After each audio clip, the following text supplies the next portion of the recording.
sisi ndo tutakuwa tunawa entertain. We go by the name Wazalendo Poets. We use spoken word as a tool for social change. We advocate using spoken word. I go by the name Palma the Poet. I am a spoken word artist. I use spoken word as a tool for social change.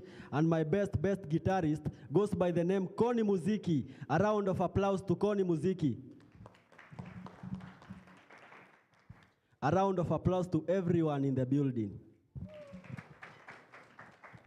Good morning, everyone. Ambia neighbor wako anakaa smart sana. Mwambie anakaa fiti. Mwambie ako smart sana. Thank you so much. Wale sasa wenye walikaa wawili gender the same, poleni sana. So the first piece, it's called Mr. Politician. Welcome. Koni Muziki.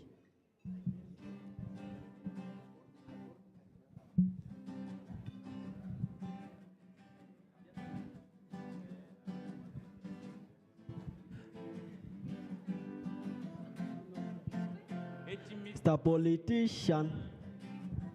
Mr. Politician. Mr. Politician. Politician. Politician. It's Mr. Politician. Mr. Politician. Mr. Politician. Politician. Politician. Mr. Politician amekuwa so unfair juu anatu overtax. Vitu zimetaksiwa hata huwezi afford bei ya kubebwa na taxi. Gavana run hii economy na sisi tunaendesha kuhara. Juu bei ya mafuta iko high na imetuacha na depression, always tuko high. Imetushikanisha kama super glue, ile design hatuwezi pata hata any clue.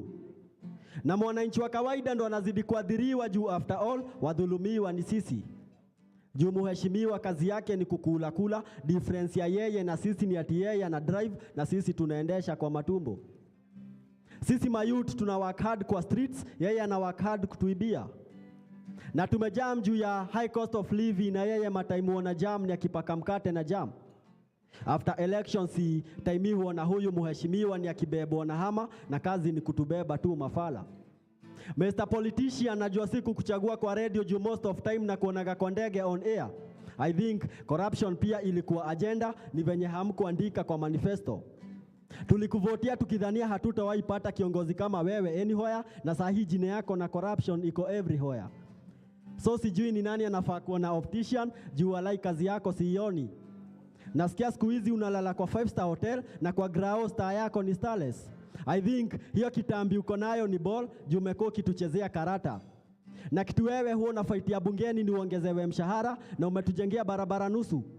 Na kitu wewe unaongezaga ni kilo badala uongeze makilomita kwa mabarabara.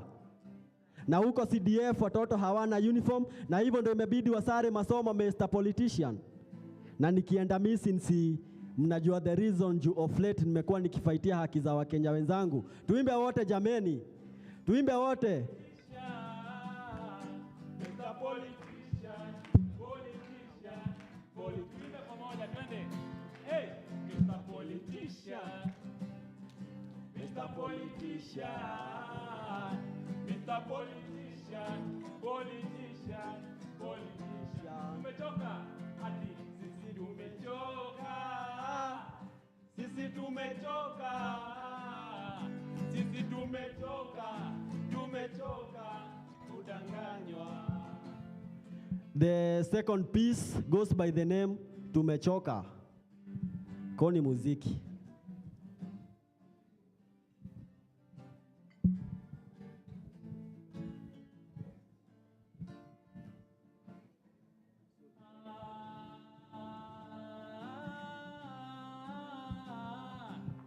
Tumechoka, tumechoka na hii ufisadi.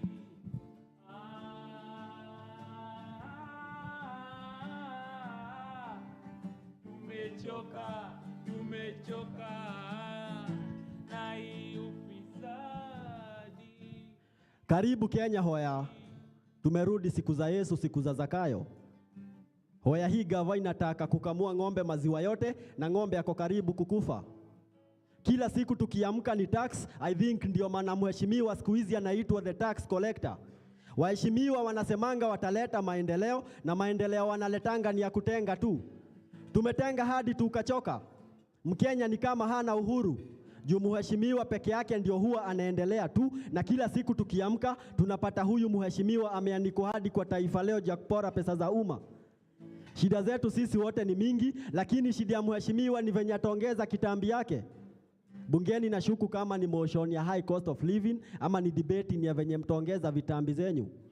Watoi wanabebwa na maji huko Baringo, wakati njaa inastaafu wase huko Garissa, na kazi yako ni kukula tu pesa za umma. Sisi vijana ndio wakombozi juu ni kama tuko kwa tag of war na wenye power. Ndio maana wakitaka kufanya masaka ni must watuzimie stima, juu wanajua in Kenya power belongs to the people. Tuna play that game tukidanganywa na yetu mheshimiwa ni msafi. Na haya maovu yananikerakera yamefanya nifure kama mtungi ya gas niko karibu kulipuka. Venye sisi vijana tunatumiwa kuspread misinformation na sisi sio messenger. I think heri turudi past enzi za kutumia smoking signal juu ni kama ujana ni moshi. Social media is a powerful tool. Sijuzi umeona tumetoa hao viongozi kwenye power. Kama sio internet na stima ya power, si hata Kenya hakungekuwa na Kenya power. Ni fani, siku hizi kiongozi akidanganya raia inakuwa ni breaking news, na mwananchi wa kawaida akibonga ukweli inakuwa ni stories za jaba tu. Mheshimiwa kwa sherehe anavaa suti ya white na ndani kwa bunge anatuonesha giza. Sisi mayouth ndio majority, gavaisi to misuse. Viongozi ni wale, tabia ni zile tu. Hawa politicians wana address the media press, lakini ku address shida zetu sisi ni noma. Tuko kwa corrupt nation where hata ukiapply visa yako bila kutumia corruption, visa yako utaionea view sasa. Public lands zinafensiwa few days, kisha unapata gorofa ya 7 ikijengwa. Ukijaribu kufuatilia, unaambiwa hiyo sio kazi yako. Si hata nyinyi umechoka? Si hata nyinyi mumechoka? Tuimbe pamoja.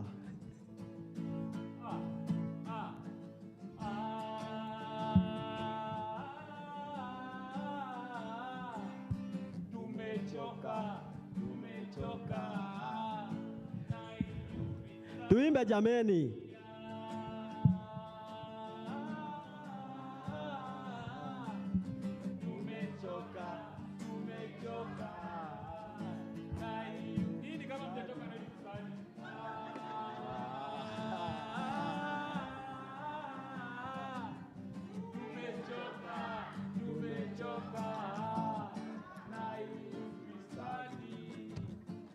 Okay, the third piece is called Unyama. I kindly request for a moment of silence to honor those women who have been killed recently and still they haven't got their justice. A moment of silence, 30 seconds. Can we all stand please for 30 seconds? We honor those women who are killed and still they haven't got their justice.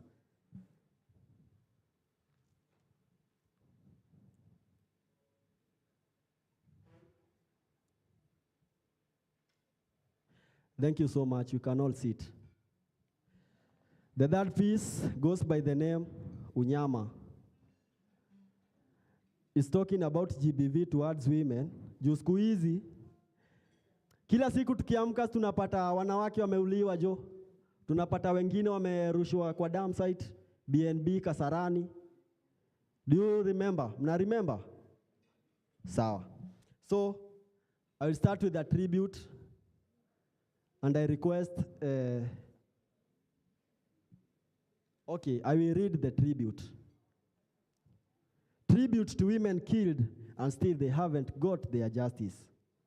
We found 3 women, dumped like a trash in Isli, just left there in the cold, like their lives didn't mean a thing. Another woman in Kasarani, killed in Airbnb by a woman who promised her safety, but he brought her death.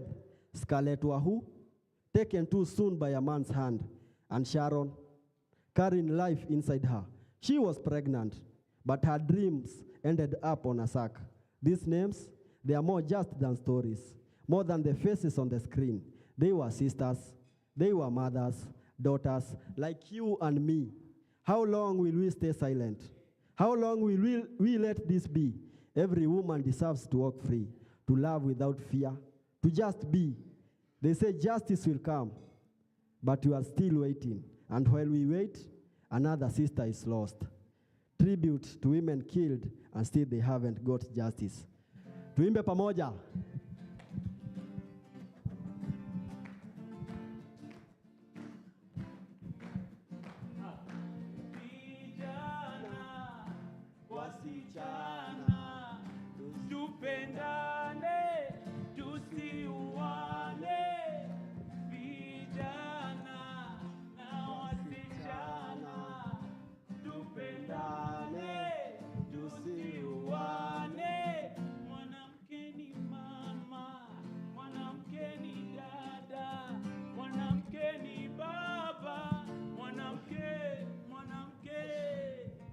Tusimpige mwanamke. Kumpiga mwanamke haitaleta hisia. Juu after all utakuwa umeshukishia. Kwake hakunaga mwanasheria, juu kila mtu huwa anamuita ghasia. Na yake imesahaulika kwa historia, kila mtu anamtumia. Na kama si mama sijui kama ningekuwa hapa. Mama wewe ni shujaa wangu. Najua the best gift God alinipea ni wewe mama. Nani kama mama? Ukanibeba na hii bam penye kila mtu huwa anaogopa. 100 kwa 100, mimi nishaku kwa 100. Mwanamke anaharamiwa juu hana nguvu ya kutumia. Education ndio key ya success, na jua itakuwa fair pia mwanamke akisoma juu mama ni taifa. Usimkunjie mwanamke ngumi na kila wakati ni kumgonga tu. Usimfanye mwanamke kiwanja cha mpira na kila wakati ni kumpiga tu. Hata some omens justice haiwezi kajibu. Wanaume tumegeuka wanyama kama ngiri mwituni. Remember the case of Scarlett Wahu. Hange deserve kupitia hiyo pain. Kwa mikono ya Motara ndoto zake zikazimwa. Oh, bado karibu nisahau kesi yake Sharon.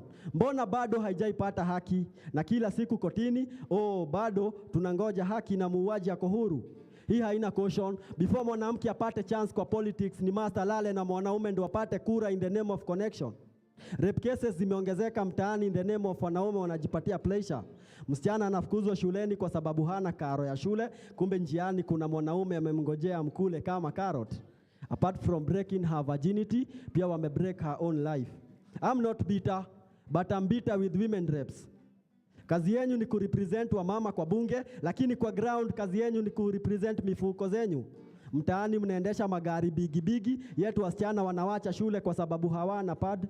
Mna represent mifuko zenyu, badala mrepresent those who elected you. Ni sad, bungeni mna represent haki za wamama, lakini our girls kila siku wanauliwa. Msichana anapigwa na mawe imetoka Kware, na bado juu haikutosha anadampiwa huko Kware Mukuru. Kama kwaya sasa. Kama kwaya. Vijana wasichana. Vijana wasichana. Tupendane, tusiuane. Vijana na wasichana. Tupendane, tusiuane. Mwanamke ni mama, mwanamke ni baba, mwanamke ni baba, mwanamke, mwanamke. Thank you so much for your time.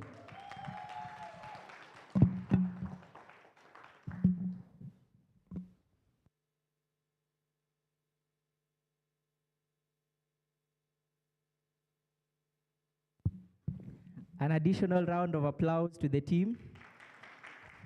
Mwanamke ni nani? Mwanamke ni nani? Mwanamke ni nani? Nice, what a beautiful tribute. So we are going to have, as we wait for our guests to come in,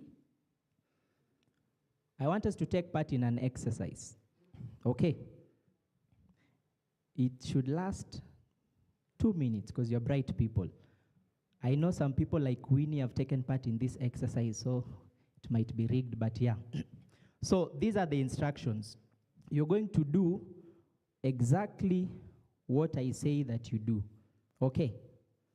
And I'm going to be checking those who are keen and those who are not. Do exactly what I say, okay?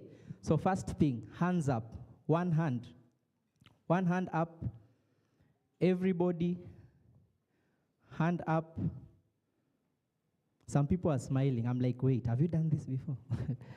Okay. Okay, now with your pointing finger, point to the ceiling. Point to the ceiling.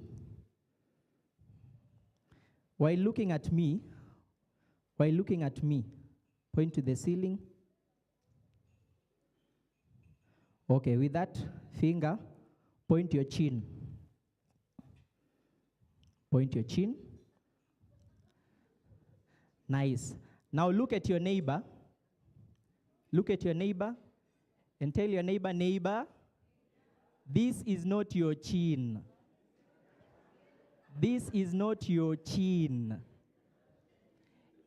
And true to your word, you'll realize that your neighbor is pointing the cheek, while I said your chin.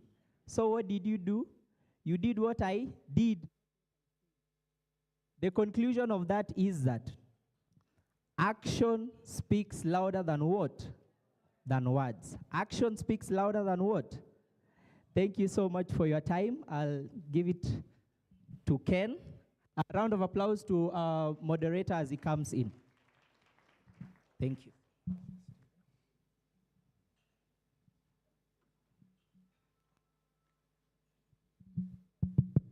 Good mornings. Morning. You guys look a little dull. What's up? Maybe just lift yourself up a little and say, I'm feeling welcome. I feel welcome. And I'm at the right place. Thank you so much. And we now want to start our session. And we begin. A few things we'll just adjust because we are running short on time. Our time is well spent, and I first of all, to welcome you all officially. Our guest, Ambassador Henrietta Keiga, the EU ambassador, all other guests, and everybody else, you're all welcome to this session. My name is Ken Bosire. I am going to sit in today. Is it standing or sitting for this session as we start on this very, very important gathering here today, our second Media-CSO gathering, a position that we think that is very, very important in the life of a country.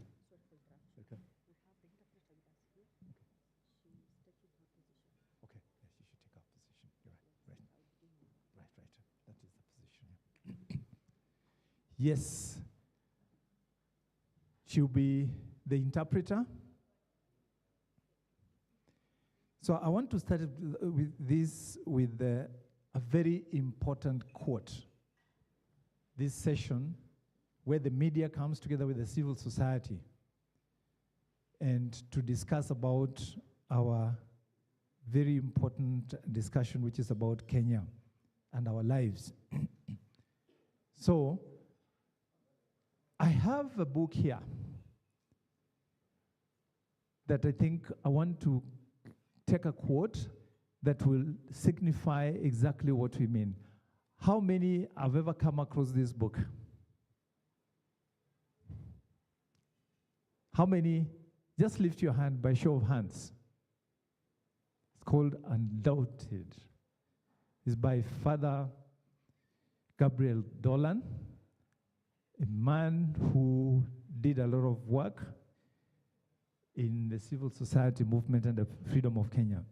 But out of it, there's a quote I've lifted, which is from these stories of freedom, stories of in a shackled society. It says, to free yourself, oneself, or assist in liberating others involves taking risks, being suspicious of the status quo, leaving the safety of the shore, and launching out into the deep and the unknown. This is a very lonely calling as one immerses oneself into the whole of reality. And courage to confront and listen. Courage to confront and listen. Yet the calling is not to be a liberator of the oppressed, but to make a commitment to fight alongside them. This quote is lifted from the pedagogy of the oppressed. And that, I think, sets the stage for why we are here. That synergy between the media and the civil society, where we seek out, give ourselves a very special place to liberate, to be the platform, the voice, and the conscience of society. And this is what we are reflecting on. And at a time when these reflections are more urgent and immediate in the lives of a country like ours. And I want to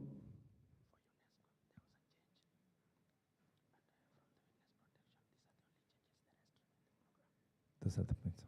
But I'll call you now. Right. Thank you. Sorry for that consultation. So, because of the time that is spent, I want to recognize and invite William Olo-Janak. Maybe some of you don't know his name that is also called William. How many know that it's called William? Oh, okay. Many of you know him as Olo-Janak, a man I've grown up with in the media space. He moved into the civil society, and he sits on the two ends. But the good thing is that the media and civil society are all conjoined at the hip. They have everything in common. So I want to welcome William Olo-Janak so that he can give his opening remarks. We've had to make a few adjustments on the program. So William, I want to welcome you to come. Let's give him a round of applause. Hey, that is very feeble. That's very feeble for a man. Yeah.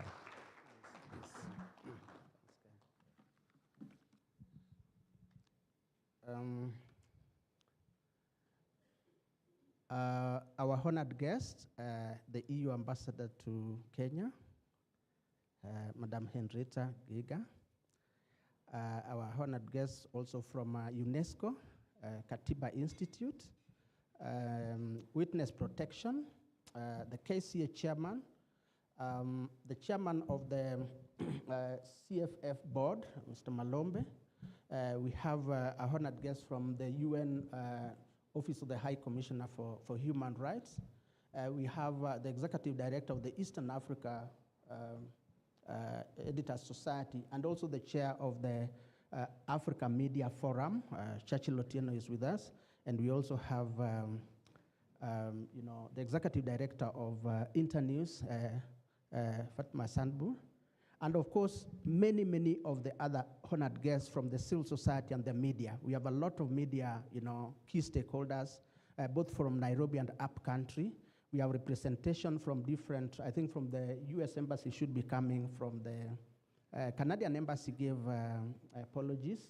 And then we have different stakeholders. I take this opportunity to welcome all of you to the second Media Civil Society conference.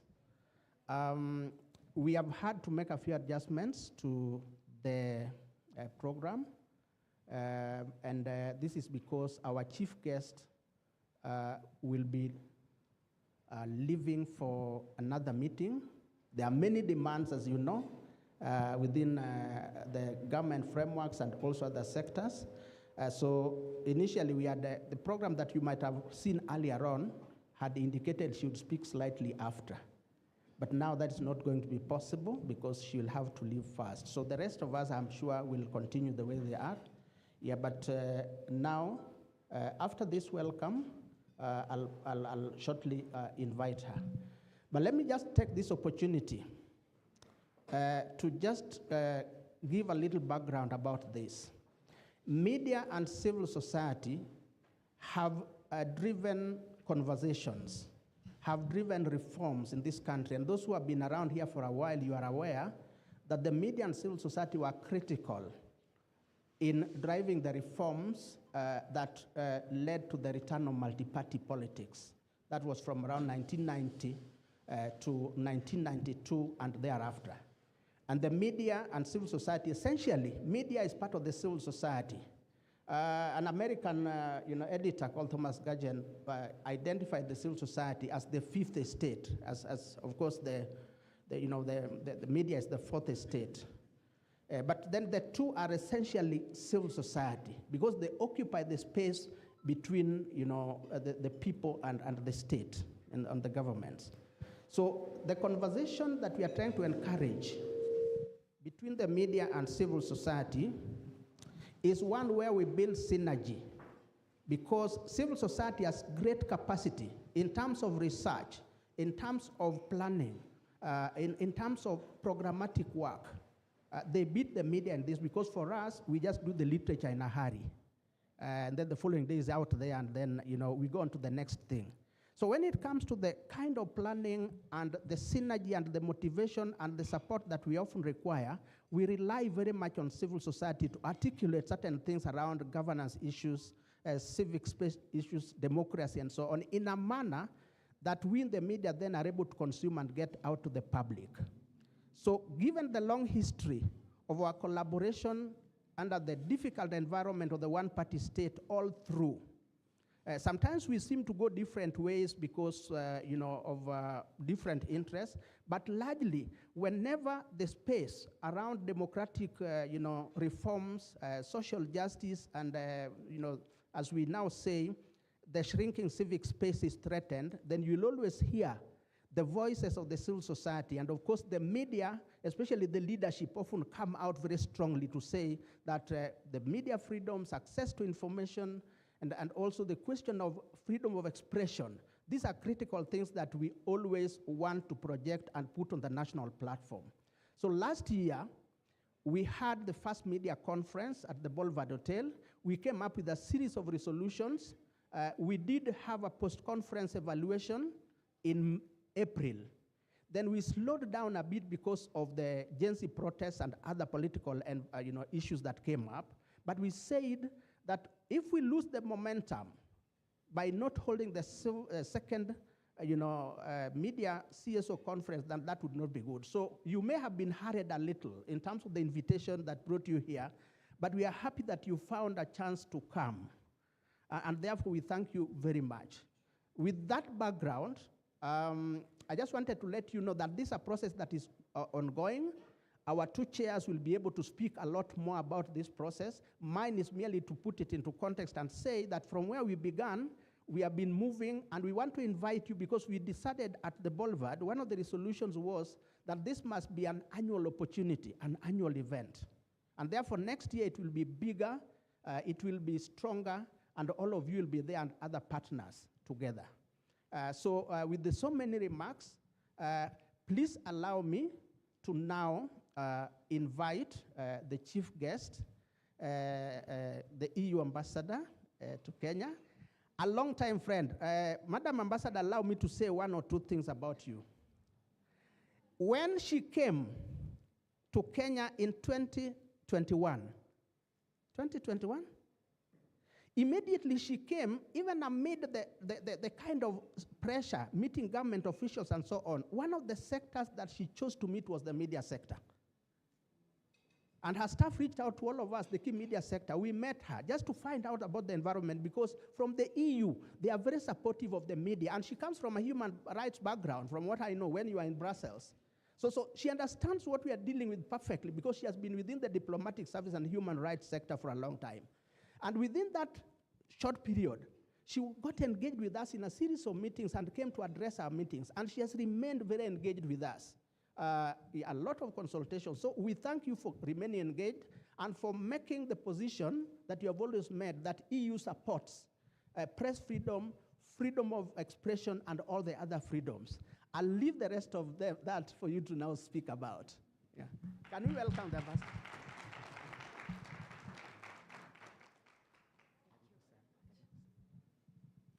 Good morning, ladies and gentlemen. Thank you for coming so numerously and for your patience. I know I'm a bit late and I will leave early. It's just a very charged day today. But I really wanted to be with you because the freedom of media and the freedom of CSOs and civil society is fundamental in any country. It's fundamental for any democracy around the world, and everybody knows that the civic space is shrinking worldwide.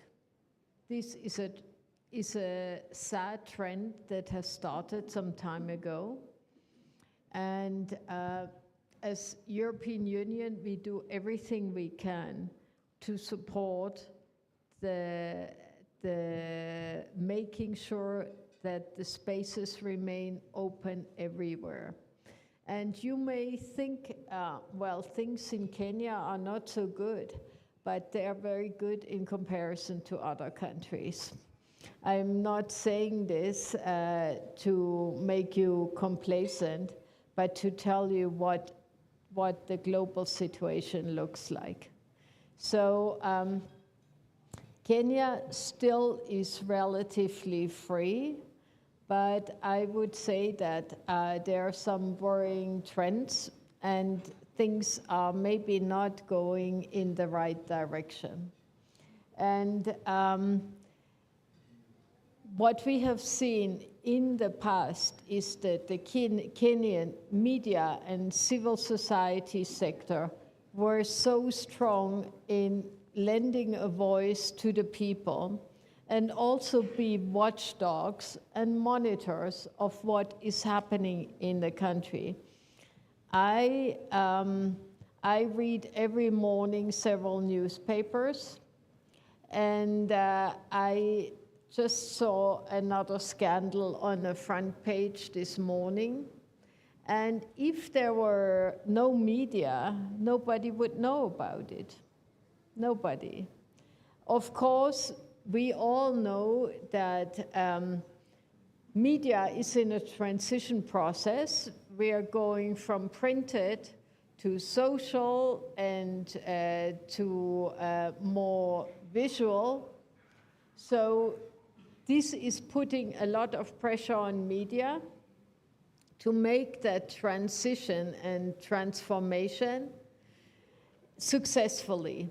But we also, and that is also a global trend, all media globally are facing that same phenomenon. But we also know that in Kenya there have been cases of intimidation of media, and that led also sadly to some self-censorship. We see that with a lot of worry, also economic pressure on the media, because after all, media needs to be free to report, otherwise the value is, it's basically useless. Nobody will look at media if there's nothing to report that is free. So the content has to be protected, and the journalists have to be protected. You know that journalists are among the most endangered species in this world. Journalists have been attacked worldwide, and this is also a growing trend, especially those who are in investigative journalism. So amongst environmental defenders, journalists are the second most targeted profession. So this is something that the EU knows, and you know, we have special mechanisms also for the protection of civil society and human rights defenders. This is not going to change the overall global situation, but for individuals who feel under tremendous pressure, this could be a safety net. So you know that this is there, and we can activate that at very short notice. I need to say that so you know. And if you need, you can contact us. Also, our member states have that possibility. But we do want to make sure that there is investigative capacity in Kenya in the future. So we are also thinking about how to make sure that we can maybe do some capacity building for investigative journalism here in Kenya. Our member states are also looking at that, and some of them are already active in that field. Together with civil society, media is playing a crucial role, especially right now, where it seems that you are the official opposition. So you have become the opposition here in the country. So it's very important that you accompany what is happening in the country and you comment on it. So this is vital for any democracy. Of course, you have to exercise that freedom with prudence, because, of course, facts are facts, and they should be first checked before they go out. So there is also a responsibility there. But certainly, your opinion shaping is a right and a responsibility at the same time. The EU has always stood for the safeguarding of the fundamental freedoms. So freedom to speak your mind, freedom to be who you are within the limits of the legal framework, of course. This is key, and in exercising this, you're protecting the freedom of all. This is a very important role for the entire society. So we are, as EU, standing up against any legislation that is limiting in any way these fundamental freedoms. We do that both inside the European Union and also with our partner countries. Of course, also everything within the diplomatic space that we're given. But you know that our budget lines for human rights and democracies are I think, the strongest in the world. And I hope it remains like that. So we are supporting human rights and civil society with specific budget lines across the globe. And most of them, more than 60%, are directly allocated in the country. That means that they can target specifically what the needs are in every country year by year. So civil society is also getting support by calls for proposals on certain topics that are of importance. And we think that civil society has a crucial role to play, not only in the provision of services, but also in terms of policy shaping and policy monitoring. So this is especially important when it comes to transparency and corruption. And I have seen in the last years that the media have taken a vital role in that. And it's very important that that capacity remains. This is even more important as we are moving now slowly towards the next elections. So it's very crucial that all sectors of society are allowed to express themselves, to organize themselves, and be part of the political debate in this country. So just before closing, I wanted to say a word on digital and AI. In this very fast changing world, and in a world where disinformation is increasingly an issue, we have to be very careful how we use all those new tools, which have tremendous power. But with power comes also risks. We have seen how AI is developing.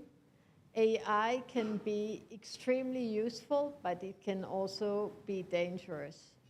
So we have to make sure that we have the right sort of tools to govern that space. The same on media platforms. Nowadays, whenever something comes our way, the first thing we do is to check whether it's fake news. It is difficult to do that, and it really undermines also the general credibility of what is being communicated, because nowadays you question everything before you believe it. I don't think anybody has a solution for this. I think we just have to live with this and get better at recognizing fake news and disinformation. The EU is working on this, but I don't think anybody has invented the silver bullet. We just have to be vigilant and be aware of this whilst we are using the great benefits to our advantage. We have to try to mitigate the risks. So, in summary, the world is changing very rapidly. We have all seen the latest of US elections. Things are also going to influence the situation here in Kenya. We don't know yet how it all plays out, but I know that there are thousands and thousands of very strong and committed people here in Kenya in the civil society and the media, and your collective intelligence, you will be able to manage everything. There's this concept that has been developed by actually the US ambassador. She wrote a book, and the book is called The Power of Many. And I'm very taken by that concept because I think we are underestimating the power of many. The power of many, that is the real power. And we should never forget that when we sometimes feel that new trends, new technologies we feel powerless against them. Then we have to remember the power of the many and just connect as a group and feel empowered and strong. So the EU is standing tall for freedom of expression, the freedom and the support to media, free media, and a free civil society to be steadfast pillars of democracy, not only here in Kenya, but everywhere in the world.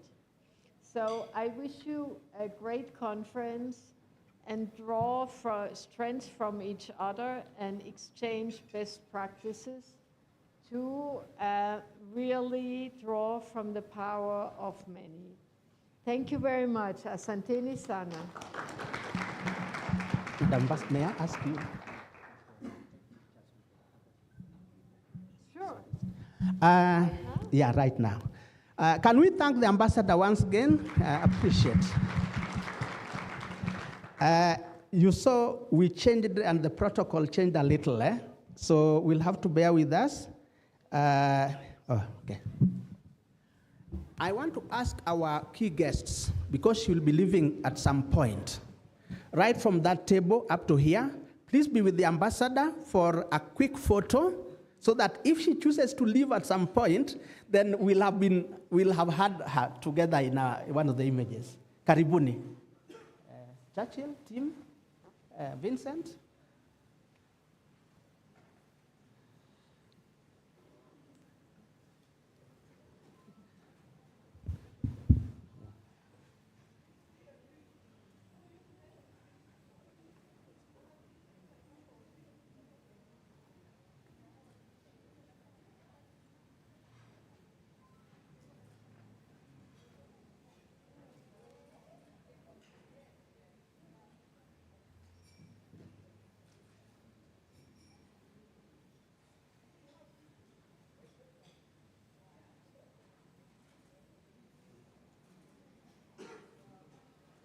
So we could resume our seats now.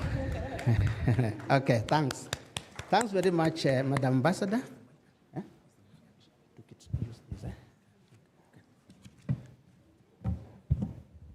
Madam Ambassador, thank you so much for those remarks. I liked what you said, that the world is in a spin. So many things are changing. And that spin has been catalyzed by the recent US election, and that is going to have other effects. But the assurance that the EU will stand tall for the freedom of the press is very reassuring. At a time when the media itself faces very many threats, and the media plays a very critical role in terms of advocating, educating.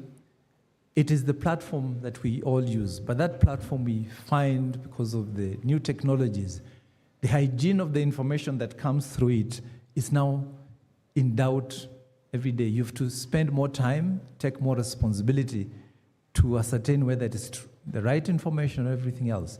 That vigilance and responsibility that we have to assume for the good of the media and all other human rights defenders is very important.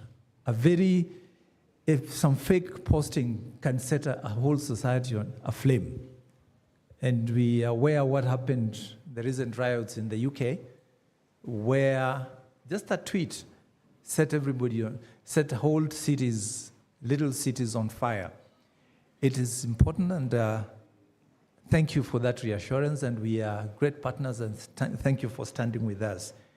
The support that there will be a mechanism for people to seek protection, that becomes a major assurance for us, because the media and the civil and other civil and human rights defenders are forever under threat.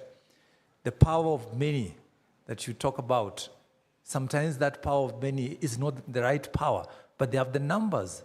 They can run out the ones with the right messages because of their, call it the tyranny of numbers. And that, we know what it has done, it did to us as a country. And it's important that you mentioned something about the media. Media is very, very important, that it's constantly changing. But as we said, William mentioned that we had to change the program because we know the pressure of time.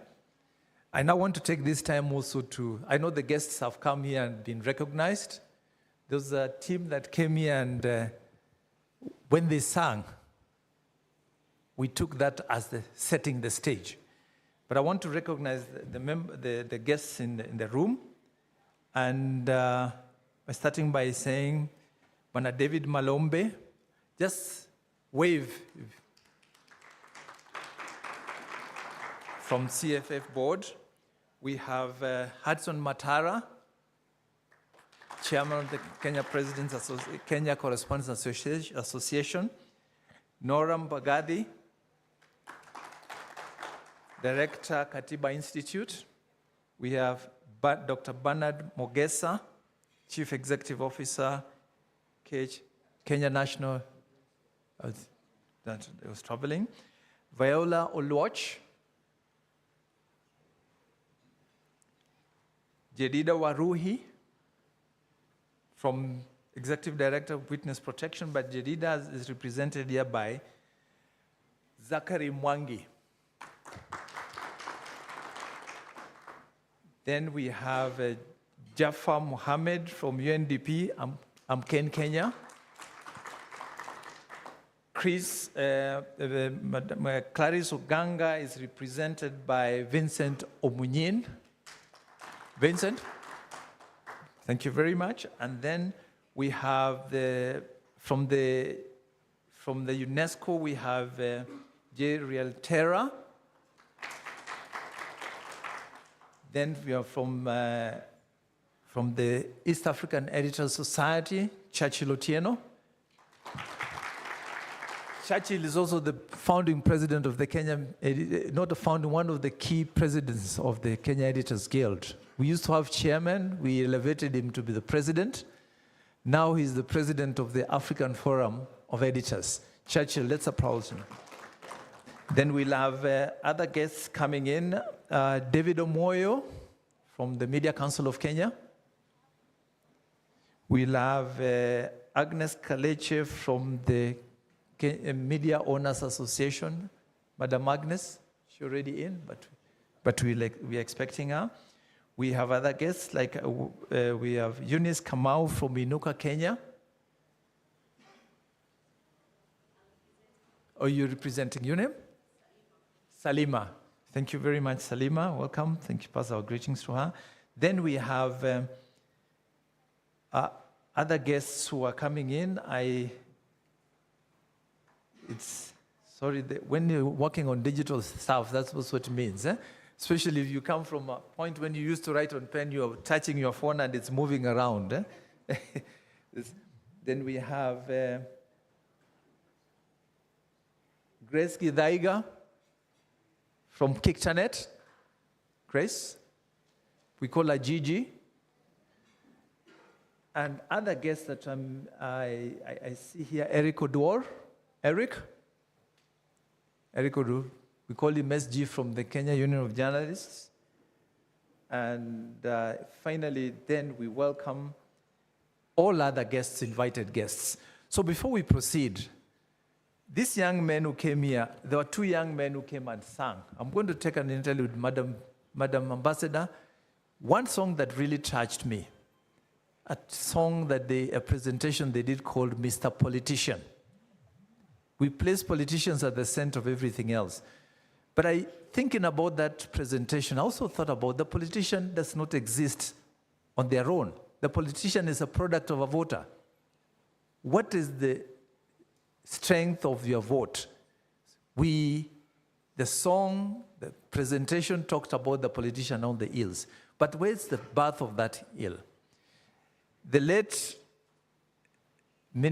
former Minister of Education, Peter Oluwaringo, God rest his soul in peace, one time mentioned that there is a problem, that some Kenyan voters look at the politician as an ATM machine. Each time they appear in public, it's like they want to press them and get money. Does that catalyze them? I just keep wondering, does that catalyze them to engage in corruption? Does that put the pressure the way they do? It's not an excuse, but we have a role to play in the kind of politicians that we have nurtured. So these conversations that we have here today should reflect across the spectrum. What is our role as civil society and media in telling people what to do? The last election in Kenya was one of the most depressing because the voter apathy was very high, especially among the youth. And I hope after the recent events that they'll be able to take their vote and take their rightful place. So I want to, if you excuse me, I call them just to do that one song of the politician. Where is Wazalendo? Mr. Politician. Very quick one.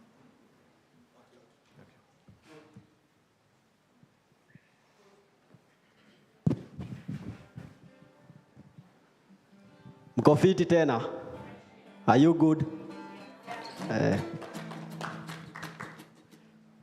Sisi kama wasanii, sisi tunaamini sisi ndio kioo cha jamii. Yetu ni kuburudisha, tunaelimisha na tunahimiza jamii. Mr. Politician, umechoka sana. Mr. Mr. Politician, Mr. Politician, Mr. Politician, politician, politician. Hey, Mr. Politician. Tuimbe wote jameni. Mr. Politician, Mr. Politician, politician, politician. Eti sisi tumechoka, Sisi tumechoka. sisi tumechoka, tumechoka kudanganywa.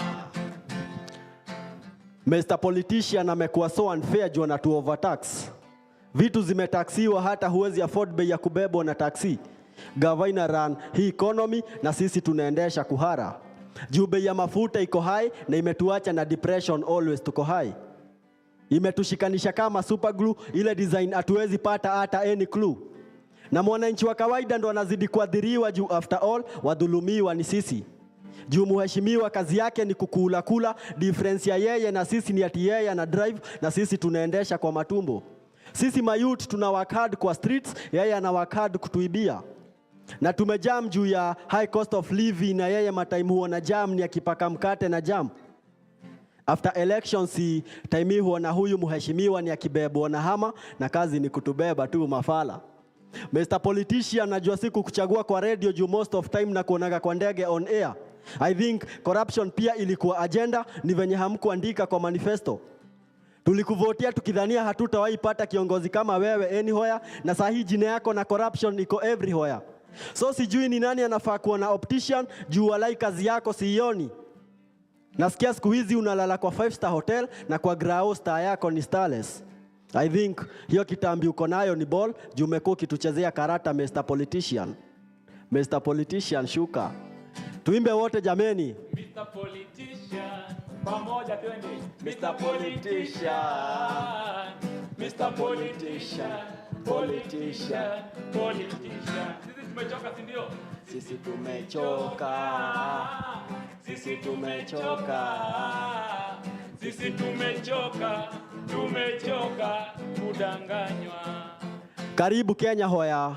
Tumerudi siku za Yesu, siku za Zakayo.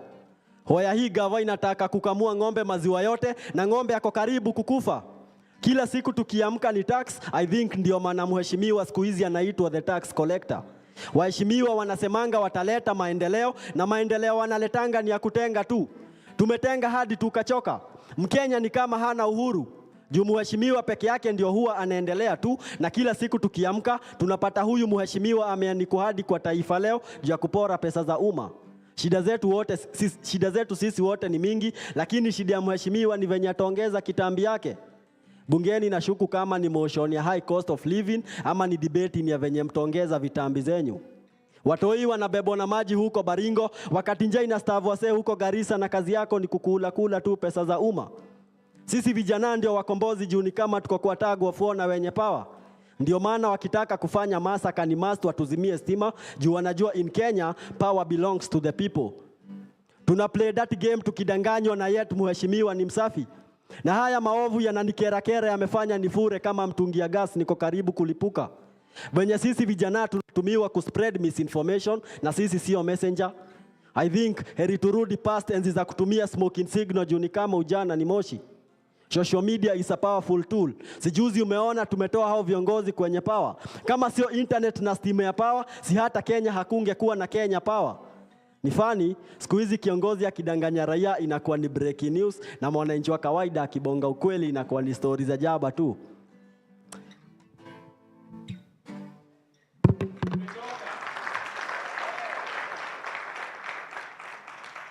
Let's appreciate them again. Because that's Mr. Politician. Madam Ambassador is saying they're tired of the politician. Tumechoka. And it's a story because we place politicians at the central part of our lives. We seem to cede our power. There's something they said that the power belongs to the people. And the people, it's time for them to take that power from the politician. Thank you very much for that session. It was an interlude. And now we are ready to proceed with the other presentations. And Madam Ambassador, we know the pressure of time that you've got. When the time comes, you are free to take a break when you want to take a break. That will be fine. Thank you so much. Let's applaud them. Now we go into the second part of our session of remarks. I want to invite Mr. Malombe to come and give his remarks from the CFF board. Welcome, Mr. Malombe. Hey, ni kuchoka ama nini?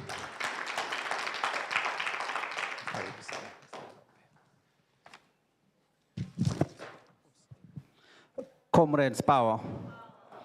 Now, because we have been left members of the family, we have to go by those political protocols. But I wish to thank Madam Ambassador for the great remarks. And she's quite transformative and progressive. I've engaged her many times on matters of public interest. So I think we are honored to have such leader of the EU delegation who really understand the struggles we are going through. Mine is going to be very brief. This is a very timely convening around safeguarding freedoms in the digital age and protecting voices and the freedoms which go with that. To me, I think in terms of a bit of context, I think it is critical, and Madam Ambassador has started that discourse, because we have so many things in common. Of course, Kenya Correspondents Association is an epitome of that direct link between the media and the civil society. We are all civic actors because we stand between market, which is business, government, and the public. And you know, all those associations by the media, even Kenya Correspondents Association, Union of Journalists, among others, those are basically civil society initiatives. We are all the conscience of the society, the voice of reason, when things have becoming hard, and the ambassador has summarized that by saying, we are the current opposition, because every other state and the non-state actor are also very much captured by the state of the nation. We are equally exposed when things become difficult, and you can see, like when protests were at the deep side of things, the Kenya Communication Commission of Kenya was activated to target the media. The PBO authority was activated to target the civil society. So we are the people and the actors who fight for the interests of the country. We also depend on each other in terms of dissemination and the protection.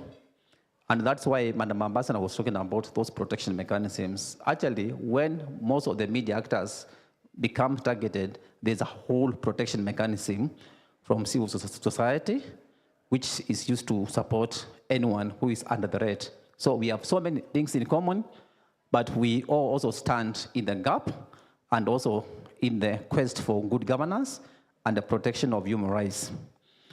This conversation is also critical because of the current situation. We are talking about the digital era and the digital publics.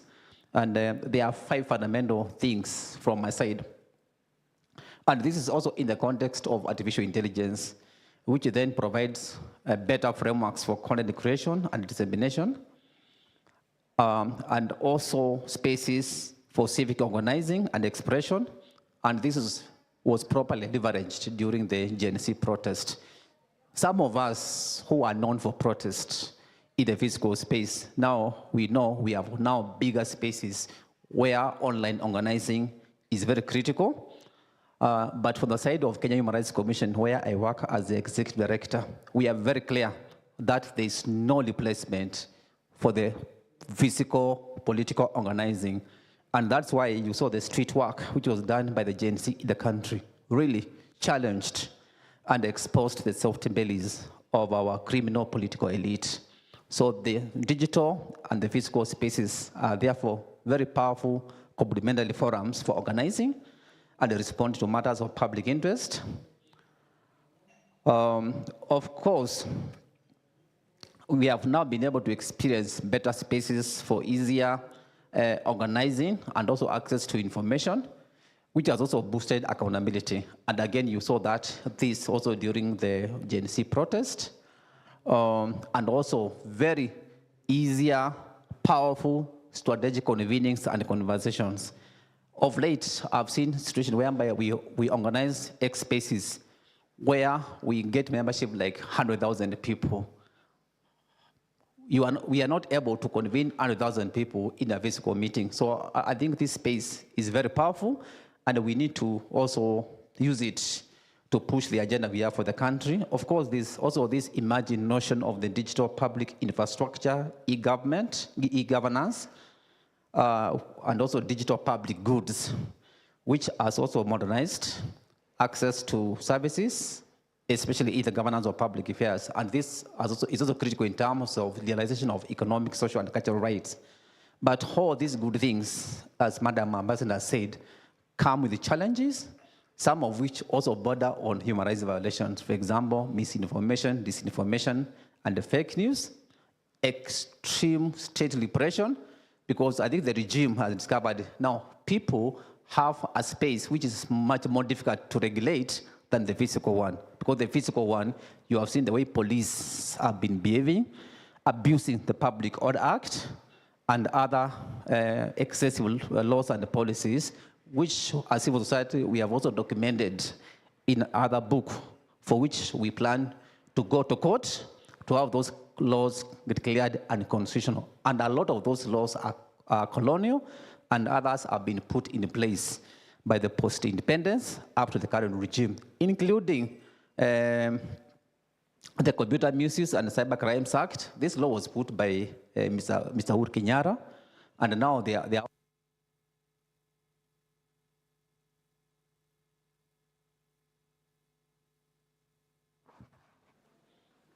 Hey, this borders on repression. God. Hey. And of course, now there are other laws which have been proposed, which are extremely repressive, like the one on demonstrations, the Community Regulation Act, among others. And of course, I've talked about weaponizing different state institutions like the Communication Commission of Kenya to also curtail on digital and the civic organizing. So these are the challenges we are facing. And of course, the issue of digitization of the media also has implications in terms of the labor issues where people are laid off. But of course, that is extremely uncontrollable.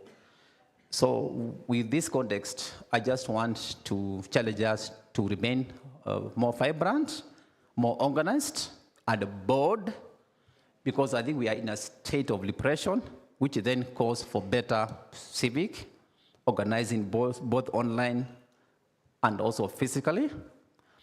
We are likely to see deeper repression as we go towards election, because I think this regime is moving towards consolidation of the support systems, but also limitation of spaces for the independent actors who are keen toward them, holding it to account. And I think because elections are nowadays driven by technology, I think in one of the future convenings, maybe towards 2026, we need to think about how we are going to focus on electoral accountability using the digital platforms. Because I think a lot of specialized monitoring need to be invested in that space, because nowadays elections are not messed up by what happens in the polling station. It is the digital platforms between dissemination and the tallying of results. So with those few remarks, I just wish all of us very fruitful political engagements and conversations.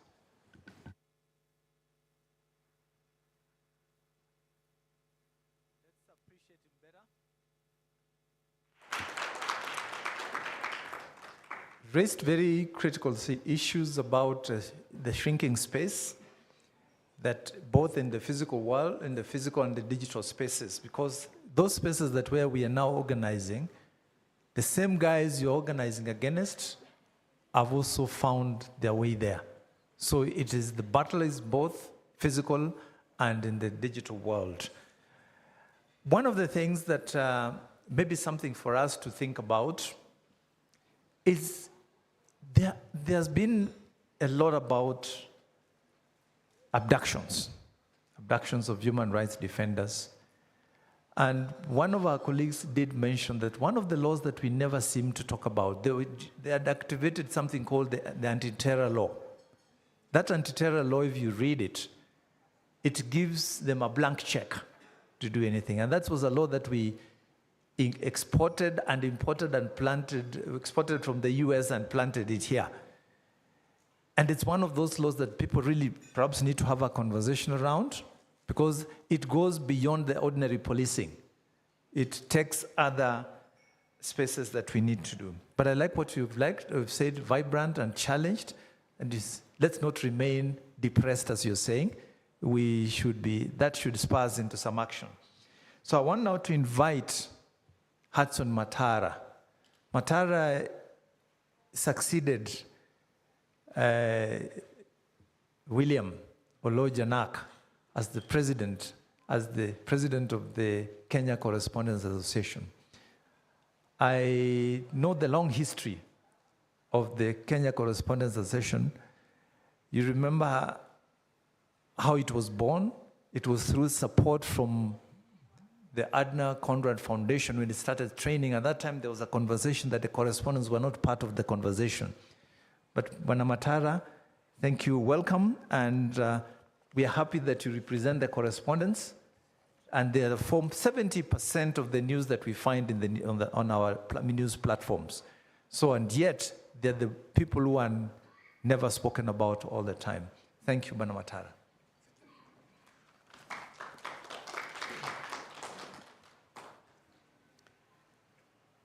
As a co-host of this second Media-CSO conference, I have the following remarks to make.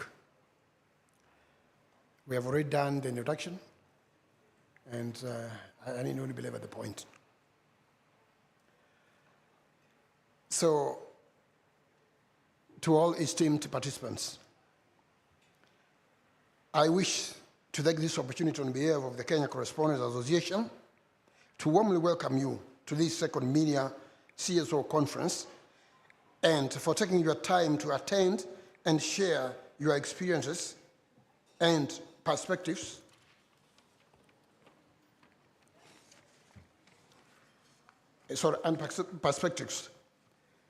In December last year, KCA and a number of CSOs partners present here today launched this important dialogue initiative by hosting the first Media-CSO conference. During this conference, we made the important resolution of making it an annual event for reflection and strategy building. This conference is therefore an effort to implement the key resolutions and follow up what we now refer to as Bull Fund resolutions of December 23rd. KCA is committed to fostering collaboration and partnership within the media industry with the civil society sector, government agencies, development partners, and international agencies in our work and service to humanity. We believe that synergy and collective action are important in addressing the many challenges we face within the media and as Kenyans generally. This is the reason why over the years we at KCA have championed and proactively worked together with the other media stakeholders and civil society sector in convening forums such as this one to reflect on the state of the media and other related issues. The theme of this conference, safeguarding freedoms in the digital age, protecting voices, advancing technology, and ensuring access, is very appropriate at this time within our local and global environment. I wish to urge us to actively engage with all the sessions we have planned for today to help us come up with the key recommendations to shape our collective quest to safeguard human rights, democracy, and media freedoms in Kenya. To all our guests and partners, we are extremely happy and grateful that you found time to attend this conference, to engage with us, and understand the challenges we face, given the shrinking civic space. We call on you to continue this important partnership, which we truly cherish and know is critical for supporting our work. I thank all of you for time, or I thank you all of you for finding time to be with us. Asante.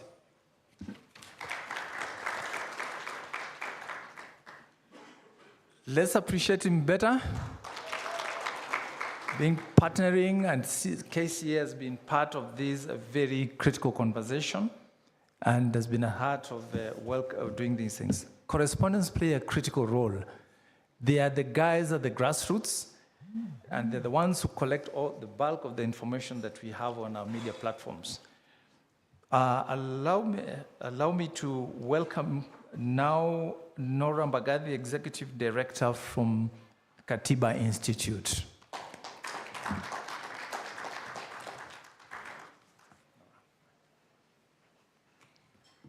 Good morning, everyone. Let me first start by saying that technology is failing me. Here we go. So thank you in the first instance to the Civic Freedoms Forum and the Kenya Correspondents Association for viewing Katiba Institute as a key partner in this conference. We're really honored to be here and really grateful that we can be part in this room. I also want to start by formally saying that I am the new Executive Director at Katiba Institute, fresh, thank you, fresh into my second week. So I really look forward to collaborating with all of you and also really count on your support in future. As many of you will know, Katiba Institute promotes the knowledge, understanding, and implementation of the Constitution. And in doing so, partnership is really one of our key strategies and one of the key tools we use in order to achieve those goals.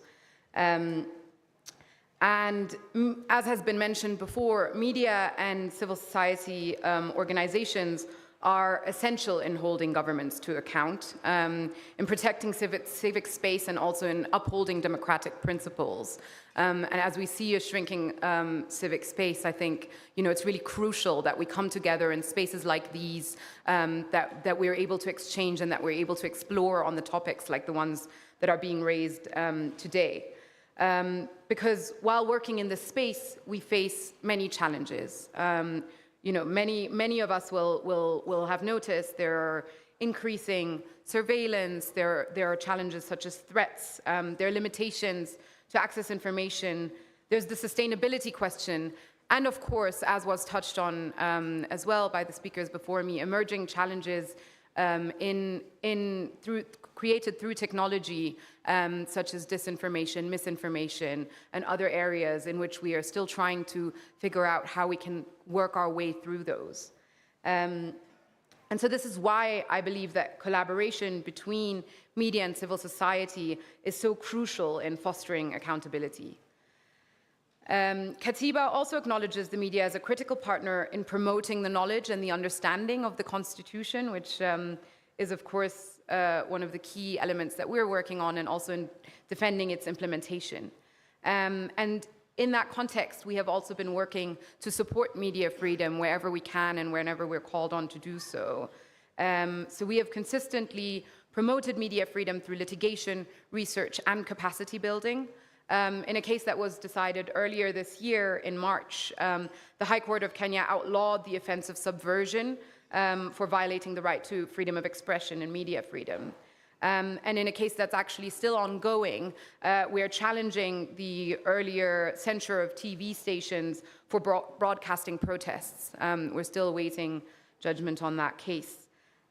We've also filed a number of other cases that govern journalists' operation, including on the Computer Misuse and Cybercrimes Offences Act, including on issues under the Penal Code, really trying to ensure that there can be an open and collaborative environment for our partners in the media scene. In our research department, we have also worked on producing a publication that reviews media laws in Kenya and also touches on crucial decisions made in the judicial context. And so we hope that this can be a critical resource that will also inform future actions regarding the operational environment of media and human rights defenders, and that this can be a resource and a tool that many of you have already been relying on or will rely on in future.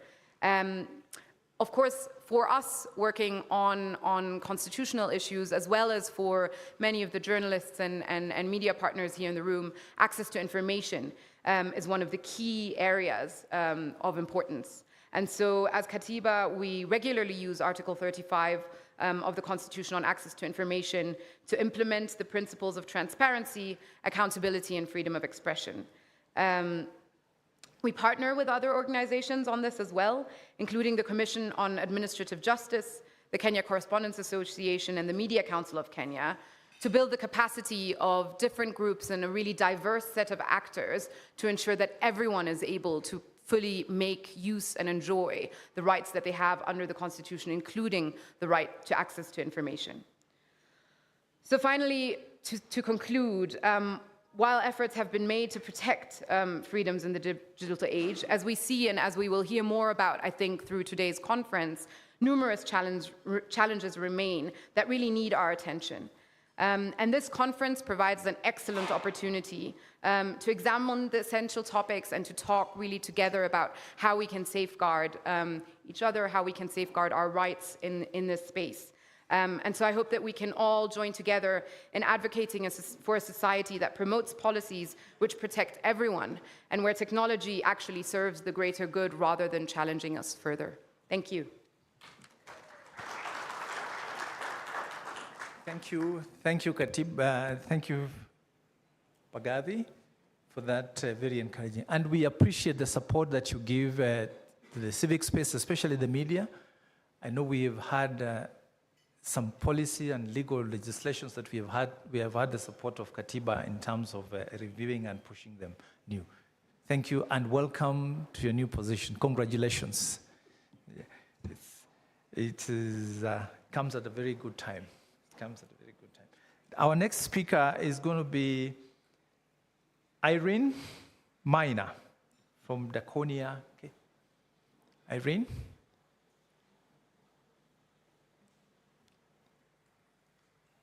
Irene? Representative? Center representative? And because of that, Irene will schedule that. Then I need to take this time because one of our speakers, Churchill Otieno, is traveling, and I would like to hear from him. We would like to hear from him. When we've talked about a lot of digital space, AI, or the fake news, misinformation, there could not be any better person to speak about it other than Churchill Otieno, the president of the African Editors Forum. Churchill, let's welcome him.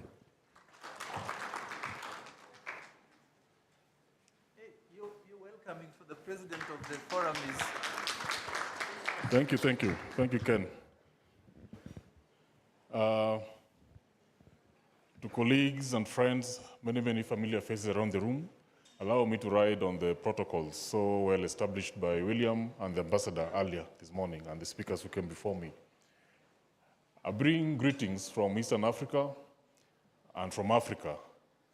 And the people who sent me were very cheerful when they sent those greetings.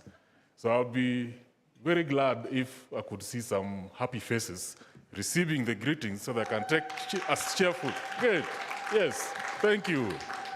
At least there's Africa on the floor. Good morning. Good morning once more. First of all, I want to thank William and the co-hosts of this conference. I spoke at a similar conference last year And it is very encouraging that 12 months later, we found reason and purpose to reconnect and reflect on the ground covered since then. I think it's very, very important given the times that we are in. 4 things stand out when you look at the media. And it's interesting how, when you reflect on those things from a CSO lens, they seem to be connected at the hip. The first key purpose for us as journalists and for the media generally is to inform, and to inform citizens and to inform the public. I want to believe, and my brother Malombe should correct me if I'm wrong, that even for civil society, it cannot deliver on its mandate unless it's able to inform its stakeholders. So on that, we share that purpose. The second key purpose for me, for the media, is to provide a platform for the people to have some discourse, to have a conversation, to have debates on matters and issues that concern them. And I want to believe that at least the civil society that I've seen in my life, debate seemed to always be at the core of it. The interplay of ideas and allowing the best ideas to surface so that it can then get fruition. But the third one is even more critical, that journalism is not journalism unless we are doing it in a manner that holds power accountable. Yeah? That the holding of power accountable or accountability media defines what media is at the core. And I also believe that CSOs, especially those in the right space, cannot deliver on their mandate unless they're holding power accountable. And power, for the most part, can be government, can be politicians, but at different levels, there's also power which we must all hold accountable, including power exercised by ourselves as media and by ourselves as CSO. So as we go into these conversations, hopefully it's a chance to also interrogate each other's service, each other's delivery of our respective mandates, because it's only then that we can grow.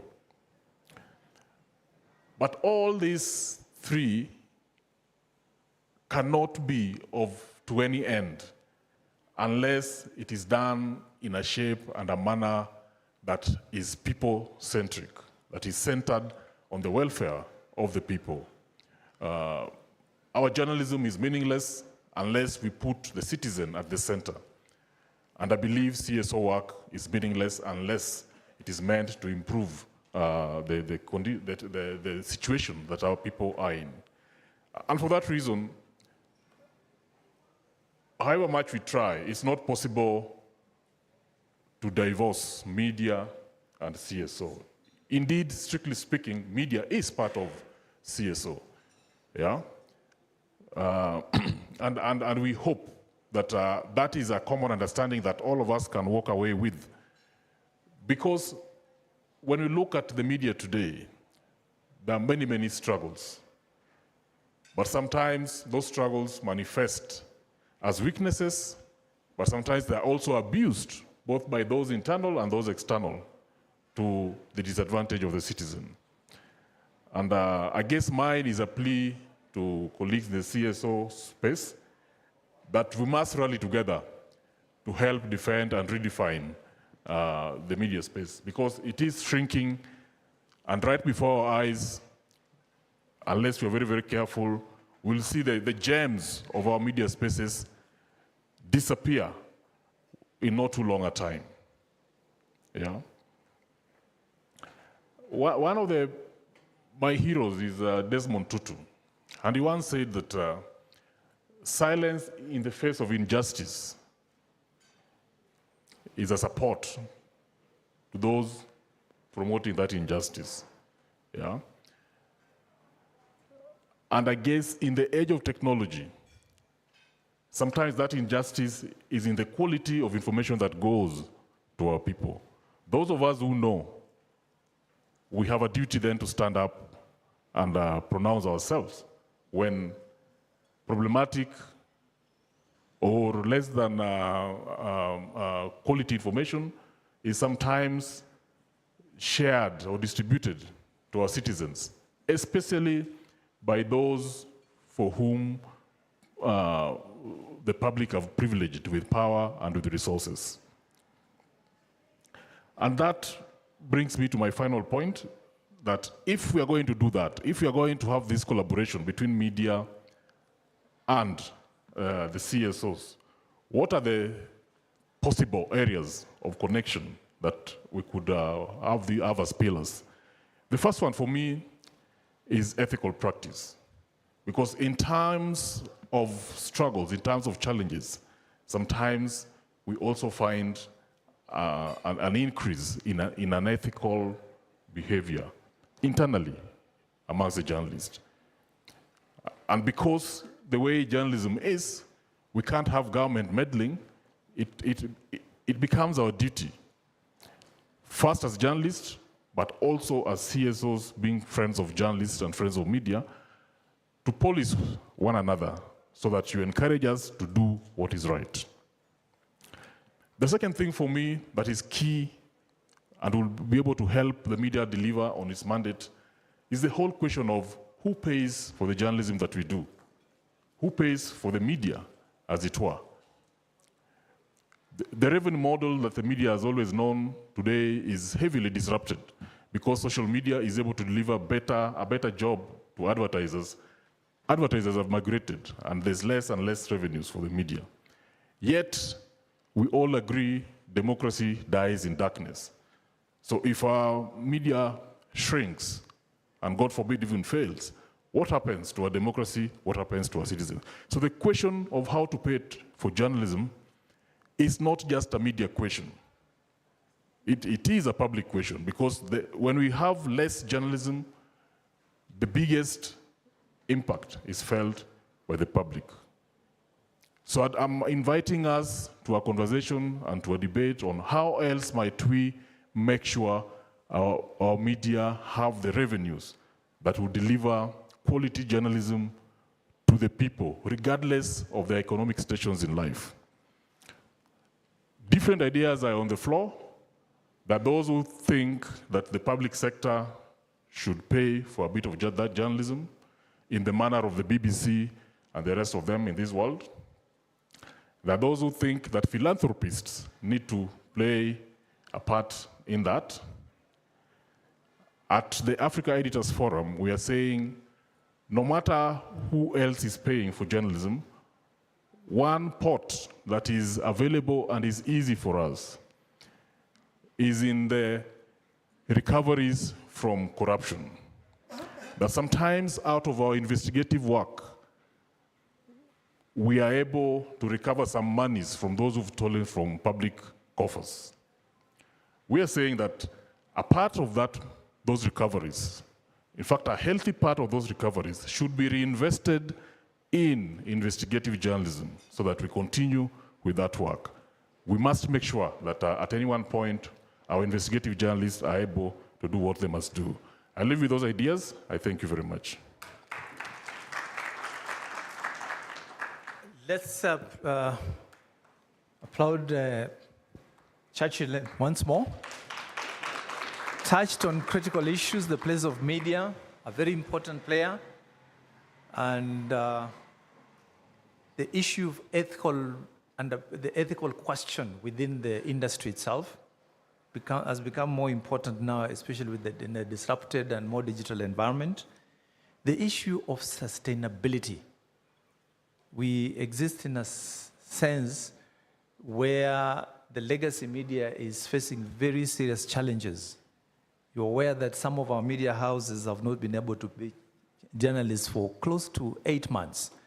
And do you know what kind of damage that does to a journalist? It compromises very many things. We talk about welfare, and I think Churchill, thanks for raising those issues, that public interest media, I think that suggestion is something that we need to look at more, that who is going to fund it?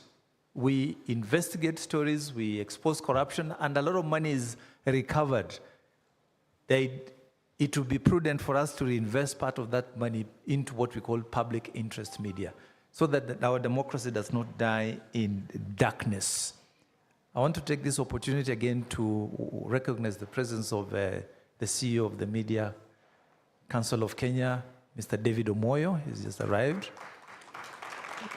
MCK is the regulator of the industry, and also not just regulating, but it also helps set standards and train, build capacity. Our next speaker is Dr. Zachary Mwangi from a Witness Protection Agency. Welcome. It's a very important discussion at this time.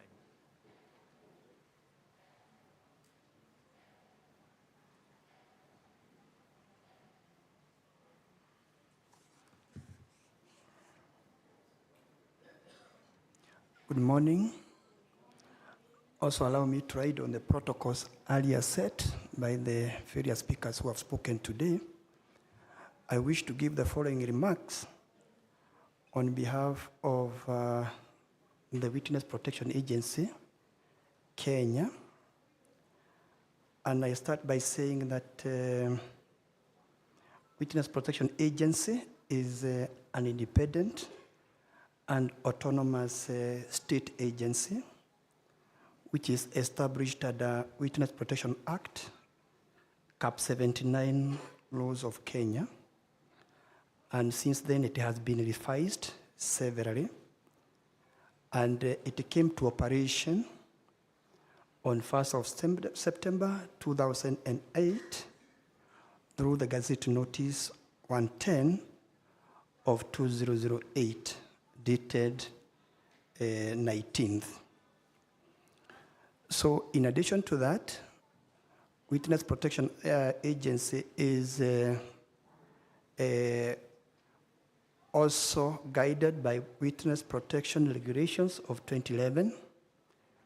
It is also guided by Witness Protection Rules of 2015, and which specifically applies to the proceedings in court with respect to protected witnesses, and which was gazetted on 23rd of November 2015 by the former Chief Justice, Dr. Mutunga. So the purpose, or the object and purpose of the agency is to provide the framework and procedures for giving special protection on behalf of state to persons in possession of important information and who are facing potential risk or intimidation due to their cooperation with prosecution and other law enforcement, as stated in Section 3B of Witness Protection Act. Of importance, the agency usually does protection, and specifically special protection. Mark the word special protection because we have other players in the criminal justice. We have the police, who are on the first line of protection. We also have the judiciary, which is in the second line in terms of providing procedural measures in terms of protection. And the agency comes as the last resort to give that special protection on behalf of the state. Further to that, the agency, since its formation or during the years which it has been there, it has collaborated with various actors in the criminal justice sector, the media, and CSOs, since they play a critical role in terms of ensuring that the criminal justice in this country is adhered to and all get fair justice in terms of the adjudication of the various cases which may be in court. So in terms of the guiding pillars. The agency is guided by the following pillars. Pillar number 1 is covert capacity. Pillar number 2 is institutional independence. As I've said earlier, that the agency is independent and autonomous in terms of carrying out its functions. The other one is in terms of interagency collaboration. And this interagency collaboration is very critical to the institution and even to the various players on matters of criminal justice. The other pillar is in terms of human rights approach. It's a critical pillar on, as far as the agency is concerned. The other one is in terms of accountability. I've just spoken about operational autonomy and the unity of purpose in terms of dealing with the various issues which are conflicted to the members of the public and also to the citizens as a whole. In terms of spread, the agency has spread, although we have not yet come to all the counties, but we have offices in Central region, which is coordinated from Nairobi. We have the Coast region, which is also coordinated within Mombasa, Western region, Eastern region, and we are in the process of coming up with the North Rift, which will be coordinated from Eldoret. In terms of other satellite offices, we have our satellite offices in Maralal, that is at the Law Courts Maralal, Nanyuki, still at the Law Courts, Engineer, which is within Nyandarua, Masabit, Malidi, Kajiado, and Isiolo. All those satellite offices are for purposes of coordination and even in terms of bringing the services closer to the people as one of the mandates which is given out in our constitution, that we need to bring services closer to the people. We are doing our best in terms of that.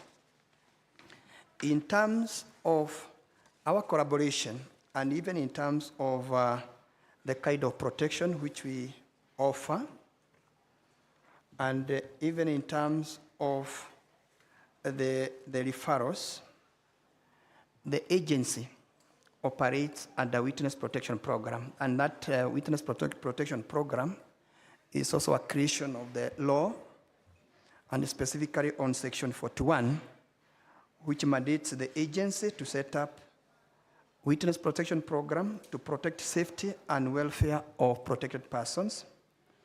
And that one is done in various ways, which is also well prescribed. In terms of the other measures which we put in place so that the witnesses are able to testify in a secure environment, we have in-camera hearings, we have the use of pseudonyms, the reduction of statements, among others. And these ones are also well articulated in the Witness Protection Act. So maybe during your free time, when you get time, kindly download that law, and then you are able to see the services which are required to be given under the Witness Protection Act. In terms of how do we come in, or how do the members of the public come in terms of reaching us, we get various referrals from the witnesses themselves through writing to us, and the same is provided for in our website. We have our website, and you see the various mechanisms on how to reach the Witness Protection Agency. The others are with the referral by the law enforcement agencies, the Office of the Public Prosecutor, the legal representatives, the media themselves, and CSOs.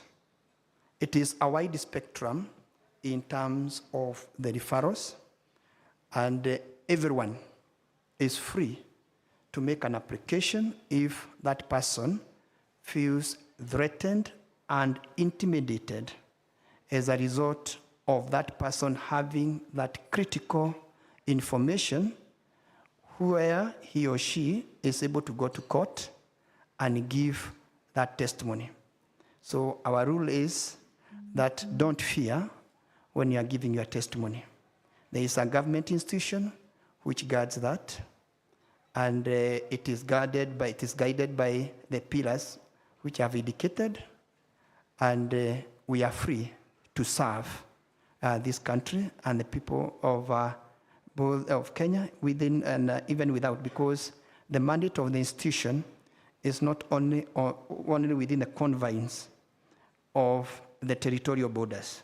We go outside that, and if you familiarize yourself with Section 3.1 of the Witness Protection Act, you will see that that definition of a witness closes also the border.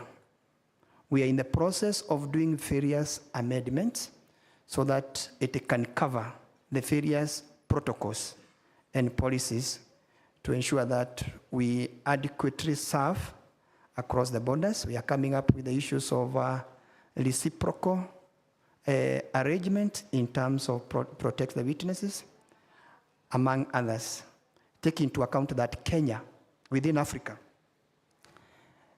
Kenya, up from South Africa, I think we are the second in terms of having the relevant registration to guard the matters of witness protection.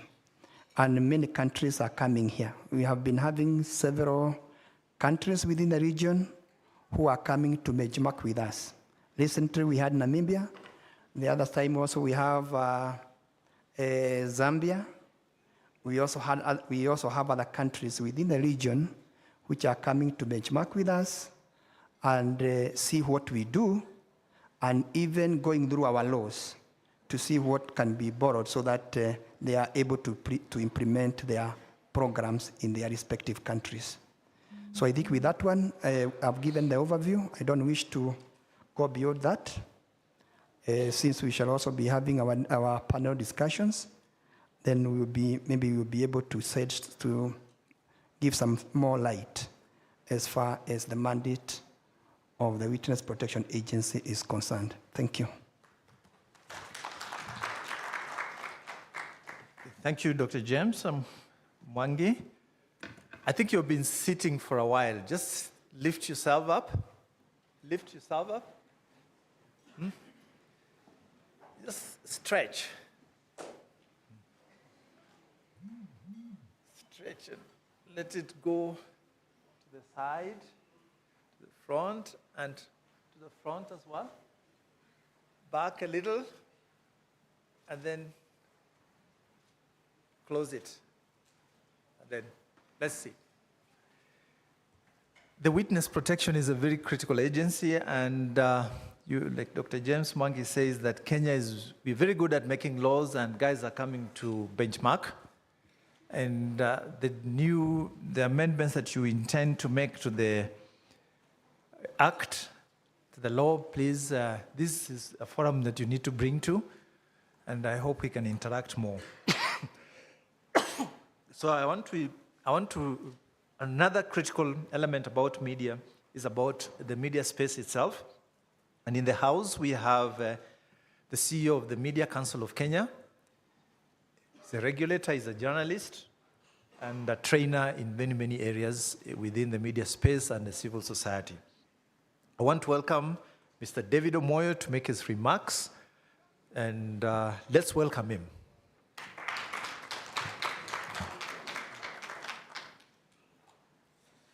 Thank you very much, Bosire, the guests in here from civil society, media, and others. Good morning. It's indeed a pleasure to be here, and most importantly, to have such a critical forum bringing together media and civil society. I will start by delivering an apology on behalf of the media to the civil society. That many years ago, about 9, when government cracked down on media, civil society stood with the media in a very, very strong way. So we did the evacuations, the protections, and all that. But when the government cracked down on civil society, the media, we were a little too busy, or we forgot to help civil society. I know we may miss the analysis, but when government touched media, civil society was there. When government cracked on these others, UNGO and all that, the media was a silent accomplice, unfortunately. And it is important to note that while many times we reflect and media talks about we need that protection or we need solidarity and all that, from time to time the media is also called upon to join forces with other relevant actors so that we protect the space. We do not have something called the freedom of the media in isolation. The freedom of the media operates within the pillar of fundamental freedoms. If you do not have freedom of expression, we cannot get freedom of the media. If we do not have a clear and transparent justice system, we won't have freedom of the media. So that understanding that the media operates within that ambit of fundamental freedoms, and as a forum like this is about really protecting fundamental freedoms, where the freedom of the media is just one of the pillars, and it actually comes within the freedom of expression. If we are going to suffocate people out of Twitter, or that's X, Facebook, or Telegram, nobody should lie to you that we are going to let people speak freely in a newspaper, TV, or radio.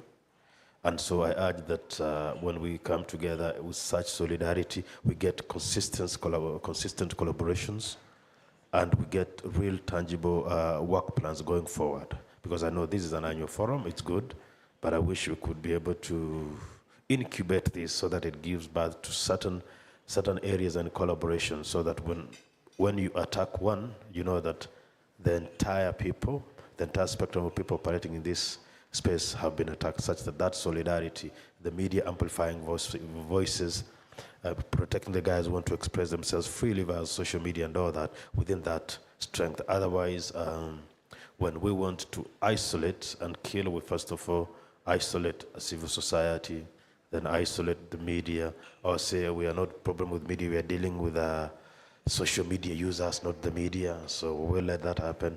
By the time when they come to deal with the media, there will be nobody else to defend you. So I hope that as we start this forum this morning, we will have ideas and practical areas of collaboration to make sure that we remain together, as the rule remains to hold those who are in power to account. Thanks very much, and I wish you fruitful sharing.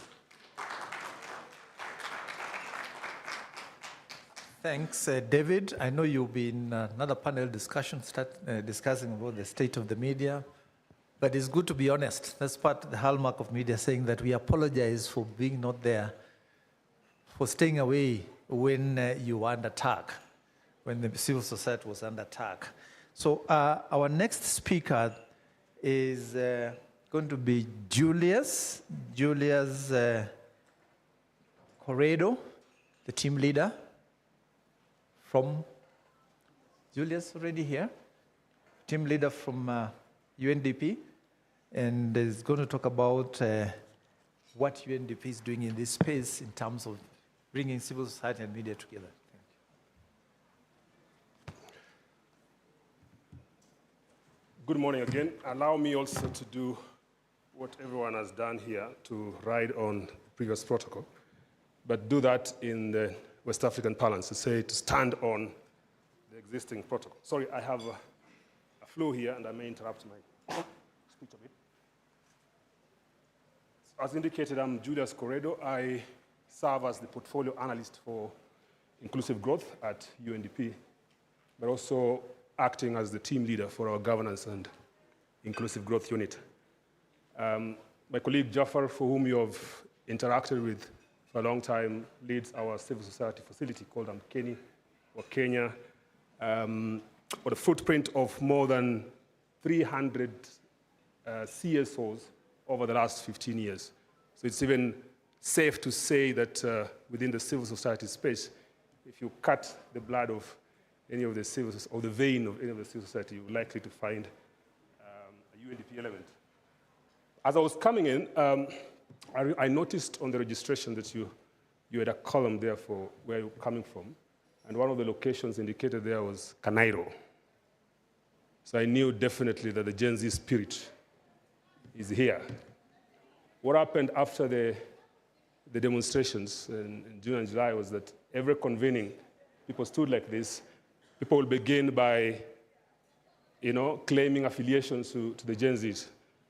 So then the Gen Xers will say, we are the unbogable generation, and these are our children. So they carry it in our genes, and then the Gen Ys or the millennials will say, no, these are our younger brothers, so we are actually the ones who are the back end doing everything.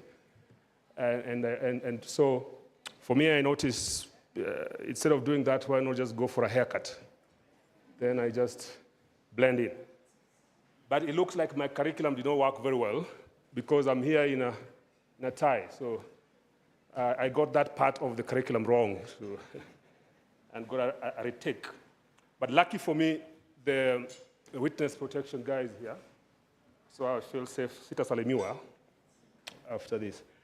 But let me say that the civic space is a very, very important part of UNDP's inclusive governance work and strategy, so to speak. And in fact, in our global and regional strategy of all the key pillars of our programming that includes prevention and early warning, youth inclusion, democratic and civic space, which we may find like a small correlation with this, but still the rule of law as well, and even our work on local governance, on devolution. One thing you'll find as a binding thread of this work is the civil society. So and the media, because they bind all these pillars of our inclusive governance work. So as I've already said, much thanks to our partners, both our donors, the EU, and all our implementing partners here for keeping this live for a very long time. And we're really honored and proud to be working together with you as UNDP. Now, in this second phase of your work on recollections and reflections on the work of the media and civil society, we at UNDP, of course, will continue to support, and some of the key insights that we feel are coming out and important for us include the implementation of the PBO Act, for example, promotion of transparency, but also more importantly, encouraging self-regulation in the sector.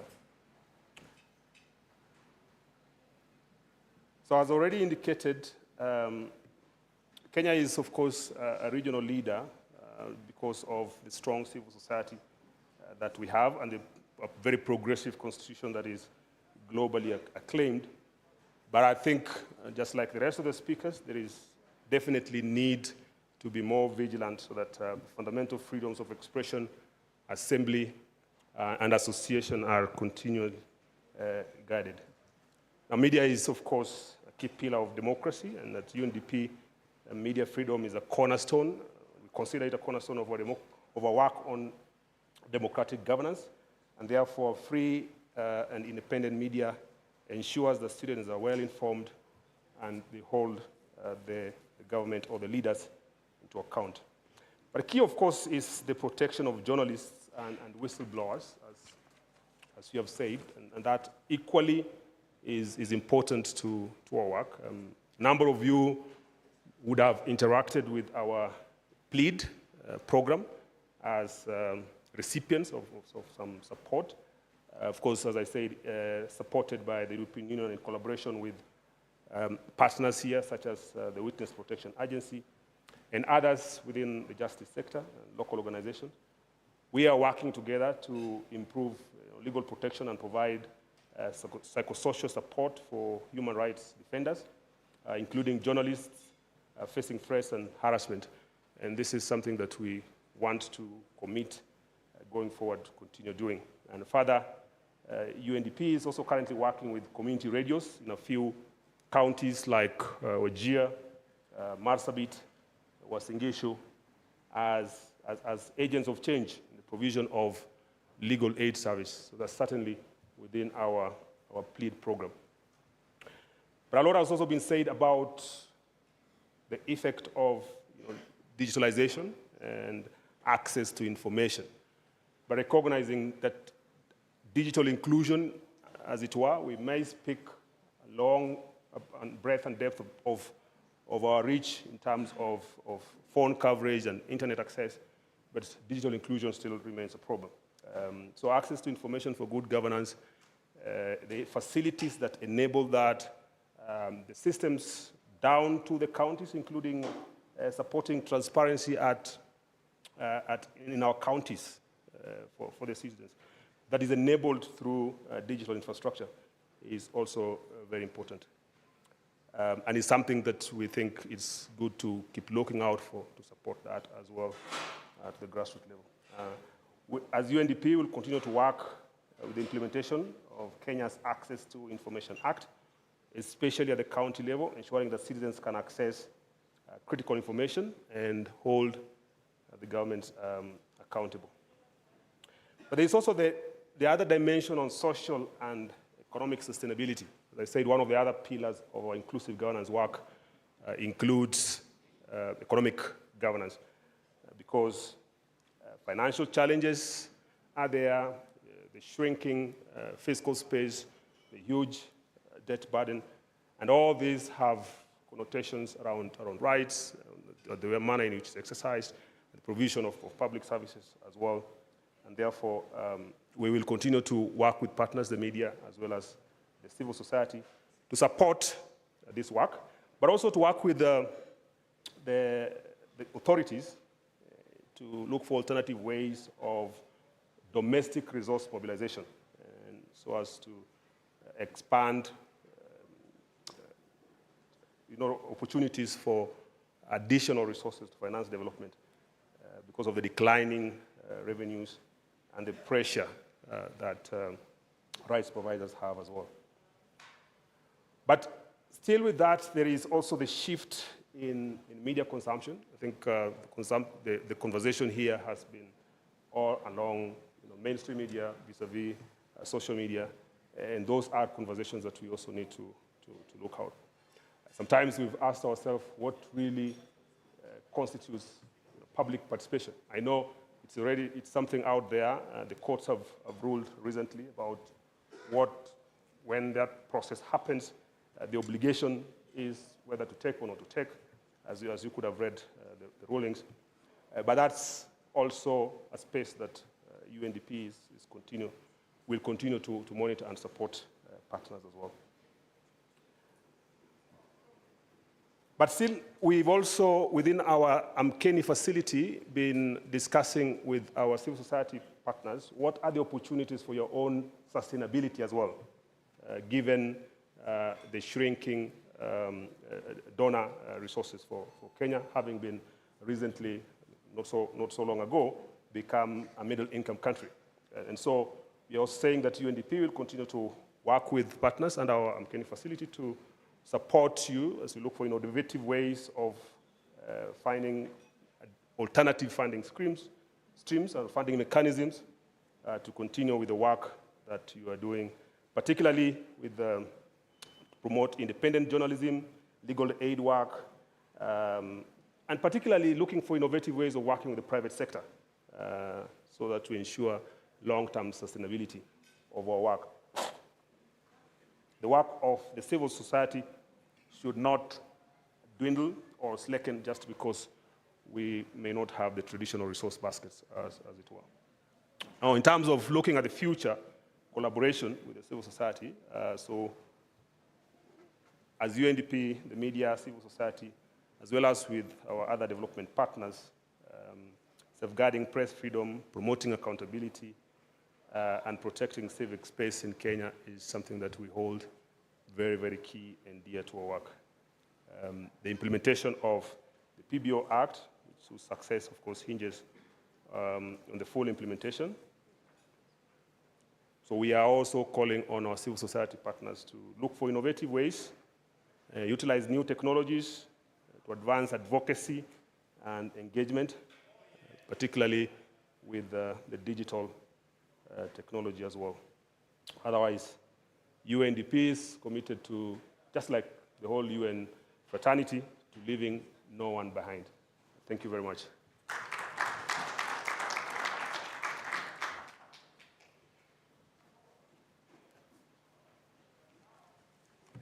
Thanks, Julius, and let's appreciate him. So that collaboration, thanks for the reassurance that you continue to work with everybody else and support the various elements of, especially the funding aspect that is becoming a critical element in terms of what we do and what we are able to do, our operations. So our next speaker is Mr. Vincent Omnyin from OHCR. Vincent, welcome. I think the trend has already been set that we stand or we ride on the previous protocol. Yes, my name is Vincent Omnyin from the Office of the High Commissioner for Human Rights, which is a UN agency. And today we want to highlight a few points in addition to what the previous speakers have said. Globally, the digital age has brought both opportunities and risk for media, freedom, and safety of journalists. On the other hand, digital technology has enhanced access to information and expanded the reach of media. But on the other hand, they have exposed journalists to new forms of threats such as online harassment, surveillance, and spread of disinformation. There's a report by the UN Special Rapporteur, which is available online, that was submitted in 2022 to UN Human Rights Council. And this report is entitled Reinforcing Media Freedom and Safety of the Journalists in Digital Age. And I will invite you to go and have a look at this report. It highlights urgent need for states to uphold their obligation to protect journalists and ensure media freedom, particularly as digital threats increases. Protecting journalists from both physical and online threats is critical to upholding the rights to freedom of expression, which is fundamental to the democratic societies. Back home here in Kenya, we also resonate to these sentiments. Journalists covering sensitive political issues such as corruption, protest, election, and many other issues have often faced digital threats, including harassment, surveillance, and intimidation, especially online. Despite Kenyan constitution guaranteeing media freedom, legislation like misuse of Cybercrime Act has been used to suppress critical voices and limit press freedom in some cases. The growing digital threats facing Kenya journalists reflects the global trend identified in the report that I've mentioned above. So there's a call for collaboration, the nexus that Churchill talked about between the civil society organizations and media to address these challenges that we face globally and also we face back here at home. And among many things that Churchill had highlighted, there's also need for civil society organizations and media to work together to advocate for reforms to protect journalists and combat the misuse of laws that restrict freedom of expression and promote safety measures in the digital spaces. I want to stop there, cognizant of the time pressure that I'm seeing my brother coordinating this event, but I also want to mention that on 10th December, there's an important day, which is the Human Rights Day, that I want to invite all of us. We are organizing to have duty bearers and right holders have a dialogue, and some of these issues that we're discussing here could find their way into this agenda of Human Rights Day. So this is an extension of invitation to you all to join us on 10th December to celebrate our Human Rights Day. Thank you so much. Thank you, Vincent, and thank you for the invitation. That mark it in your diaries on 10th December. 10th December, just 2 days before we do our 12-12. Yeah? That will be, so before we do they call it Jamhuri. Yeah, so you're welcome. You share the details where the day, the venue and time and the thing. So through the CCF, you will be able to pass that information to. Our next speaker is Jay Ralitera, from the Media and Information Program Officer for UNESCO Regional Office for Eastern Africa. Jay, welcome. Right, thank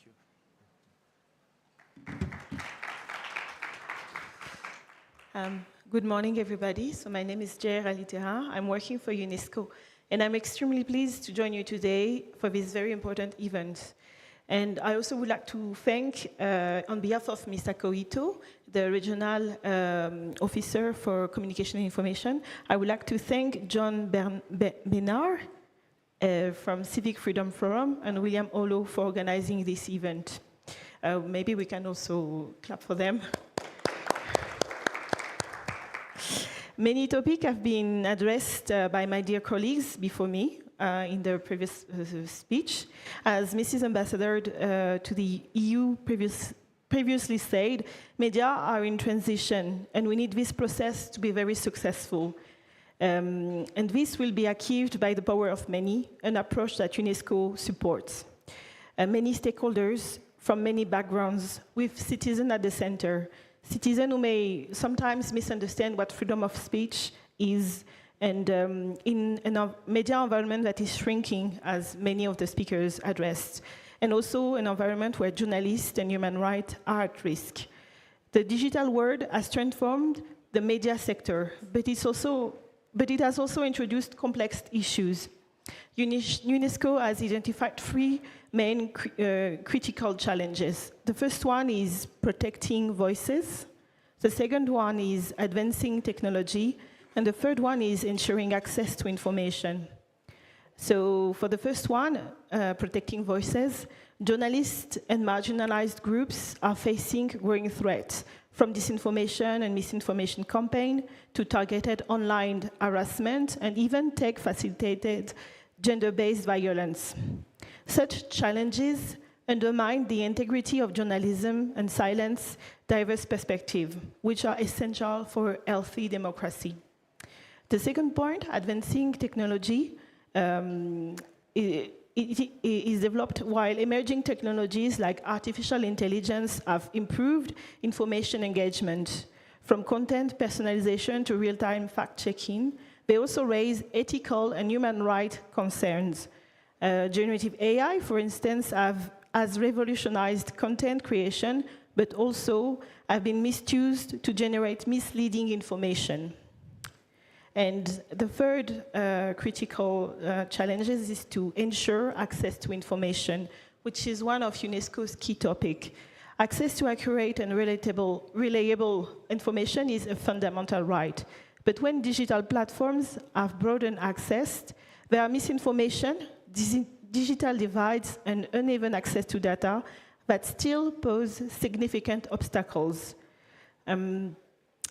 And access to information became vital. We must work to ensure that all communities, regardless of their location or background, status, can participate fully in the digital era. Considering these challenges, it's evident that no single actor can address those alone. So this is why the power of many is very important in this. And this is a spirit of partnership that UNESCO has been pushing in our work. This is where collaboration between government, civil society, media, tech platforms, and international organizations is essential to develop sustainable and human right-based solution. So I insist on human right-based solution. UNESCO firmly believes that this collaborative model, and has supported a variety of initiatives. So today I wanted also to talk to you about 4 main programs that UNESCO is leading in that matter. And for example, in 2022, we initiated a global conversation on the regulation of digital platforms.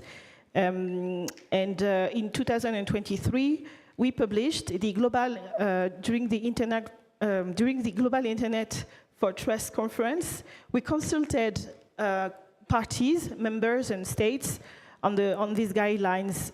We published them, and the document is called Guideline for the Governance of Digital Platforms, and I invite every one of you today to read them.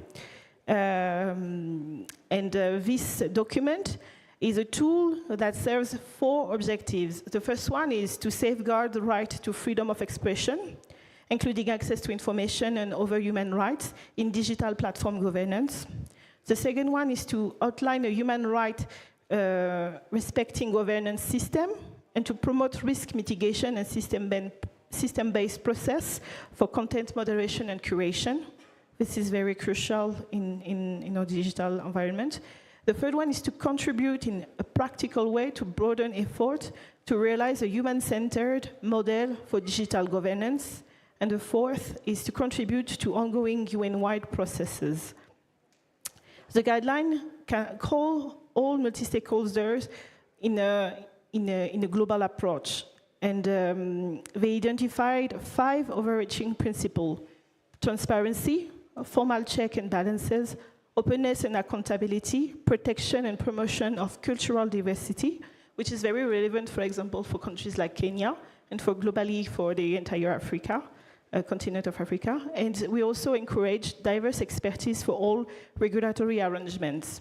So these principles have been applied already in Africa. For example, with the African Communication Regulation Authority Network, and through also the network of independent media council from Africa. And additionally to these guidelines, UNESCO at a country level is working on multiple projects. So we have this project called Social Media for Peace, which is funded by the European Union. And this project demonstrates a commitment to fostering safe online environment by promoting information as a public good. We work together with Article 19, and we support the establishment of a national multi-stakeholder coalition on freedom of expression and content moderation in Kenya.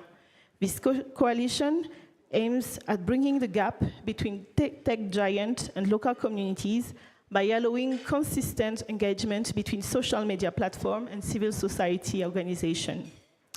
The second project is a project which just started, I think it started in October, and it's named DigiCen. It's a transformative EU-supported initiative that seeks to develop local digital platforms supporting Kenya's sustainable social and economic growth. This is designed specifically for vulnerable groups like women, youth, and marginalized communities. And the last one I wanted to talk to you about is the Media and Information Literacy Program, a program that I particularly work on, a program which is designed to empower individuals with critical thinking skills, something that we might need to develop more in the future. Critical thinking skills for the media, for the information, and also on the digital platforms. These initiatives highlight UNESCO's commitment to multi-stakeholder collaboration as a pathway to meaningful long-term change. Together with our partners, we are building digital ecosystem where rights and freedom are protected, where technology supports rather than undermines democracy, and where access to information remains the foundation of society. As we are moving forward, UNESCO is committed to address challenges through partnership, thoughtful policy, and steadfast commitment to human rights. So my message today, and for the ongoing conversation, is to invite all of you to join on these efforts, bringing your unique insight and expertise to create a media landscape that is free, fair, and safe for everyone. Thank you for your attention.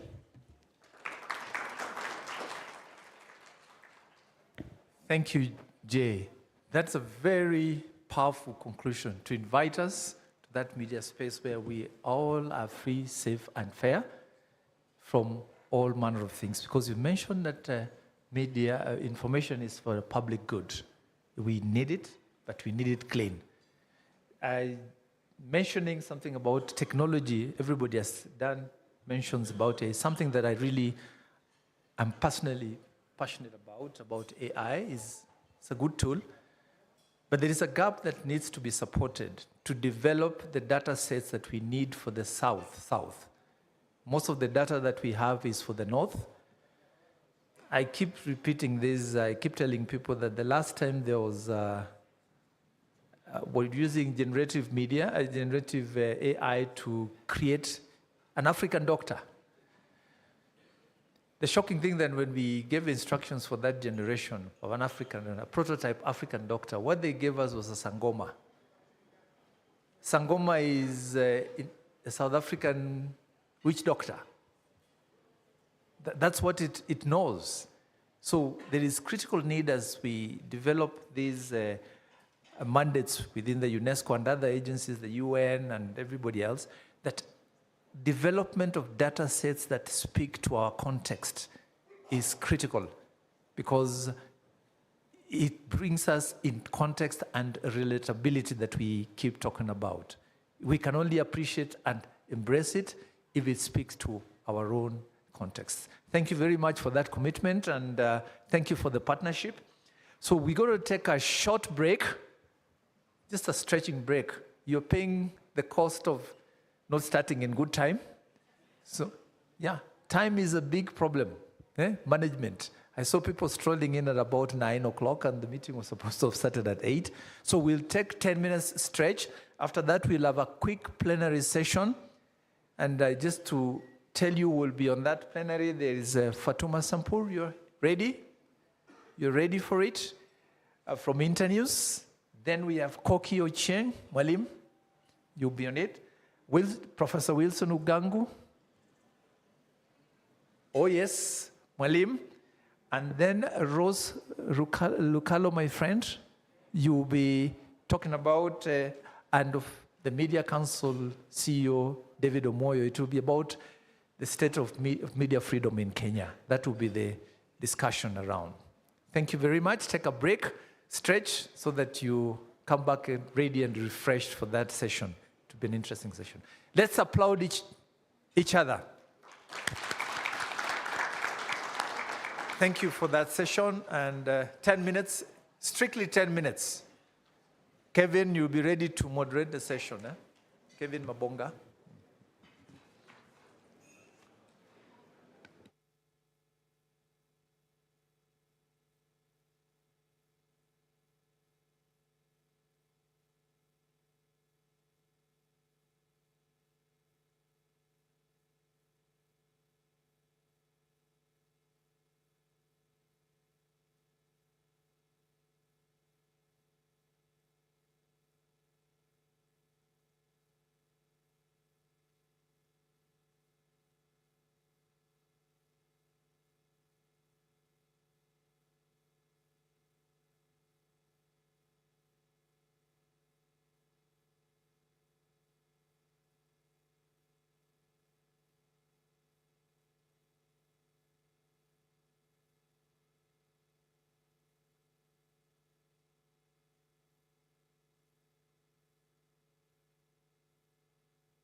Discussion.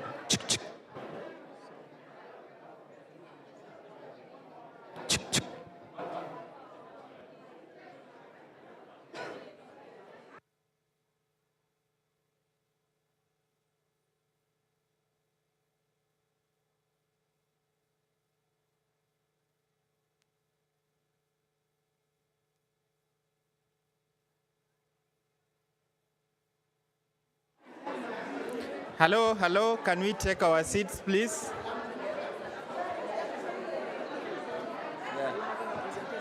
No.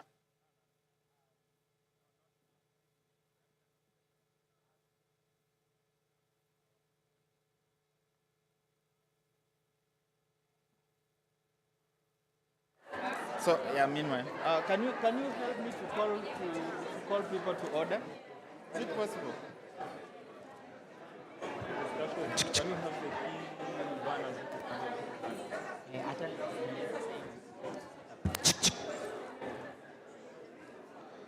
Hello, 1, 2, 3. Hello. Let us call the House back to order, please. Those who are outside, please let's reconvene.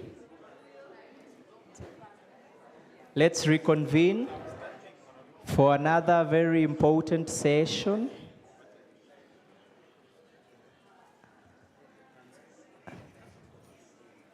Yes, let us reconvene, please.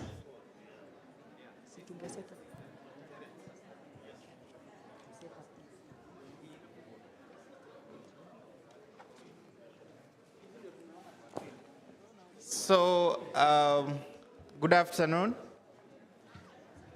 My name is Kevin Mabonga from Katiba Institute, and I will be moderating this session for the next 1 hour. I'll kindly request the panelists to take their seats. I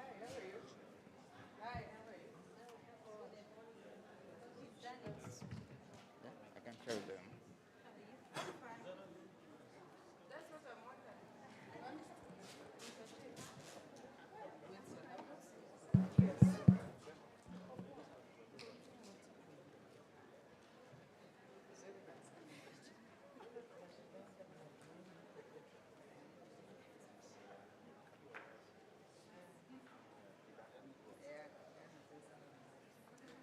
So, good afternoon. Can we settle, please? We are beginning this next session. Thank you for keeping time a little bit. The next session is about the state of media freedoms in Kenya. And to introduce that session, of course, I wasn't aware that I'll play a role in this. Janak has just ambushed me, as you can see on the program. But then we should be good to go. So, as I said, this session is we are going to discuss about the state of media freedoms in Kenya, and we have a strong panel that will be able to give us a proper context in the Kenyan scenario. We have representation from the regulator, academia, civil society, and mainstream media. So to give us context, I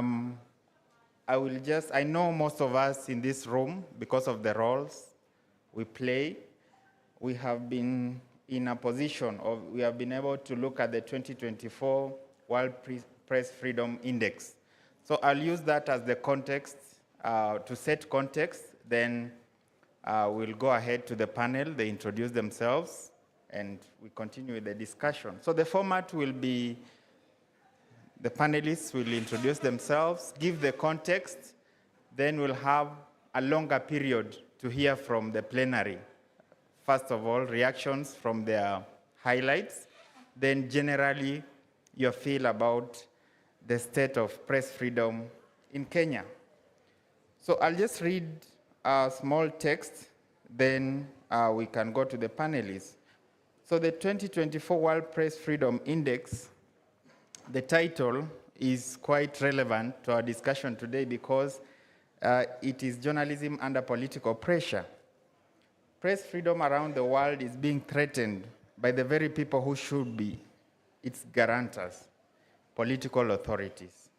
So that's a critical statement to note.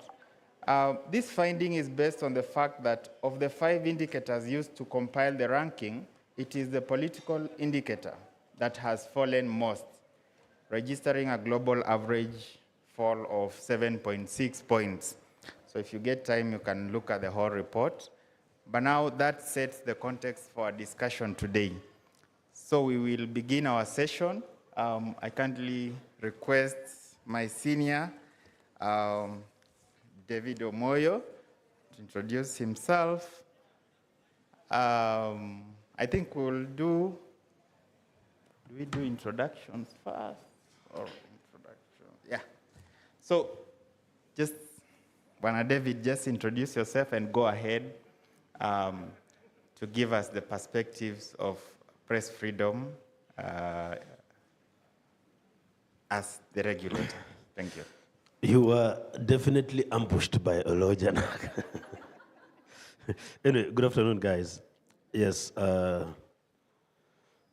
think as you talk about press freedom, my name is Omoyo David, here at the Media Council of Kenya. We generally try to document these cases and we try to lobby for press freedom. But I think, as I said earlier, it is foolhardy or a little naive for us to imagine that we can discuss press freedom away from fundamental freedoms. They go hand in hand. And that deep understanding as a foundation for those defending press freedom, that's what will help us, because then you become part of a coalition of people fighting for fundamental freedoms, where the media freedom is part of that. I say this while aware that because of maybe sometimes a failure to understand that, we have reached a point where we have almost crowded interventions in this space, but little meaningful impact. It is, you know, it's a razzmatazz of everyone doing something and all that, but you can't really get specific numbers and all that, because we haven't been able to plan ourselves, isolate the salient points in the press freedom broad field and know who does that.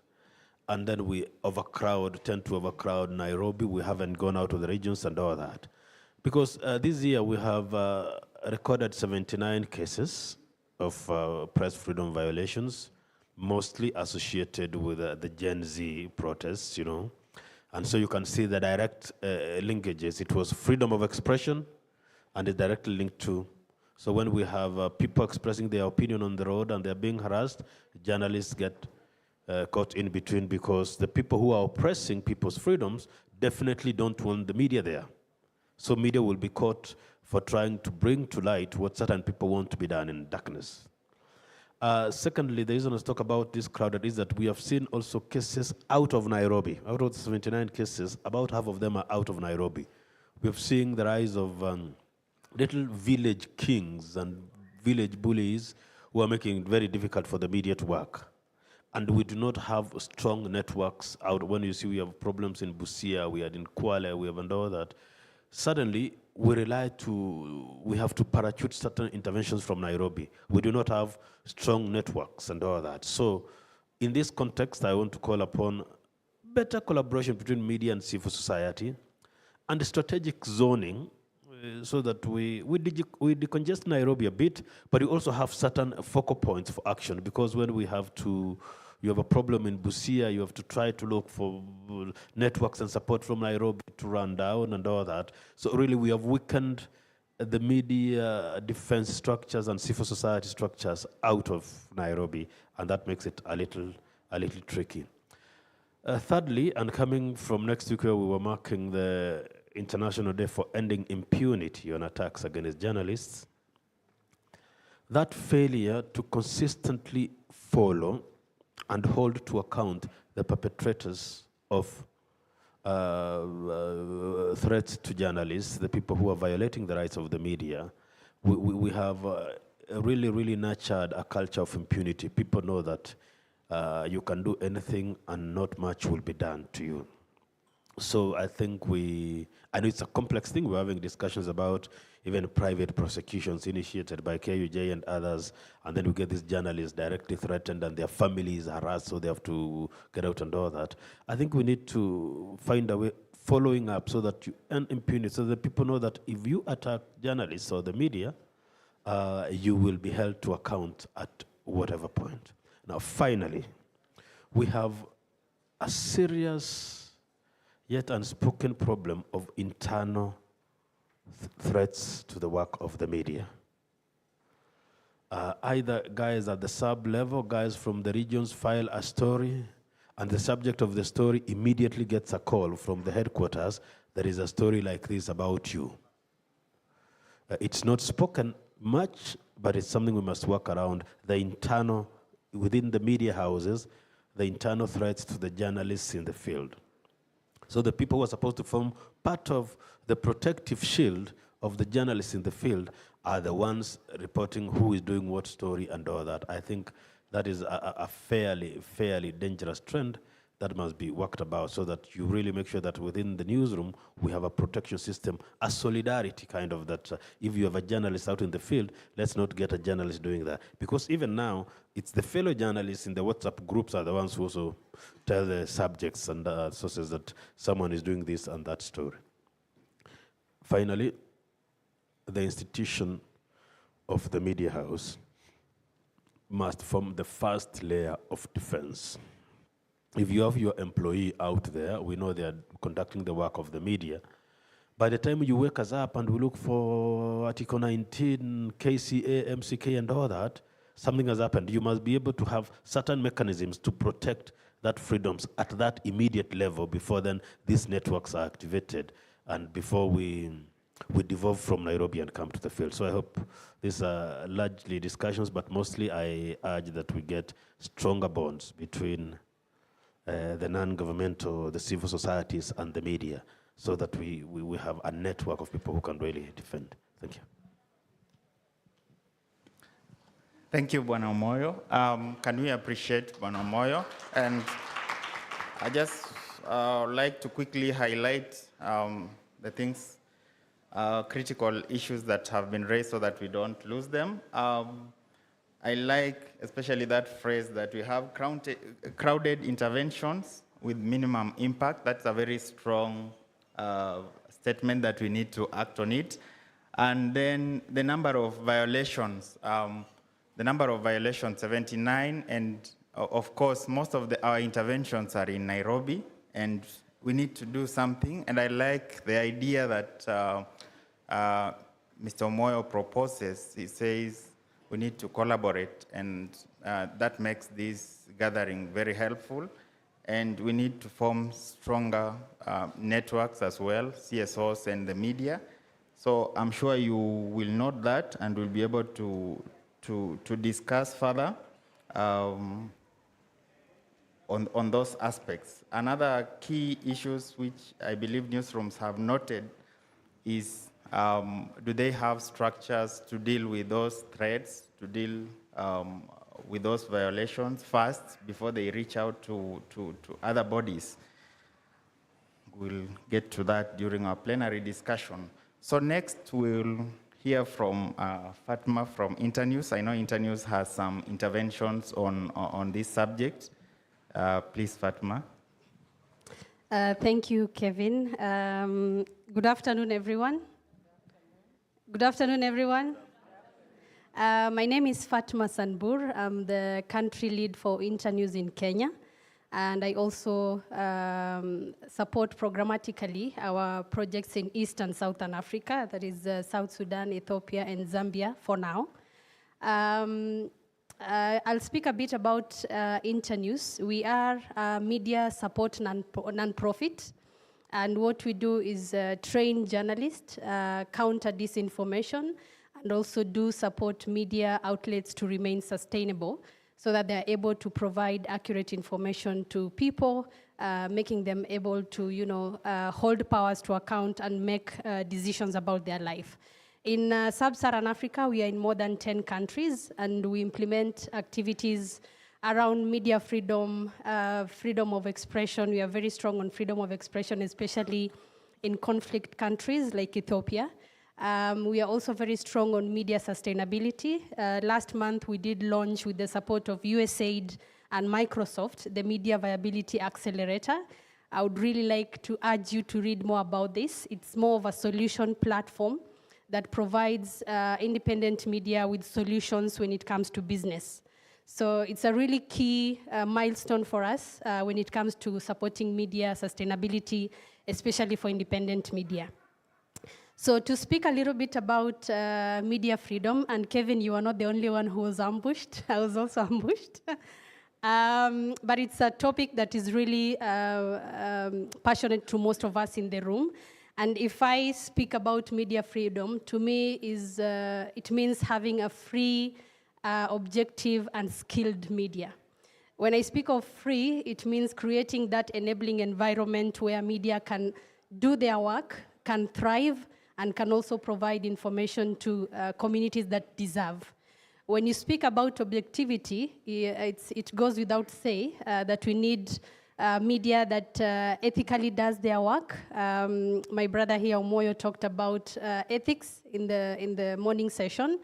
And I think having a media that operates objectively, despite political interferences, media owners' interferences, and guided by independence when it comes to editorial component, it's really key.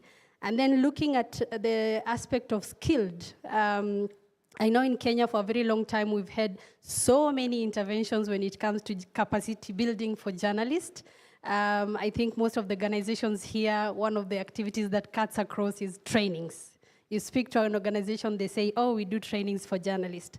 There's a cohort of journalists that have been trained for the last 5-10 years that are no longer in the space right now.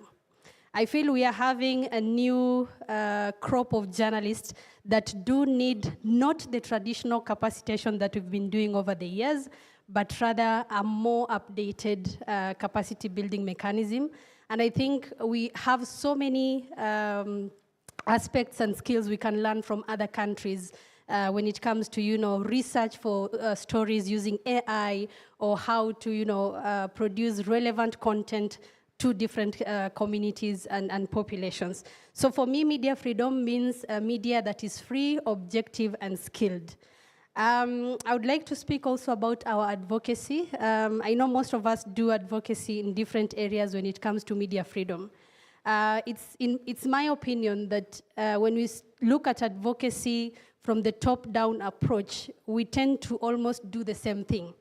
We tend to have the assumption that people need this, our communities need this. But I'm looking at an aspect of looking at advocacy from the community side. How do we have people, communities advocating for media freedom for us? Like, how do we, enhance media literacy so that communities are able to understand why we need a free media? That way, we are not only seen as advocating for media freedom from Nairobi, but actually having the populations advocating for media freedom for us as well. So for me, I think it's about time we look at different components of advocacy, but having people at the center of our advocacy when it comes to media freedom is really key.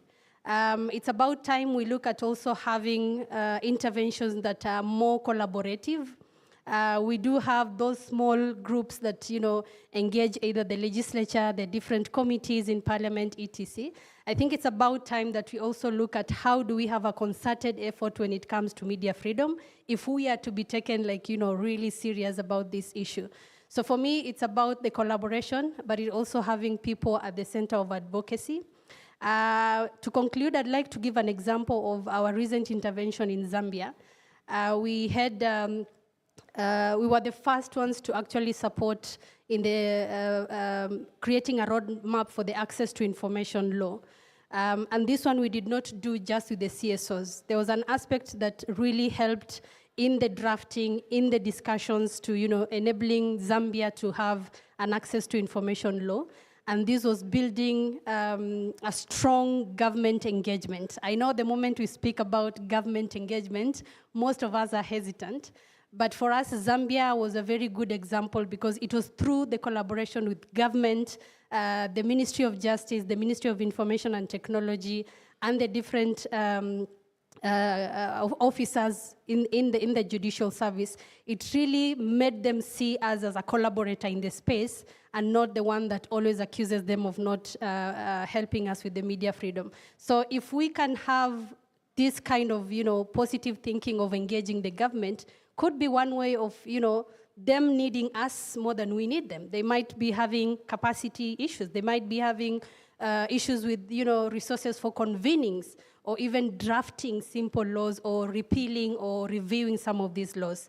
So those are my few remarks. Thank you, Kevin.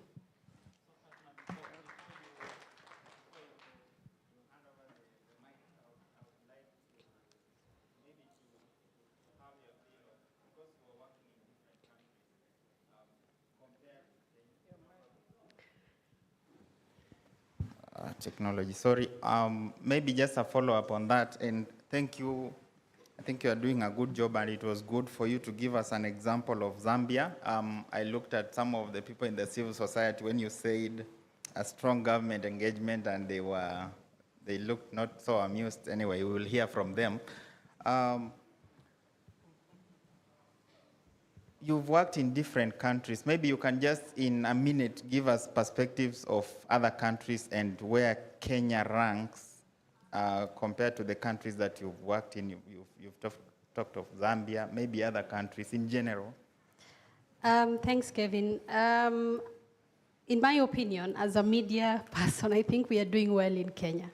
It's a bit difficult right now, between 2022 and now. It's a bit restrictive. And we've seen, bashing of the media publicly by different public figures and government officials, which is a bit sad, looking at where we've come when it comes to media freedom and freedom of the press.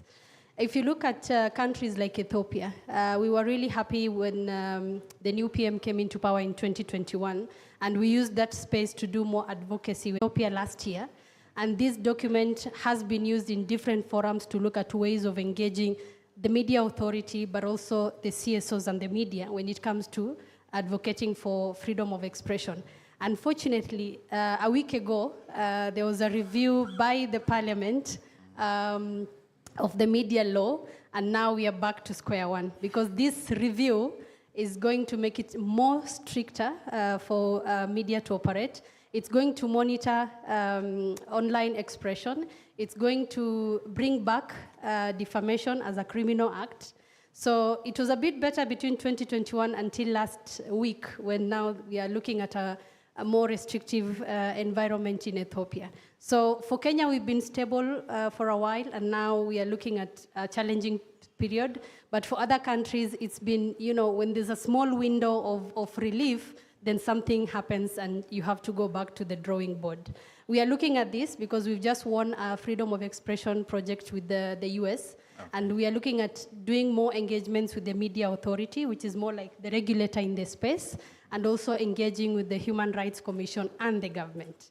We want to use the model we've used in Zambia and see if it works, but let's see.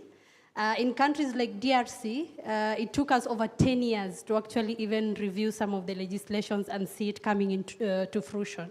So in different countries, there's different contexts. Sometimes it takes a year to review one law or two, or even support in reviewing it. Active in the space, we have freedom of expression to advocate for some of these laws. We have really stable organizations that are advocating for this. For me, I think it's just having a concerted effort and a collaborative approach to advocacy. Thanks.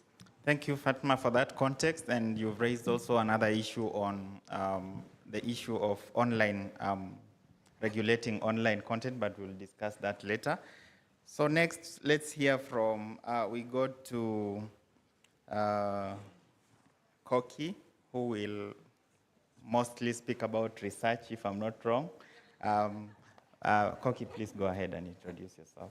Okay, Kevin, you might be wrong. Yes, my name is Robbie Kokio Cheng. I am a scholar and I teach journalism and media at United States International University. And I'm also the chair of the Center of Media Viability and Development, which is a very young organization that we have been doing a lot of viability work with Deutsche Welle, with about 20 media houses. And we've taken them through aspects of viability, which I'll share as one of the challenges of the media. I'm also a proud member of AMWIC. I know they don't like me not saying that, so AMWIC Hoye. Yes, thank you.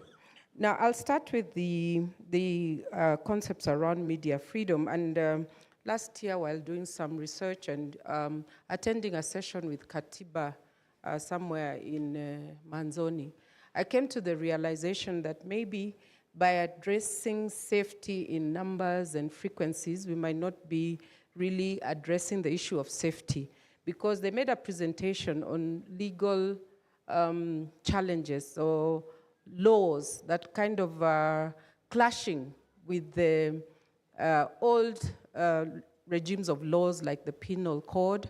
And then I went and researched further. And true to the word, even the Gen Z protest proved that government pulls up whichever laws, whether they are valid or not. And because we are not very vigilant in making sure that we hold them accountable or take legal stance while these intimidations are going on, we have a challenge to now kind of be reactive, instead of proactive in making sure that some of these issues go up to the Supreme Court and are not revoked again. I've heard about amendments, and these have been retrieved from those penal codes, etc., and they are likely to, of course, look into make it more dangerous for former, I don't know whether we are still public influentials or public intellectuals as journalists. So it's important to really reflect on how to be more proactive in counteracting whichever legal changes that are likely to be changed and policy changes that are likely to affect the lives of journalists and other public intellectuals. The second aspect that I've dealt with in the last 4 years, very interesting around media viability, the shift of media from what was perceived as mainstream or is perceived as mainstream media towards the more small, medium enterprises. And my senior here, David, has talked about media moving away from the main city. But the question is around that move and the freedom from analog to digital. There has been that quest to kind of give more plurality in voices and more people giving their concepts of what they want to listen to. And the challenges that the media, of course, is facing is ever since 2016, the analog to digital, migration, the media maybe has not been very quick to adopt what we call digital transformation of the media. Literally moving very many activities on online space in the digital side so that its operational costs are lower, and again, its distribution costs are lower.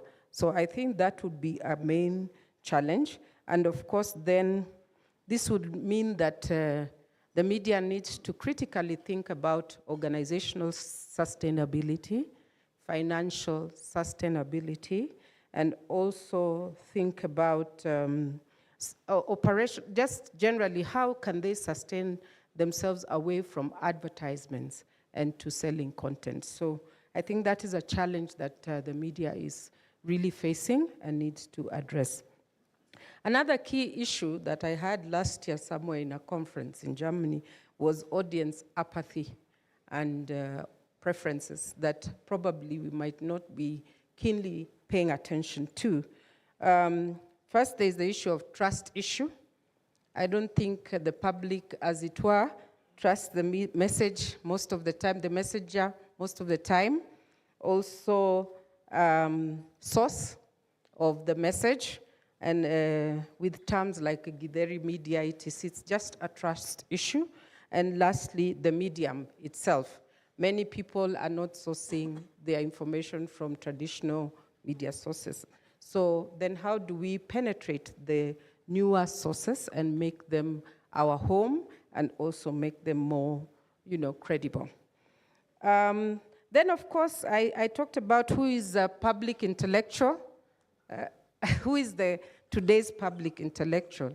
It might be an influencer for those who are 18 and below, or 21, or Generation X. So who are these? And how is that changing? And how do we maintain that status as journalists? That becomes very, very important. And lastly, about audiences, niche audiences are more. Diasporic audiences are even more, because people outside the country want to know what's happening. And then there's the local audience.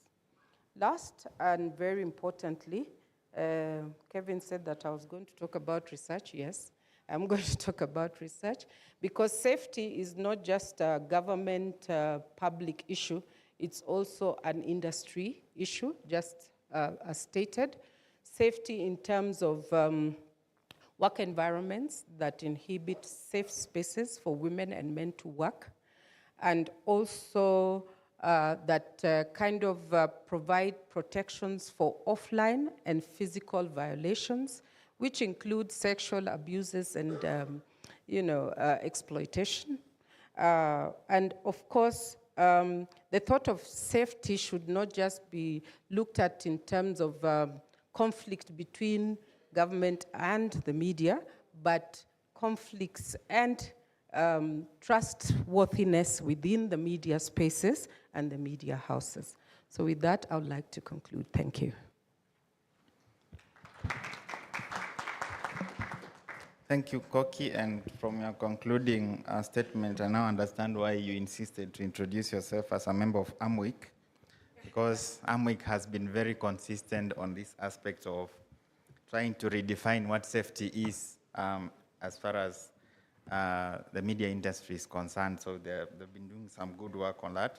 And also you have still emphasized on sustainability, and you bring in another issue of which maybe later on Mr. Moyo will speak to it about the audience and the issue of trust of the audience to the media. What are the statistics? What do statistics say about their trust on the media? And of course, a key issue on the medium. Thank you so much, Koki. Now we are still in the academia, and I would like to invite Dr. Wilson Ugangu to also share his initial thoughts about press freedom in Kenya. Thank you. Thank you, Kevin. My name is Wilson Ugangu. I teach at Multimedia University of Kenya. I'm also the immediate former president of the East Africa Communication Association. I still sit on the board of that body, and I represent the interests of academics from the region. Now, in speaking to the topic of today, I want us to take sort of like a historical viewpoint a little bit to help us to frame the conversation that is happening here today. If you look at the history of the clamor for change and freedom in this country generally, the media, the civil society, and the academy were right at the forefront. Right from the 80s, if you recall very well, some of you who are here, but also from the general writings that are available, into the 90s, these three segments of our society were extremely, very, very critical in pushing and agitating for change in this country. Especially, the very repressive period of the Moi regime, it kind of like brought together media, civil society, and the academy in a very interesting relationship. In fact, at some point, especially in the early 90s to the mid-90s, you could not distinguish between one who is in the civil society as a leader, one who is in the academy as a leader, and one who is in the media as a leader. They kind of like seemed to embrace these three roles and play them at the same time. A good case in point is even Rose here. You know, Rose here in the early 90s. That's when I knew her, but she had been in the media longer. She was a very prominent journalist.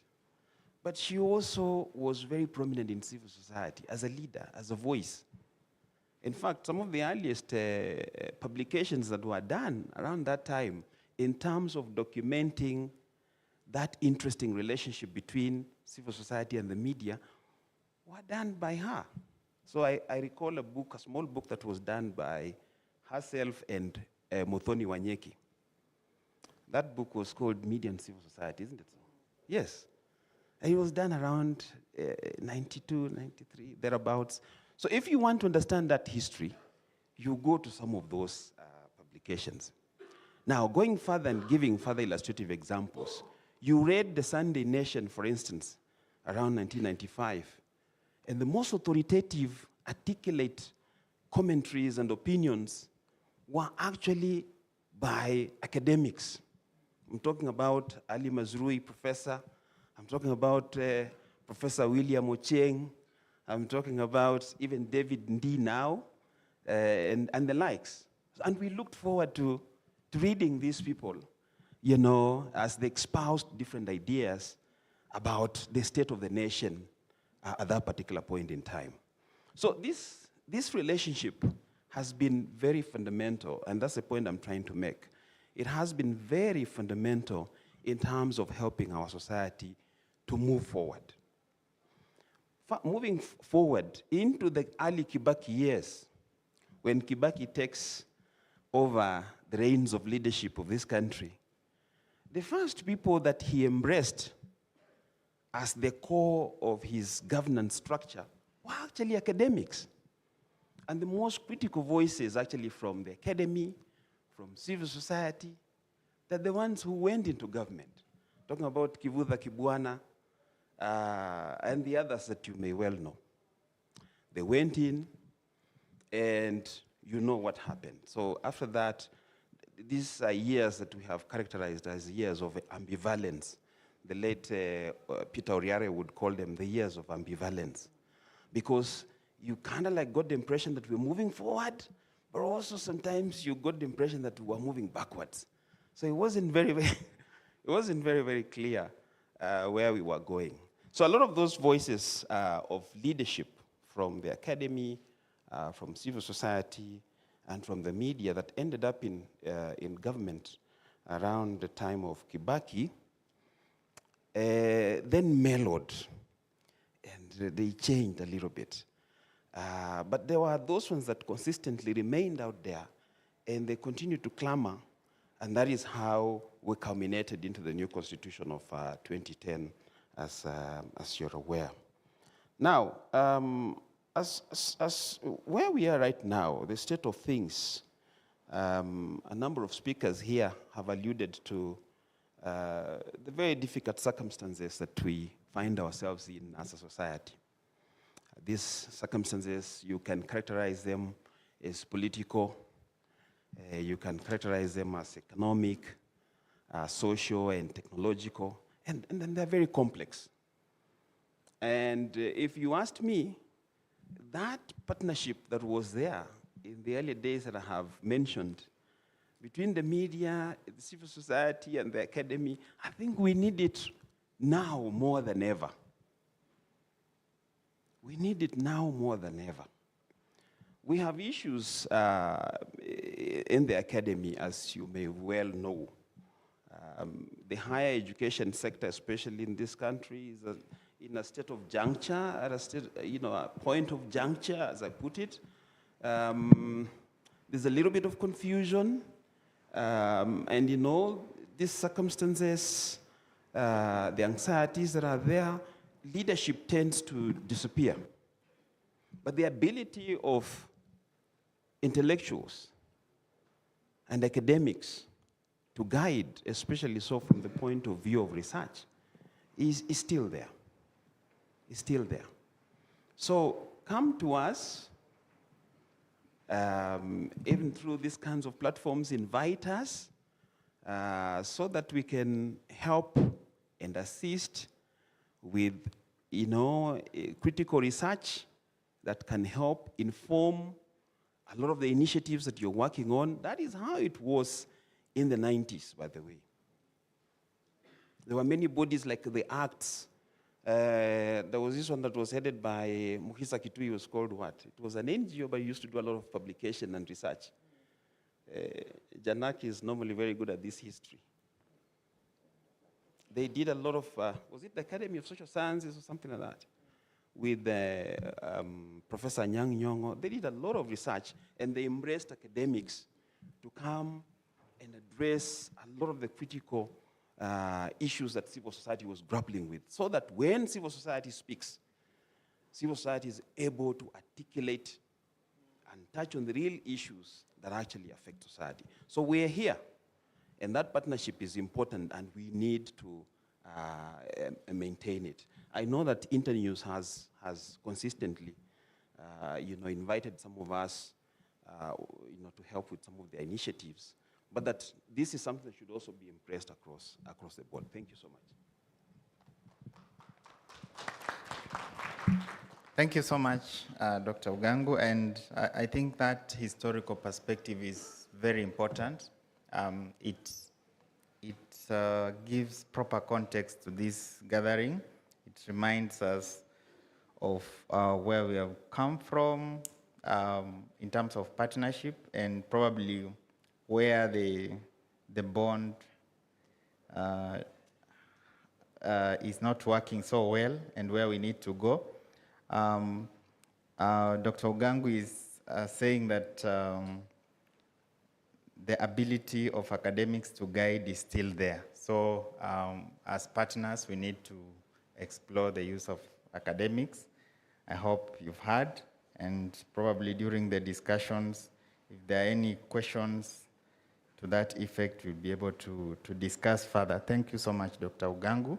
And finally, you already introduced Ross, a bit of Ross, but I'll call upon Ross to continue with the introduction and say a few remarks about press freedom.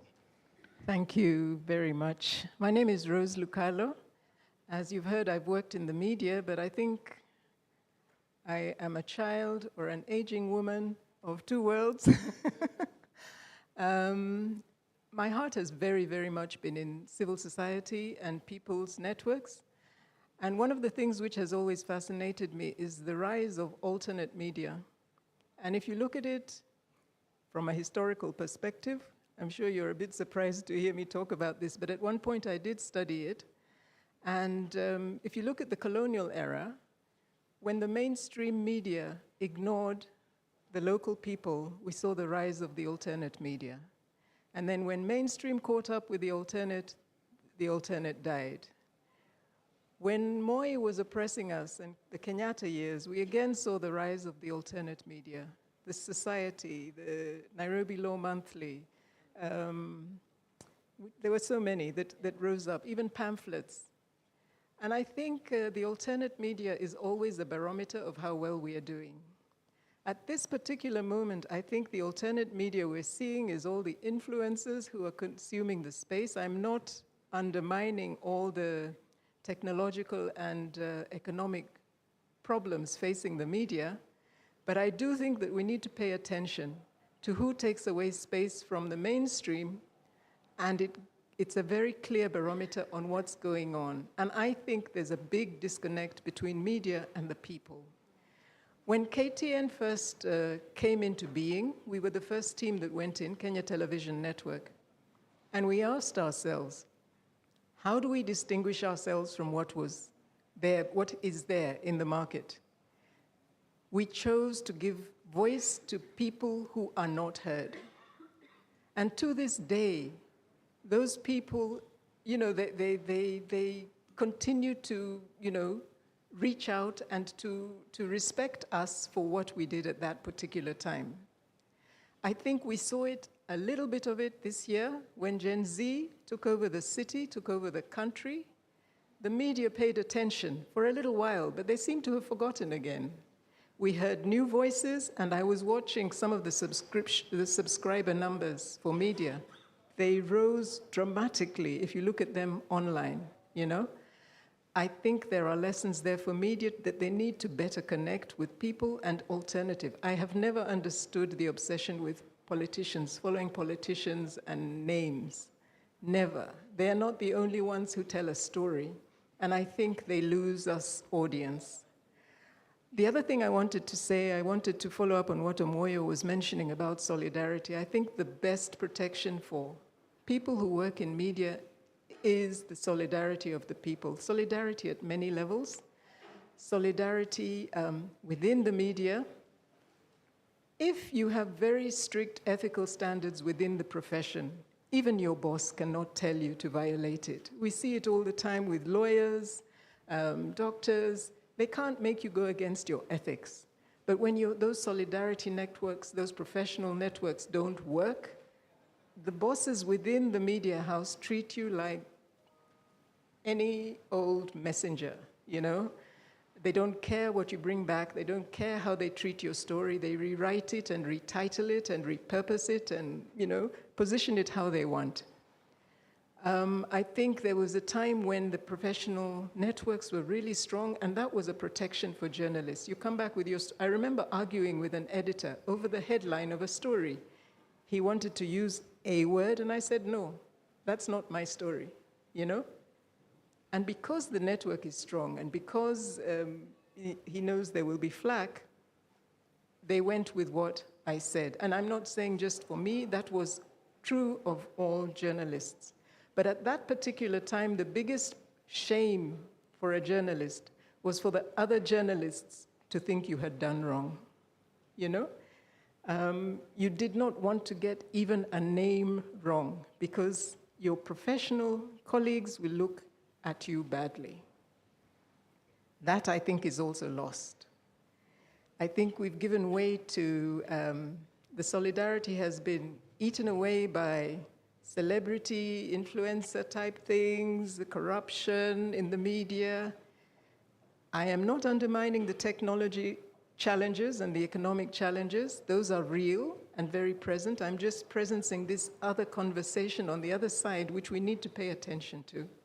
And really, really look at this as a profession, again, that is worthy of respect. There used to be a time you could walk in and they, you know, people would be on their P's and Q's and monitoring, and they would want to check their facts before they speak to you. Now they don't care. They lie from the podium, and they know something, somehow they're going to get reported. So I think audience apathy that Robbie was talking about comes from some of our shoddy work, if I put it like that. I think we're getting a bit shoddy. It's better to do one story well than 1,000 stories badly. You'll be remembered for that one story. But I also want to say that I think some of the cases which have been taken forward by Media Council, by KCA, by Kenya Union of Journalists and others, we need to win one case in court. We need to win one case of violation of journalist rights in court. Impunity is it's so real, you know. I mean, I think I'd really love to see media unite around one issue. And I was sharing our stories with somebody who was telling me about a case in Pakistan. I think we were in a meeting with some of you who are here, and they were saying that the Pakistanis have taken a position that if one journalist is harassed or injured, they all report the story that that journalist was reporting. The whole media will focus. So there's no way you can brush something under the table. We need to be very much more strategic about our interventions in the protection of journalists. Power does not want to be held to account. Never will, never has. So this is not a battle for today. It's not a situation for today. It's something that we must constantly rise up to and think about. much as we pay attention to the law and the rewriting of it, it's no use having laws that are ignored. I think I'll leave it there and the rest can come in the conversation. Let's appreciate Ross. Thank you so much, Ross. I pick up two statements from your presentation. The aspect of the need for media to connect with the people, and just emphasizing that the best protection is solidarity, and not just solidarity, you insisted that it's solidarity of the people. So from those highlights, I think I won't take any longer. I'll immediately go to the plenary. We get a few comments. I know you've been following keenly. What you picked up, maybe something that wasn't clear, or you want to just add a comment on the subject. I'll take a few comments because I don't know how much time I have, Janak. 20 minutes, okay. So, so please just lift up your hand, then get, so we have one person there. Thank you very much, our esteemed panelists. My name is... Sorry, if possible, if it's a question, you can direct it to a particular panelist, or if it's general, you can also say so. Yes, thank you. My name is Boniface Harrison. I'm from the Constitution and Reform Education Consortium. It's a digital democracy fellow. And my question is directed to Dr. Omoyo regarding the current trend of the digital media, where much of the information is being spread by influencers. Is it possible for the Media Council of Kenya to create a framework where interested social media influencers and digital content creators can be trained with ethical skills? Because I understand journalism is ethical sharing of information, and we're having so many people with huge following who don't understand media and information ethics. And that will also enhance their practice of maybe if they are collecting information from public setups, because a lot of times influencers and digital content creators have had challenges recording or even taking photographs. Thank you. Thank you. Thank you. We had two hands behind there. So yeah, you can have one. Then sorry, it happened to me near me. No, so no I just grabbed it. It's a Kenyan thing, I think. No Thanks, people. My name is Domi Yambo, and I work for Development Through Media. It's a non-profit media organization. We've been engaged in training of development reporters for reporting on rural issues. I was very intrigued by the point made by Wilson, I think, actually. And Wilson was celebrating our history, of course, the good, the bad, and the ugly, our history, and is particularly about how civil society was working very closely with academia. Most importantly is how civil society then got sucked into government, especially Kibaki's government.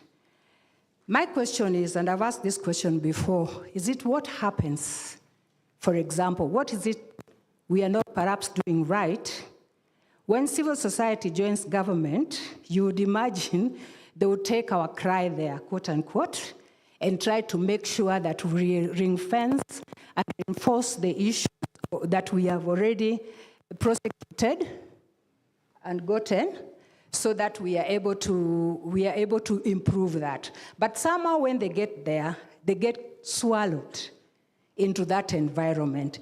Is it our engagement that is perhaps not deep enough, or is it about values, the values that we hold, so that when we get there, it's easy to forget what the challenge is, and that perhaps answers the question why we seem to be in a sort of a vicious cycle. We win, we lose, we win, we lose, we win, we lose.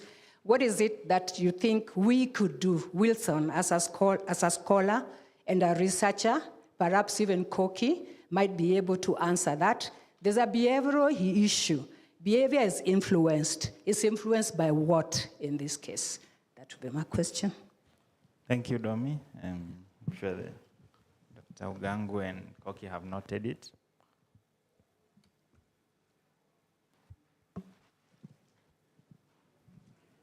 My name is Irina Sua. I have a concern that over the past few years, we've seen the media propagating a lot of anti-people narratives. And a few examples was how, for instance, the demolitions and evictions in Mukuru happened. The headlines were propagating the state narrative. And I do a lot of work around public spaces, and the media has failed us several times. They come to the ground, and then what you see on the screen is not what is on the ground. And so I'm wondering, people keep saying, oh, CSO and media have been the same. But over the past few years I have been in the space, the media says other things as we say some other things. So very problematic narratives. And it's very worrying when someone who's supposedly supposed to amplify the people's voices stifles that voice and leads in misinformation and disinformation. Thank you, Irene. There was... Yeah.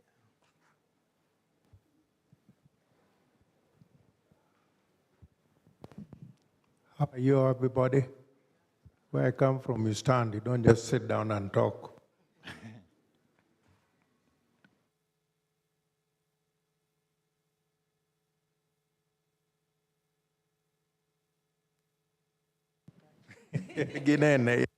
Sabotage. Yeah, my question is simply this. Picking up from what has been said by quite a number of the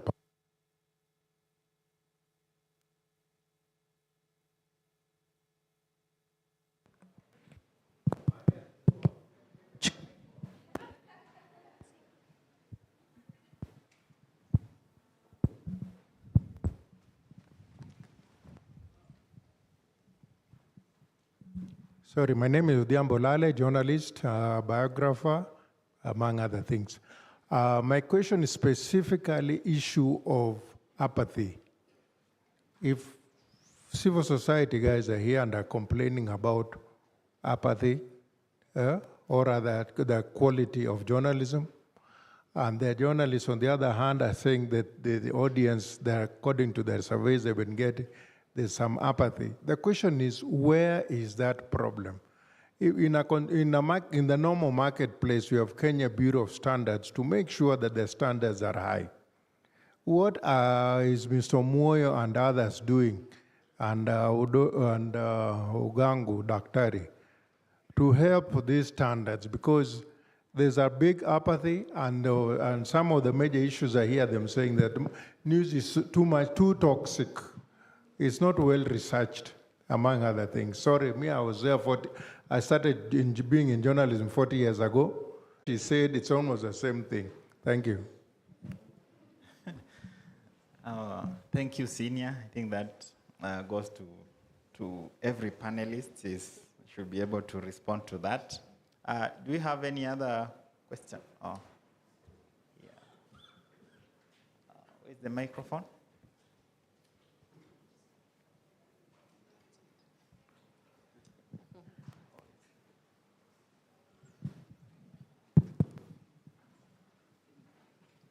Thanks. Nora from Katiba Institute. I had one question for Fatuma, where I was just interested because you had mentioned the need for sort of different types of capacity building and all the capacity building that you'd been part of. And I was hoping if you could expand on that a little bit and say, I hear your point in terms of the new generation that needs training, but how does it need to be different, basically? And what are the new mechanisms sort of that you were mentioning? And then Rose, sorry for combining both, but they kind of relate to each other. Rose, to your point about new sort of, new types of media being a reflection on our current state of media. I was wondering then, how do you view these, I guess, influencers, others who are in this space?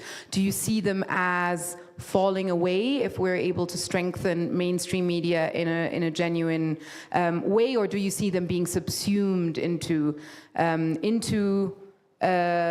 mainstream media? And the reason why I'm combining those two questions is basically to also think through, does that influence how we think about training and capacity building in this space as well? Thanks. Thank you, Nora. So I'll take one last question because there are no hands previously. I'll take one last question, then we wrap up. If time allows, we'll allow for others, but I'll take this as the last one before the panelists respond. Okay, thank you so much. Did you get it? Did you get that question? Oh, Sarah. Yeah, my name is Sarah Martha from the Civil Society Organization of Network of Busia County. And my question, I would like to understand now that we have the Media Council and KCA in the House. We've interacted in our work of advocacy. We interact with the first journalists that we interact with are the local journalists from the local media stations. And most times, we get a lot of complaints in terms of their welfare. And that one is to mean some are underpaid. With Mr. Moyo to respond to, there are quite a number of questions that touches on MCK. Maybe you'll respond to them in that order. Thank you. I will respond to those that I remember because there were quite many. Yes, about ethics and bloggers. You know, these are independent content creators, but I know we have a code of ethics for bloggers and social media use. So when they come together as a group, they get accredited and trained. And we even have a code of ethics. If you go to our MCK website, we have the code for bloggers and other social media users. The problem is that these guys are explosive. You know, these are individual guys who come from nowhere and tweet whatever they want. You can't generally police the internet entirely because we deal with professional journalists. And those guys in blogging or in content creation who want to be bound by a certain set of ethics are the ones we deal with. If guys are running across the street, that is, we call it misuse of telecommunications equipment. Yani kazi ya computer misuse and cyber crimes. Because otherwise then we will be attempting to manage everybody and we can't. Number two is that, yes, there is still a reasonable trust in the media. According to our last survey, the public perception of the media, 70% of Kenyans still trust the media. Only 10% have no business with the media, and 20% hawajali. They say, whatever you do, I think they must be the ones who buy one newspaper per week, or whatever that happens. And yes, another thing is the issue of ethics, really. We have a fairly crowded media space. You know, cumulatively, radios, TVs, newspapers, and all that, we're looking at almost 600.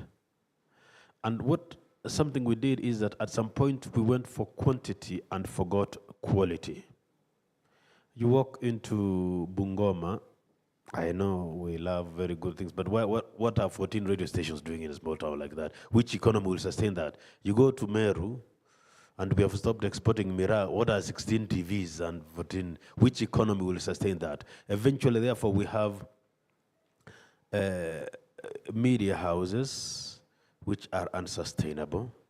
Then we end up with a bunch of people not getting paid, no equipment, and the crisis goes on. So people are not getting paid, and then they have to be critical of the guys who have been feeding them. No, you can't. So we have, it's a very dicey conversation to have because it can be misused. I think that we have too many people who have enjoyed that freedom and set up media houses, and they have zero capacity to run them. So that now media houses are centers of frustration and confusion, almost like we have around certain universities, not many. I know we have very many learned people here. We have certain public universities there, we have a lot of frustration and paid lecturers. There's always a strike by one person or another, or missing marks and all that. That's the chaos we have in media houses. And as the Guinean person said, sub-editing has gone so low. Sometimes the quality of content is very poor because we have sent home very many senior people so that we have a lot of junior guys. There is very poor research. Now that many times the show cause letters we send to media houses, including the very big ones, are glaring ethical mistakes. Seriously, you say that, did this story pass through any second or that eye, you know? And we now, you discuss about ethics, vulgarities and all that. We have a real Doto County. It's a very, we were looking through our monitoring report in the past 1 month, and it's really scary. You wonder, you call the editors because we know them, they are our seniors, boss. Muliwacha story kapita hivi kabisa. You have mentioned the names of the victims, the defilement. You put the photo of the parents there. You say they were inserted, I don't know what they found. You know, those details and all that. No viewer, actually, that's one of the letters we sent this morning to one of the leading TV stations. Did you let this pass? So we have a crisis of ethics, and really, it is, you wonder, do we tell this to the new journalists coming out or to the very senior guys we know past the story? Because we know the senior editors around. So we have a serious crisis of ethics. So apart from that inability to report certain matters, I think there's a need to, this matter of speed has really eroded the media matters and all that, because you compare certain things and how international media reports, and we have our journalists in those media houses and what they do. Well, what we do on similar cases, and it's about the presence of mind of editors to interrogate certain stories, either in print or electronic, before they go out. There is a total lack of presence of mind of sub-editors and editors, because what we are giving out, churning out at prime time, is extremely scary. We are not calling for self-censorship. I mean, put out stories of corruption and all that, put all the details that are needed.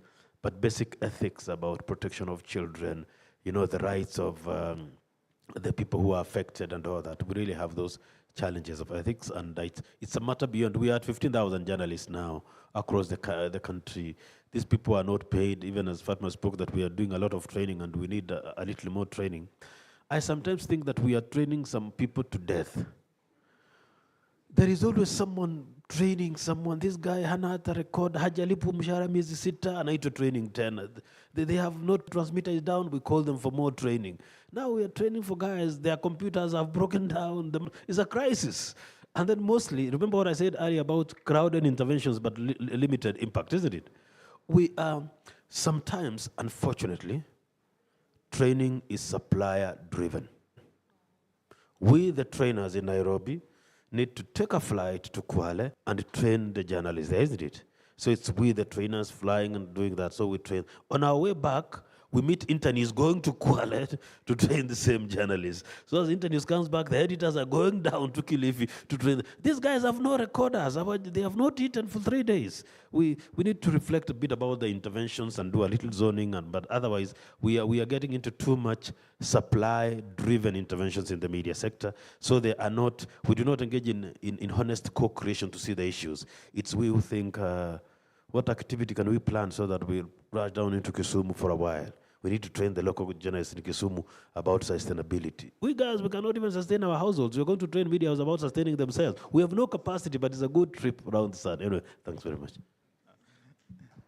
Thank you so much. I hope, Janak, someone is noting. Those are key recommendations for training. Thank you. Fatma. Kevin, allow me to just comment on something Rosemary had said, and I think it's something we need to probably have conversations around. Having media houses in Kenya following one issue of importance, I think it's something that is doable. We just need to have the intention and be intentional about it, and it's doable. And I was reading, I'm in one of the media platforms in Kenya, And one contributor actually screenshot most of the headlines of the major newspapers in Kenya. And all of them had some sort of a scandal that they were highlighting today, apart from one. So it is something that is doable. It's just a matter of, looking at how do we do it and having the same intention. I've had this discussion so many times when it comes to trainings, and it's from most of the interventions we've had. I think moving forward, it will be really important to look at what are the needs of the newsrooms. What do they need right now? Do they need trainings on how to do interviews? Are they trained on this in schools so that we avoid that and train them on something else? So what we've done at Internews for the last 3 years, and also part of our strategy when it comes to trainings, is conducting a needs-based assessments at the beginning, looking at the community radio stations, what do they need? And this one has come in handy for us in Ethiopia late last year when we went to one of the war-torn regions, and we went to do an election and political reporting training. And the journalist at the community radio station told us they don't need the training. They need recorders. So to us, we were going there with an intention of, training them, capacitating them on how to report on the national dialogue process ongoing right now in the country, which is important. But then they told us, you train us, but then how are we going to collect the data and do the dissemination? So we had to go back and actually look at do we have in terms of technical support. So we ended up buying simple recorders for them. Another radio station told us their mast has been broken because of flooding, so we had to look for someone to fix it. So doing the needs assessment at the start is really important.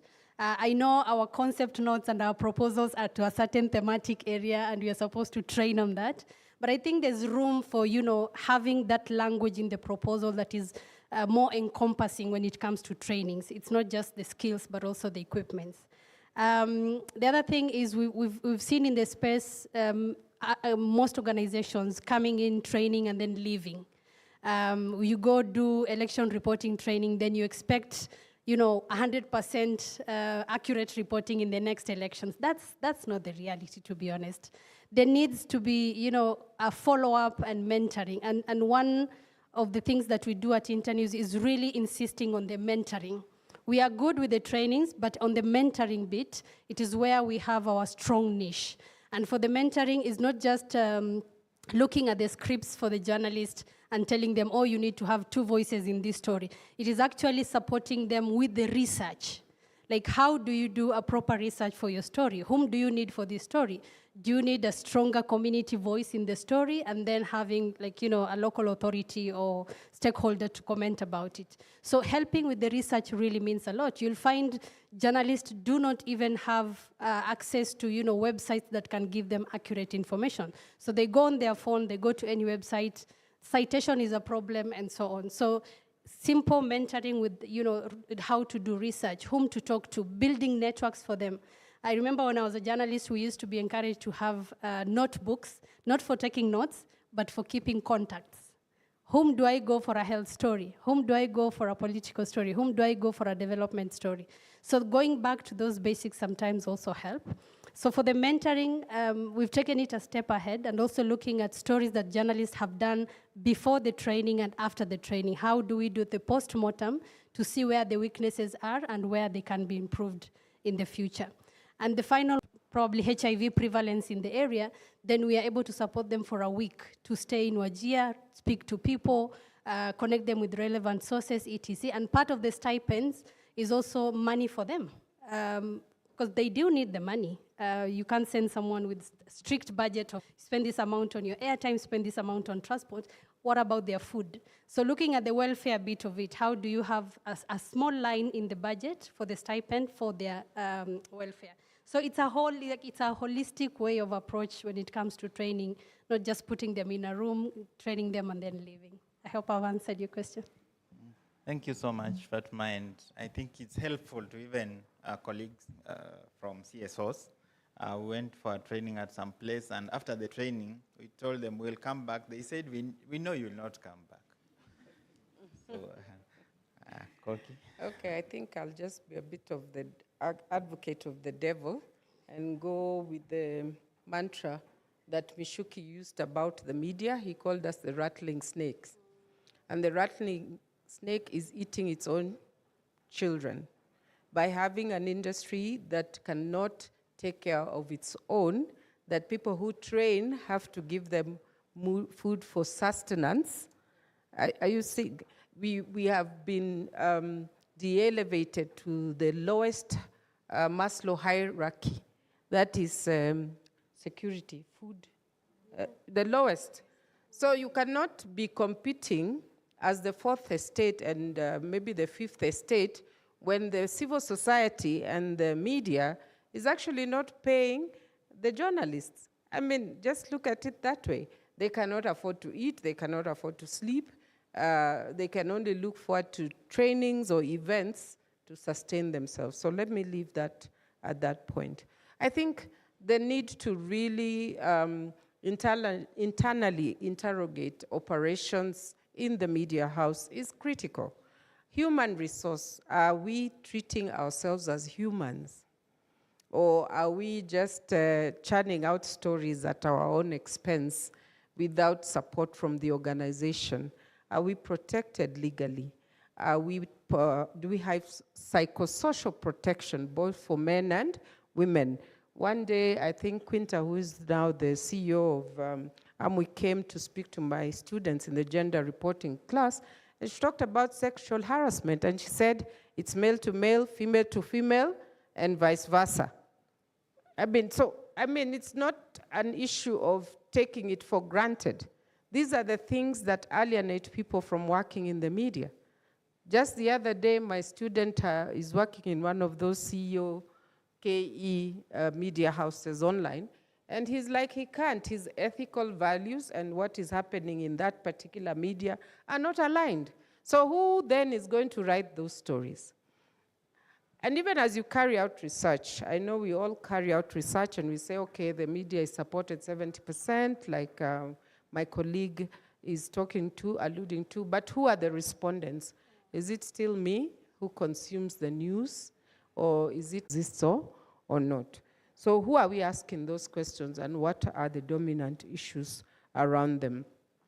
The issue around academy, I think academicians, we are kind of shy as an institution to just come out. I don't know what happened, but I think we really try to serve because that's what we do. We are supposed to do community service, we are supposed to do research, and we are supposed to teach. So my way of looking at being a scholar is, okay, what do I research for which organization, and what do I propose for them to become policies or to make stories? So for me, that would be the engagement, and I think my colleague here is talking about exactly that. Where is the space where all public intellectuals, as they were, meet to discuss and come up with ideas that can change our society back to default settings? So I think that would be my parting comment. Thank you. Thank you, Koki. And I'm sure AMWIC, the team from AMWIC, you are here, you will continue doing the good work you are doing, looking at a different perspective of safety. Dr. Ugangu. Very good, thanks. A very quick question was directed my way from Domi, and she has stepped out, but I will try to respond to it. Domi was asking what happens when civil society gets into government, and I think she was asking this from the context of that historical point that I made in regard to when Kibaki got into power in 2003, and a lot of the critical academics and media people then joined government in different roles. And from there, things mellowed. Now, what I have to say is this. I think there's a lesson for us from that. And the lesson is simple, that even when we are very hopeful as a society, we shouldn't abandon the critical spaces that have helped us to be, Because essentially, if I may borrow from Michelle Obama, you know, we're always in that, the critical voices from these spaces that we have mentioned got into government, and there were no replacements on this other side. It's very interesting, in fact, even the donors, the people who had institutions that had been supporting those critical voices in the 90s and the 80s, also actually abandoned. I remember and I recall the discussion that was there around 2003, 4, 5, thereabouts. A lot of the funding institutions even arguing that now we have proper structures within government and the public sector in Kenya in general. And so from now, most of that kind of funding that used to go to civil society will now be channeled through government departments. Olo Janak, you remember that conversation? Yeah. And so a lot of that discussion, a lot of that, those resources started going directly through governmental departments. And do you recall even the initiatives around free primary school education, enhancing completion rates and transition rates at different levels of our education system? There was a lot of funding, but it was directed mostly through governmental departments and the civil problem, you know? But we don't cover the news like that. And I think the media also needs to understand that the conversation we're having is also about its own sustainability. If Kenya does better, the media does better.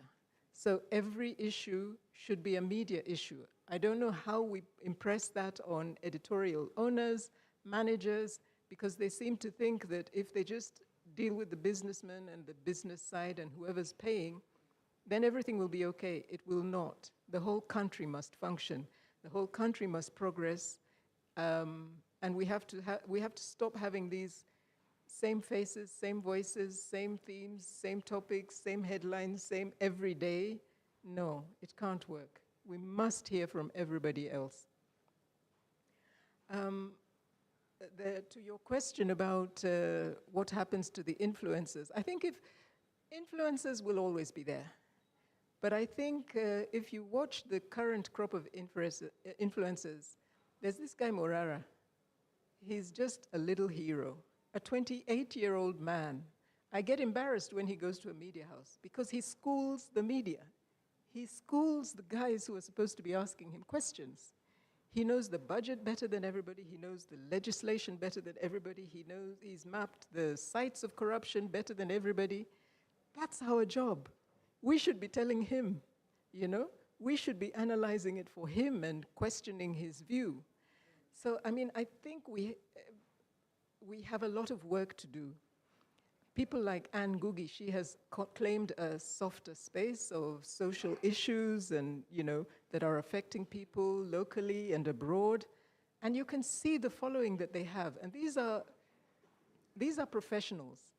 In the long run, I see a lot of new media houses emerging from this conversation. People, because of demand, people will keep going to those people for information.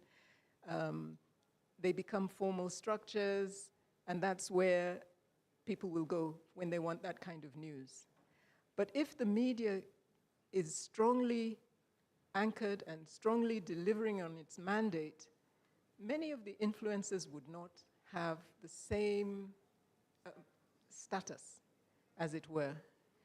And that's not to say that I want them to go. I think they do they've done a very valuable service, even in terms of teaching us what the opportunities are, how to use these digital spaces, how we could rearrange newsrooms to do better, to reach niches, all these things that we learn from them. So I think they occupy an important space. They deliver really well. But they do a lot of things that the media should be much better at doing. Yeah, I'll leave it there. Thank you, Ross. And you close it so well by saying that every issue is a media issue, but I will also say that now every issue should also be a CSO issue, so yeah. So Just before we appreciate the panel and close this section, I just have two people to say a comment in less than a minute. Have Owalo from IREX. Yeah. Olawo. Yeah. Then Wareta all the way from Kisumu. Just a minute, and I'm sure we'll have a session that will capture more on that subject. Thank you. Welcome. Good afternoon. My name is Eunice Olao, not Owalo. So Olao from IREX, psychosocial trainer. I've been listening to conversations here, and I'm asking media and journalists, including the social communicators, every time anything happens that is traumatic, they're the first to get there.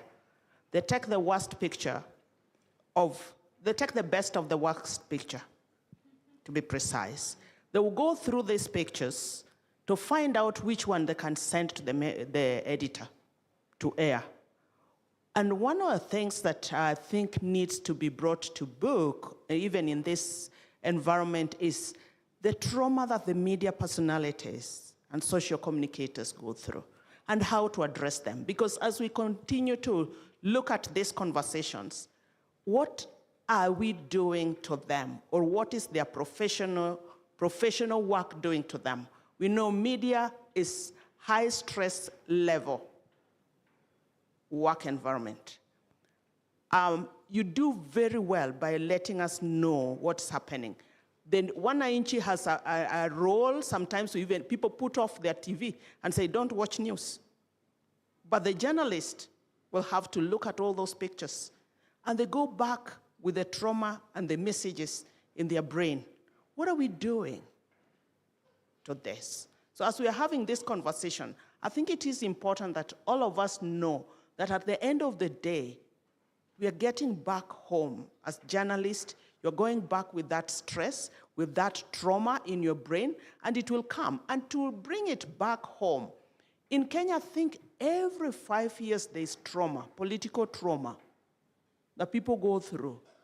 Yes, whether you got it or not, but there's political trauma. So that's what I would like you to look at. Thank you. Thank you. 1 minute from Wareta from KBC.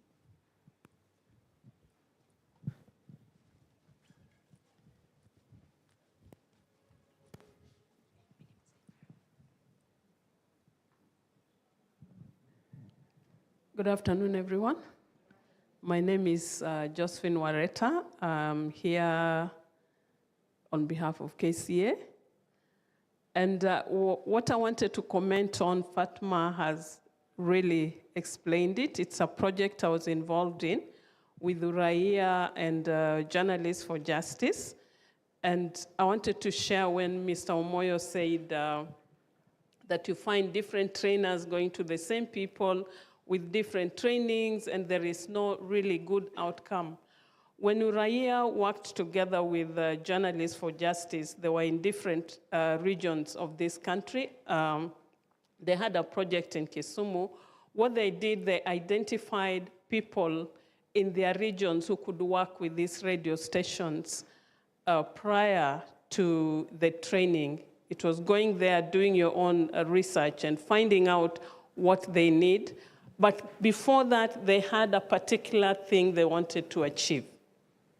They wanted to work on human rights issues. So we were to work with those radio stations.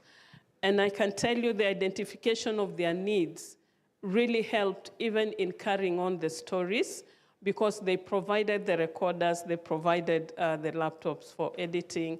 And apart from that, they also organized meetings with organizations that were in the local regions that ended up even giving them some viability and sustainability of the programs, because those organizations then saw the good work that the stations were doing, and they started bringing paying jobs, paying activities to those stations. So the partnership, if it can start from the CSOs that are going there for trainings, and then they also partner with the local organizations that do the same thing they are doing, I think the work can be sustained.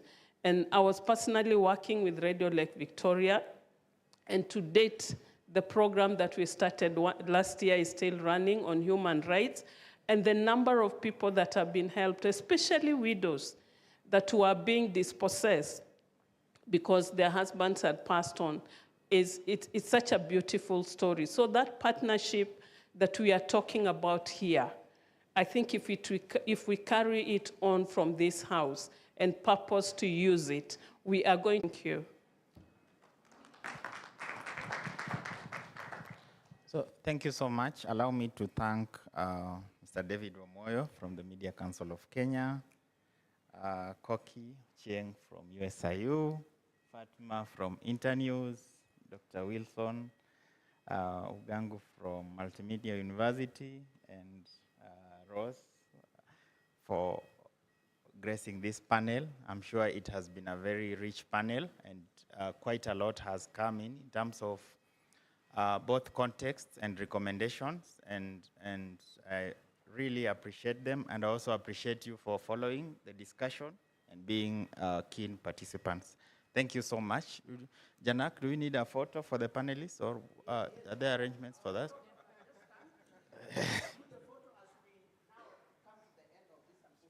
Please come. Oh, yes, yeah. You have a bigger banner here. And we are online, so if you get our launch, send it to all your networks, and people are tweeting as well. It's Jeff Koinange tweet.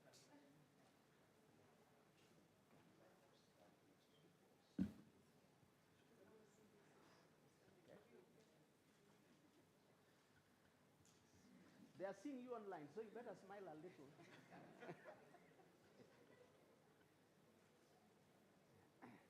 Very important conversations. I think it is a challenge for us to convene more often, to reflect on some of this so that we don't wait for the end of the year. I think that has come out very powerfully. And these people have capacity to help us convene more regularly, those people there. Together with all of us. Okay, so can we thank the panelists once again? Can we also appreciate ourselves for being so engaged?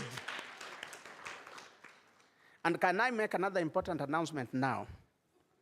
That lunch is ready, okay? And we have 2 important panels in the afternoon that you need to engage with, where we can put in a little more. Now, in terms of the logistics for lunch, our team is out there. There is Mary standing by the door, and Jeremy, and 2, 3 of them out there. At the back, pick one of these there. You can scan this, you will see the entire program and what we have in the afternoon, so that you don't miss it. So pick one, yours, yeah? And then pick a meal card. Mary and team will direct you to where we're gonna have lunch. And I want to suggest that we take consensus around lunch, 1 hour or 45 minutes, 1 hour, so that you relax a little. Yeah, the afternoon won't be very heavy, but very engaging. Karibuni lunch. Asante sana.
like I was saying.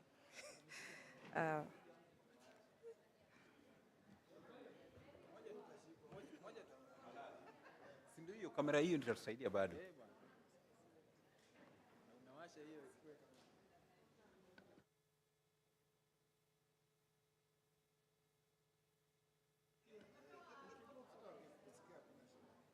Ah.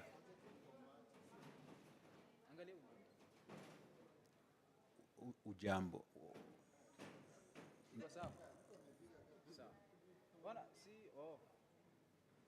Umeshapiga hata moja?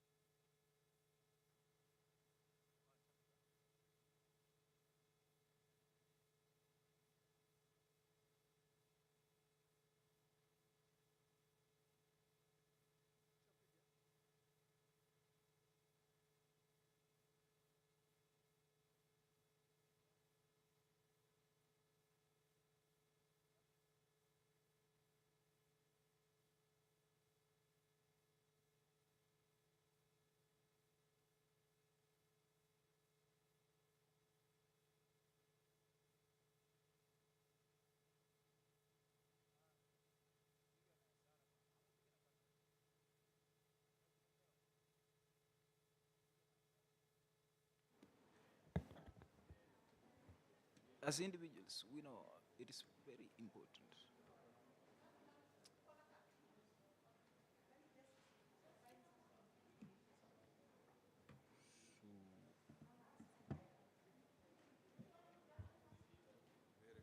Very good, very good, very good, very good.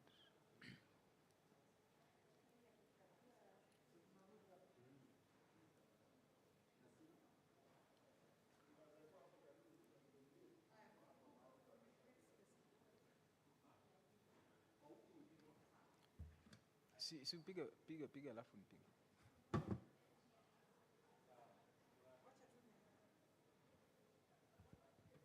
As we know, the world itself needs serious people and serious individuals who can actually serve the world. We are. Oh.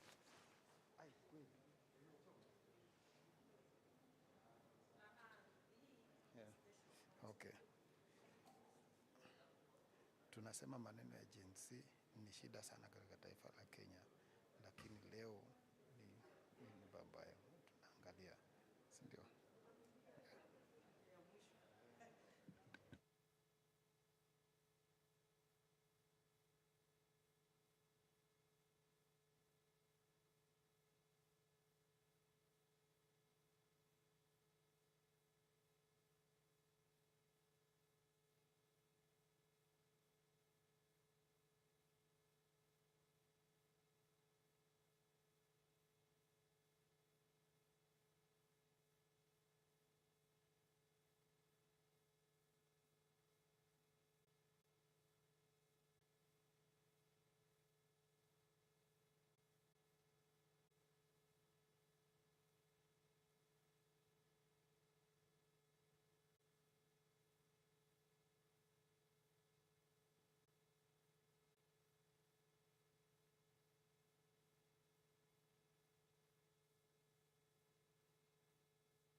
Na mbona time ya kurikurutu makarau nyi huchekiwa asifu mko na meno zote, ama hizo meno ni za kuuma the common mwananchi? Ama siku hizi sielewi utumishi kwa wote, imegeuka ikakuwa vita kwa wote.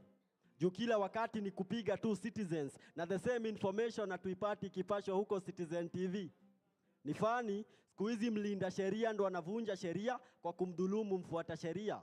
I think sheria zimeandikwa tu kwa booklets pekee, juu kazi yenu ni kufire tu bullets anywhere.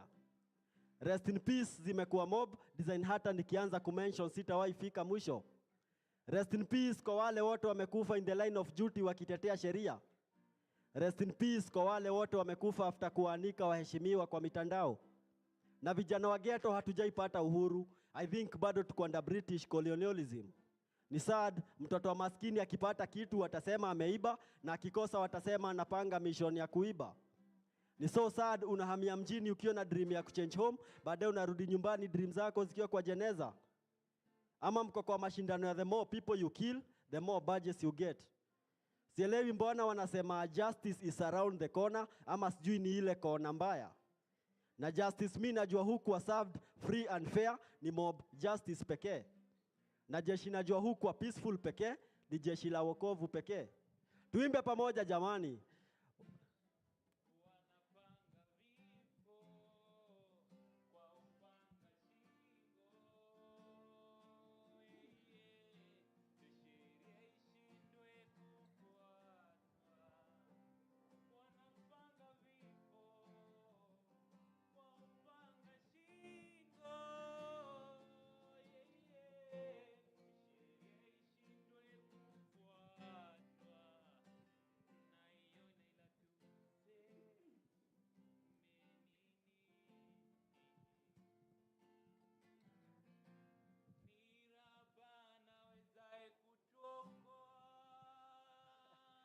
Thank you for your time.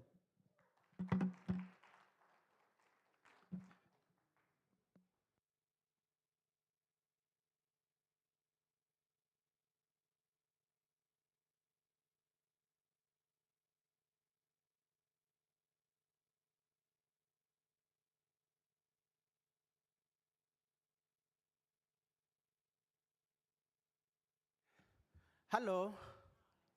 Can you wave if you are seeing me? If you don't wave, then I'll think you are blind. Okay. Enough. No, a few blind people. Can I see the hands yet again? Aha. Not everybody is awake. So welcome once again to this afternoon session. We will continue making certain amendments. You know, things are not cast in stone. You see how Kenya is elastic, the way things have been running. So we need to know how to adjust, because in May, was it May and June and July? If you had any plans, they were disrupted, weren't they? But in a manner that nearly reset this country, okay? So I think we are going to see how to reset this to maximize on the afternoon, because we are a little late. So we only have 2 panels. It is my pleasure now to invite our colleague, Martin Mavengina from Kenya Human Rights Commission, who is going to call the panelists for this. And we are getting something about artificial intelligence and media combined with protection of journalists and whistleblowers together, and he has the names. Martin, karibu sana.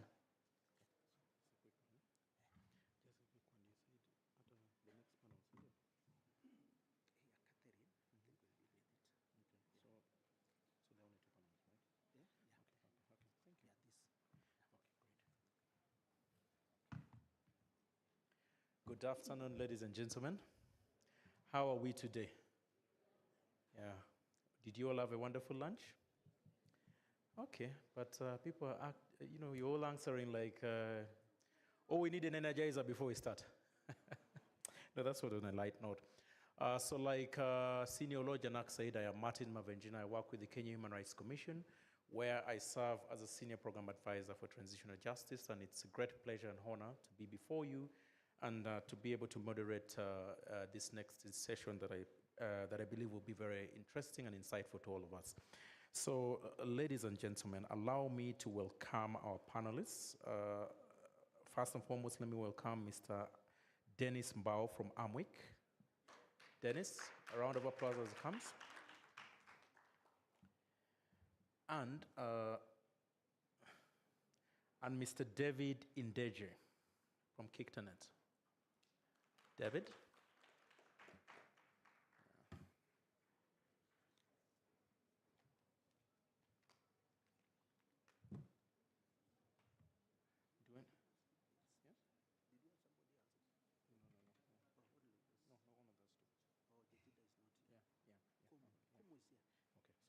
And then also Mr. Samuel Kumu. Samuel? Samuel Kumu from Transparency International. So we should have had Ms. Jedida Waruhiu, but she's sent her apologies in as much as we would have liked to have her here. So let me just join the panelists, and then, let's begin. Let's dive into this interesting discussion. Oh, sorry about that. Please come to the. Allow me to. Yes, he's called Dr. Zakari Mwangi.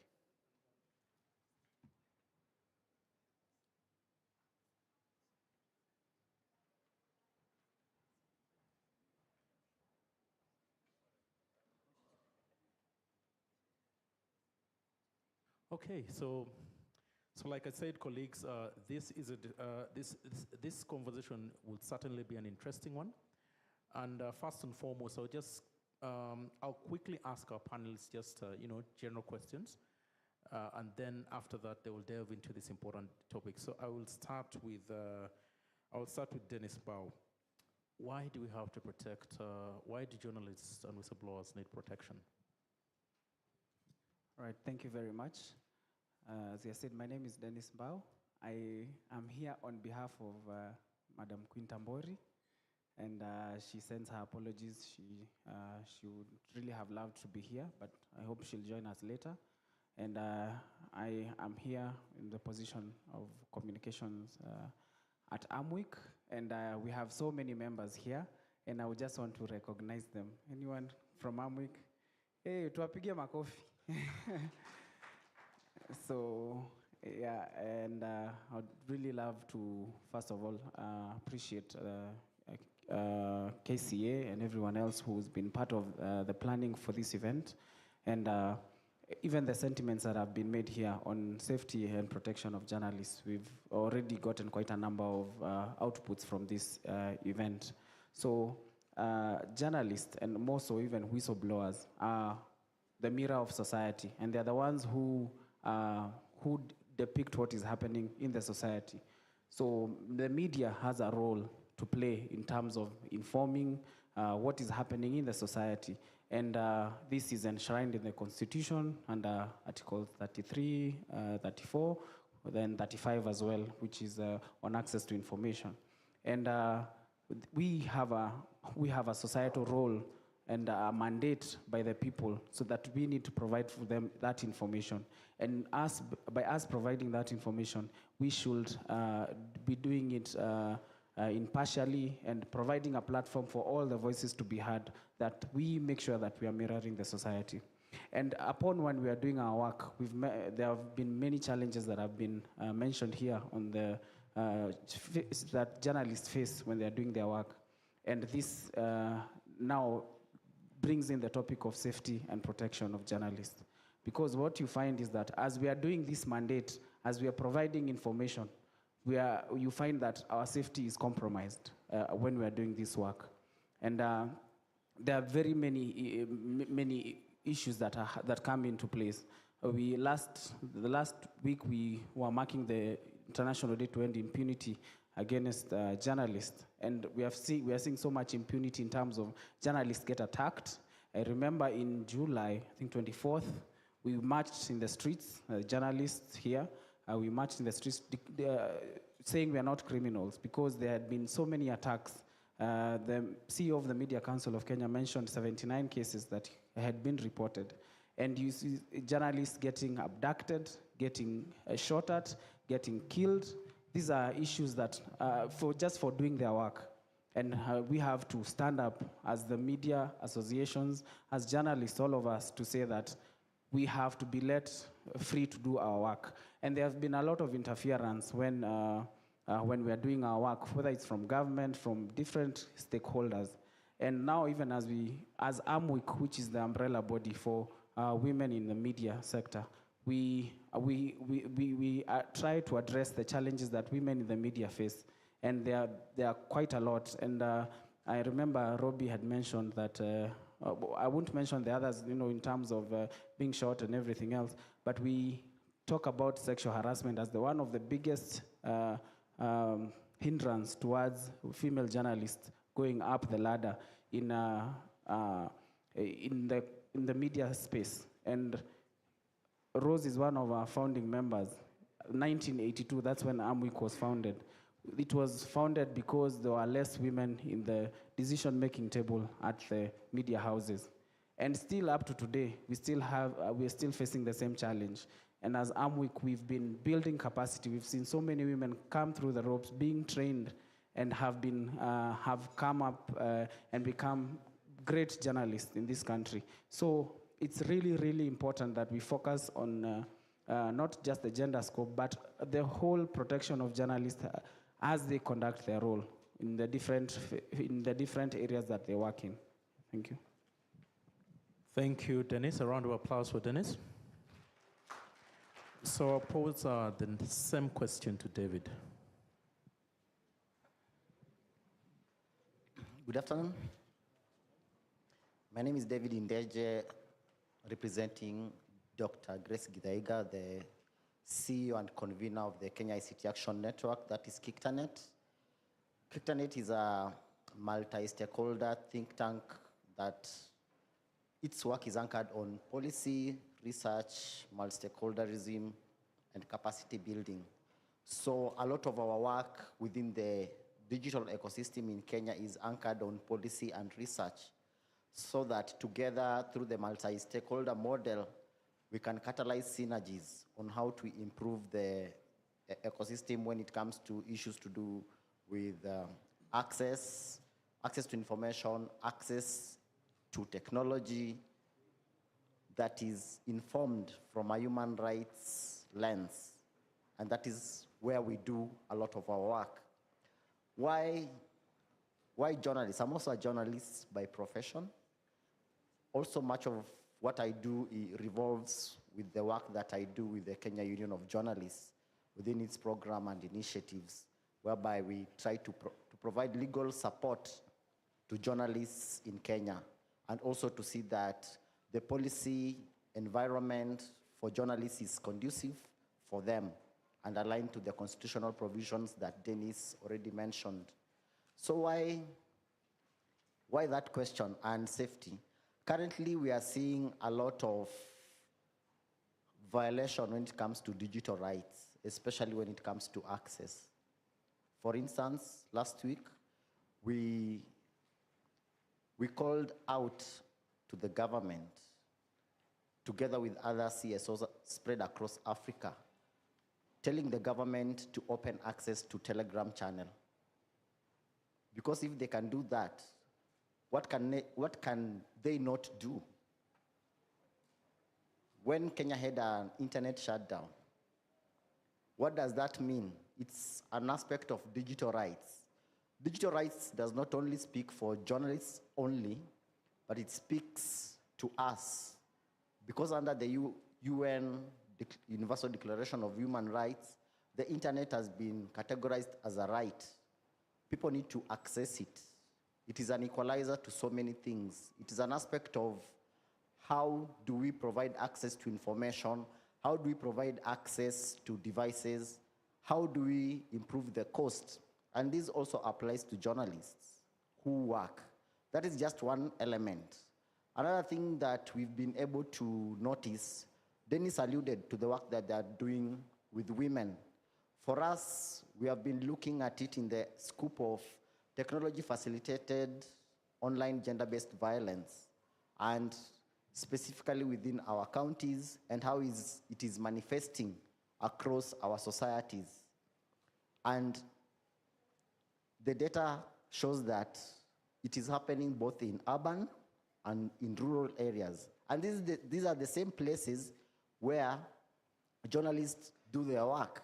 We've seen journalists being publicly shamed. Remember when we had the finance bill protests, June, July, and August. Look at how people are being used to attack journalists online. But look at, because of journalists sticking to their profession and ensuring the public gets information, the public came and stood with the media because we were doing the right thing. And that, I think, was the biggest applause for media at that particular time, before the same media again went and slowed down on the reporting, which again denied people access to information, leading to misinformation and disinformation during that particular period. And this is something that we have documented, all the events that happened within the digital space. And currently, what are we doing? To ensure we have safe spaces for everybody, not just journalists, we are currently tracking violations that are happening within the digital space, so that we have data. The biggest problem that we have in Kenya is data. So far, we've done a lot of a review of the laws that exist that protect different people. I know journalists, even we, the populace, the laws protect us, but the laws are in pockets. Cyber crimes and misuse, Computer Misuse and Cyber Crimes Act. We have the Sexual Offences Act, Child Online Protection Act. All of them protect people in pockets. But when you start going down, because these laws came before the new constitution, we haven't breathed more life to it. So how do we breathe life? We are tracking TGBF within the digital space, so we know the data trends. I was just explaining to somebody here, when we were protesting against femicide cases around January, whoever thought the president will declare it a national disaster? But look at how long it had to take before the president had to issue an order to the police to conduct investigations, the ODPP to do their work, and then the judiciary. But how long did it take for them to realize that there's a problem that is happening in the country? And journalists are not left aside. I think so. Thank you, David, for those excellent insights. Specifically speaking about, what KickTernet has done to ensure that all whistleblowers and journalists have a safe space when, doing their work online. So we'll quickly go on to the next speaker, who is our next speaker, Dr. Zachary. I'll pose the same question from the Witness Protection Agency. Okay, thank you very much. And I'm here on behalf of Director of Witness Protection, Commissioner Jedaida. So as a background on witness protection, this is, it came into operation in the year 2008 after several amendments of the law, so that the mandate which the agency was given is able to be expedited in the most effective and efficient manner. So the objective and the purpose of the agency is to provide that special protection on behalf of the state to witnesses and other related persons who possess information which is critical and are facing threats or risks as a result of that, and they are due to cooperate, or they are related to cooperate with the law enforcement and prosecution. That is the mandate of the agency. Then where do we come in as far as protection of journalists and the whistleblowers is concerned? as I have stated, in terms of the mandate, it is wide. The journalists and the whistleblowers are part of the public, and therefore they are not left out as far as their protection is concerned, so long as they are facing potential risks or intimidation as a result of them being witnesses in cases whereby the fair justice is expected to be administered. And we do that one across the board. We know that journalists and whistleblowers, they play a very critical role in terms of informing the public. We were told in the morning one of the laws of the journalist is to inform. And as they do their mandate of informing the public, sometimes they face potential risks or threats based on the kind of information which they are giving out there. And as a result, they become targets of reprisals because of that, from the various angles, if you can say that. So we come in to assist in terms of that. So as we are now, we serve the public. It's a government agency which does not exclude anyone who meets the criteria for that, for the protection and for the inclusion in witness protection program. So journalists, don't feel left out. We are together in this. There are various ways where you can reach us. You can reach us by yourselves. You can also reach us through other intermediaries, like your colleagues in the fraternity. You can also reach us through the office of the public prosecutor, the office of the CAJ, that is Commission of Administrative Justice, among others. It is wide, and we are ready to serve you journalists. We know you play a very critical role, and we know that in the course of your duties, in one way or another, you may face a direct threat or indirect threat, which may put your life or the life of your families in jeopardy, and that is where we come in. So thank you. Thank you, Dr. Zachary. So we'll go to our next panelist, Samuel Komu, from Transparency International Kenya. Yes, Samuel, I'll pose the same question to you. Thank you. My name is Samuel Komu. I work with Transparency International, which is a not-for-profit organization founded to support the fight against corruption by promotion of good governance. And allow me to just dwell on three key things from where we sit as an institution without maybe repeating what my colleagues have said, and I will be very brief.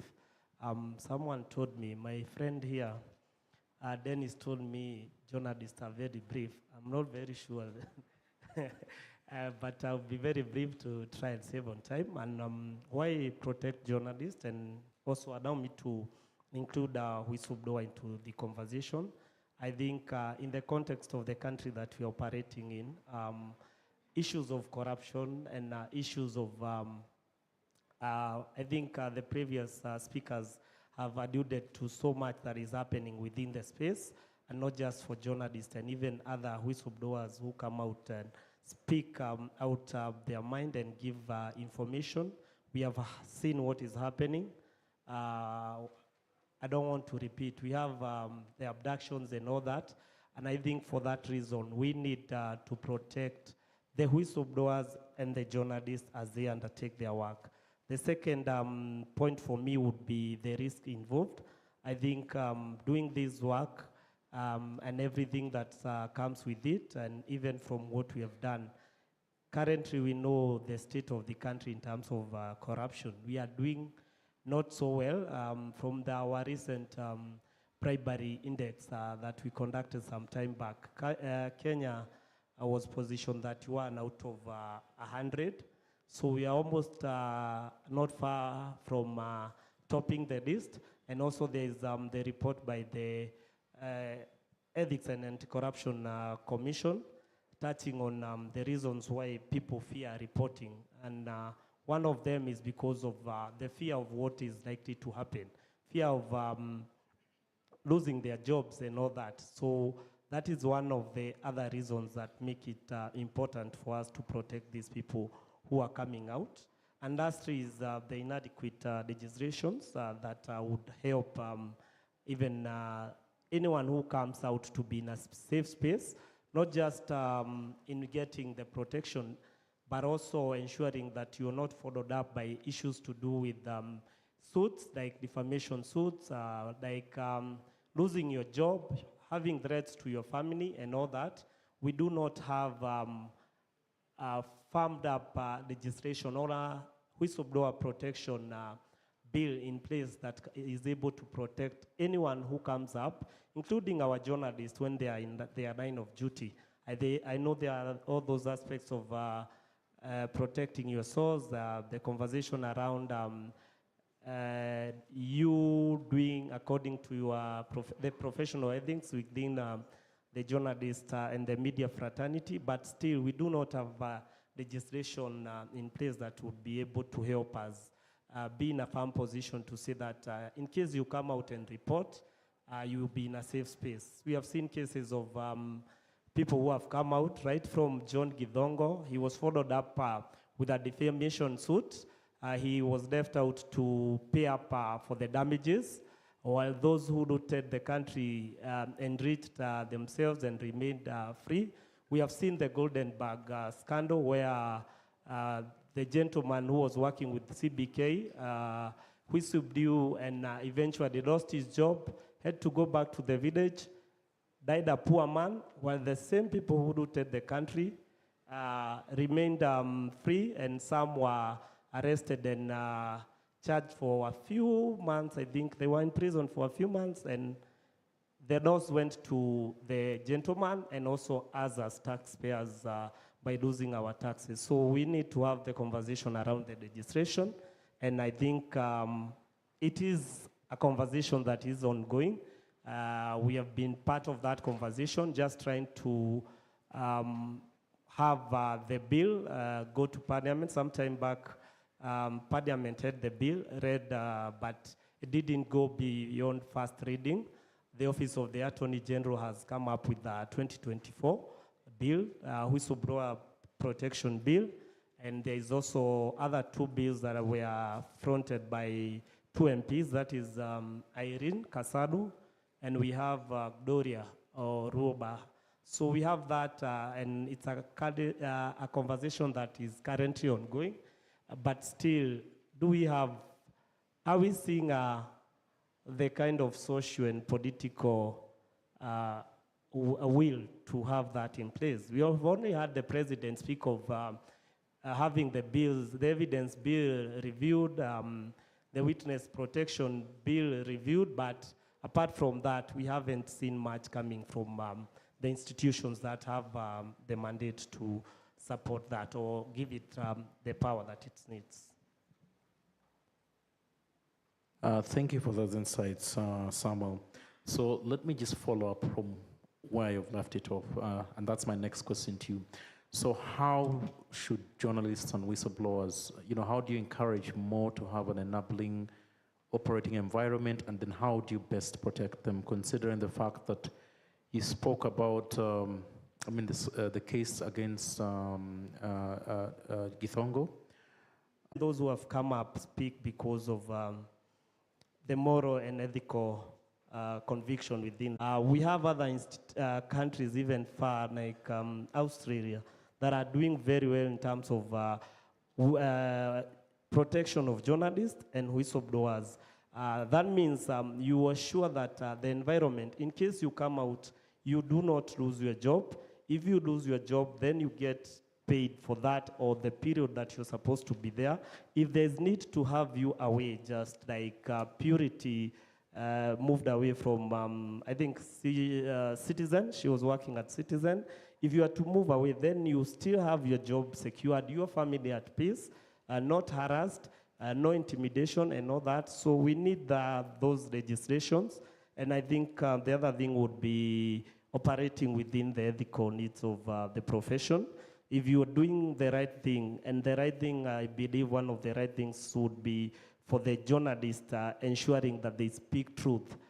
Facts would always remain facts. There is the whole conversation about the risk involved, but you'll be protecting yourself from a number of issues if you are able to ensure that you report on factual information that is not able to put you in a lot of problems. The other one, I think, just to help us as a country and as a community would be maybe introduce a reward mechanism that tries to encourage people. Like let us have it as part of our everyday lives, that I'm able to protect the little space I have if I'm working with Janak here. Whether I'm at the top position or at the lower position, I'm able to protect my people, my colleagues when they come out and speak, at the workplace or even out there. Then it becomes a culture, and we will slowly slide into it and be in a position to have that kind of environment where people are able to speak up. Yes. Okay, thank you for that elaborate and rich response. So I'll go back to Dr. Zachary. You told us about the critical role that the Witness Protection Agency plays. So my two questions to you would be, one, how many journalists have you been able to protect currently? We don't need their names, just numbers. And the second one is, how can, what can the Witness Protection Agency borrow from other jurisdictions as far as protection of journalists is concerned? In other words, are there sister agencies that you can borrow best practices from in Africa or some parts of the globe that you can use to enhance the protection of both journalists and whistleblowers? Thank you very much for that. Maybe I will start with the second one in terms of what we can learn from the other jurisdictions. And as far as witness protection is concerned, the Witness Protection Kenya. Apart from Kenya, we have South Africa, where we borrowed heavily. As I said, Witness Protection Kenya, it was the law was operationalized in the year 2008. For the one for South Africa, it is started in 1994, 96 there. But the difference between ourselves and South Africa is that the Witness Protection Kenya is independent and autonomous, whereas the one for South Africa, it is within the office of the public prosecutor. So that in terms of independence, the command, or in terms of instructions and policy, it is within that department which I've just indicated. In Kenya, it is independent and autonomous, meaning that the decisions which are made by the director of the Witness Protection Agency are not influenced by any other, from any other sources. In terms of what the other countries within the region, we have Tanzania, which is also coming up with their law in terms of witness protection and whistleblowers. We have other countries who are coming in. Ethiopia is one which was here sometimes last year to benchmark with us. We have Namibia, which is coming up with their law on witness protection. Actually, they passed their law, and they have started implementing that. We have Zambia, which also came for benchmarking. So we can say that most of the countries within the region, and actually even the African region, they are coming up with the relevant registrations, which is informed by the fact that whistleblowers are critical elements within the criminal justice system in terms of administration of criminal justice within the continent and even outside. So as we continue to undertake our mandate, the mandate of the institution. And we also try to create networks with other countries.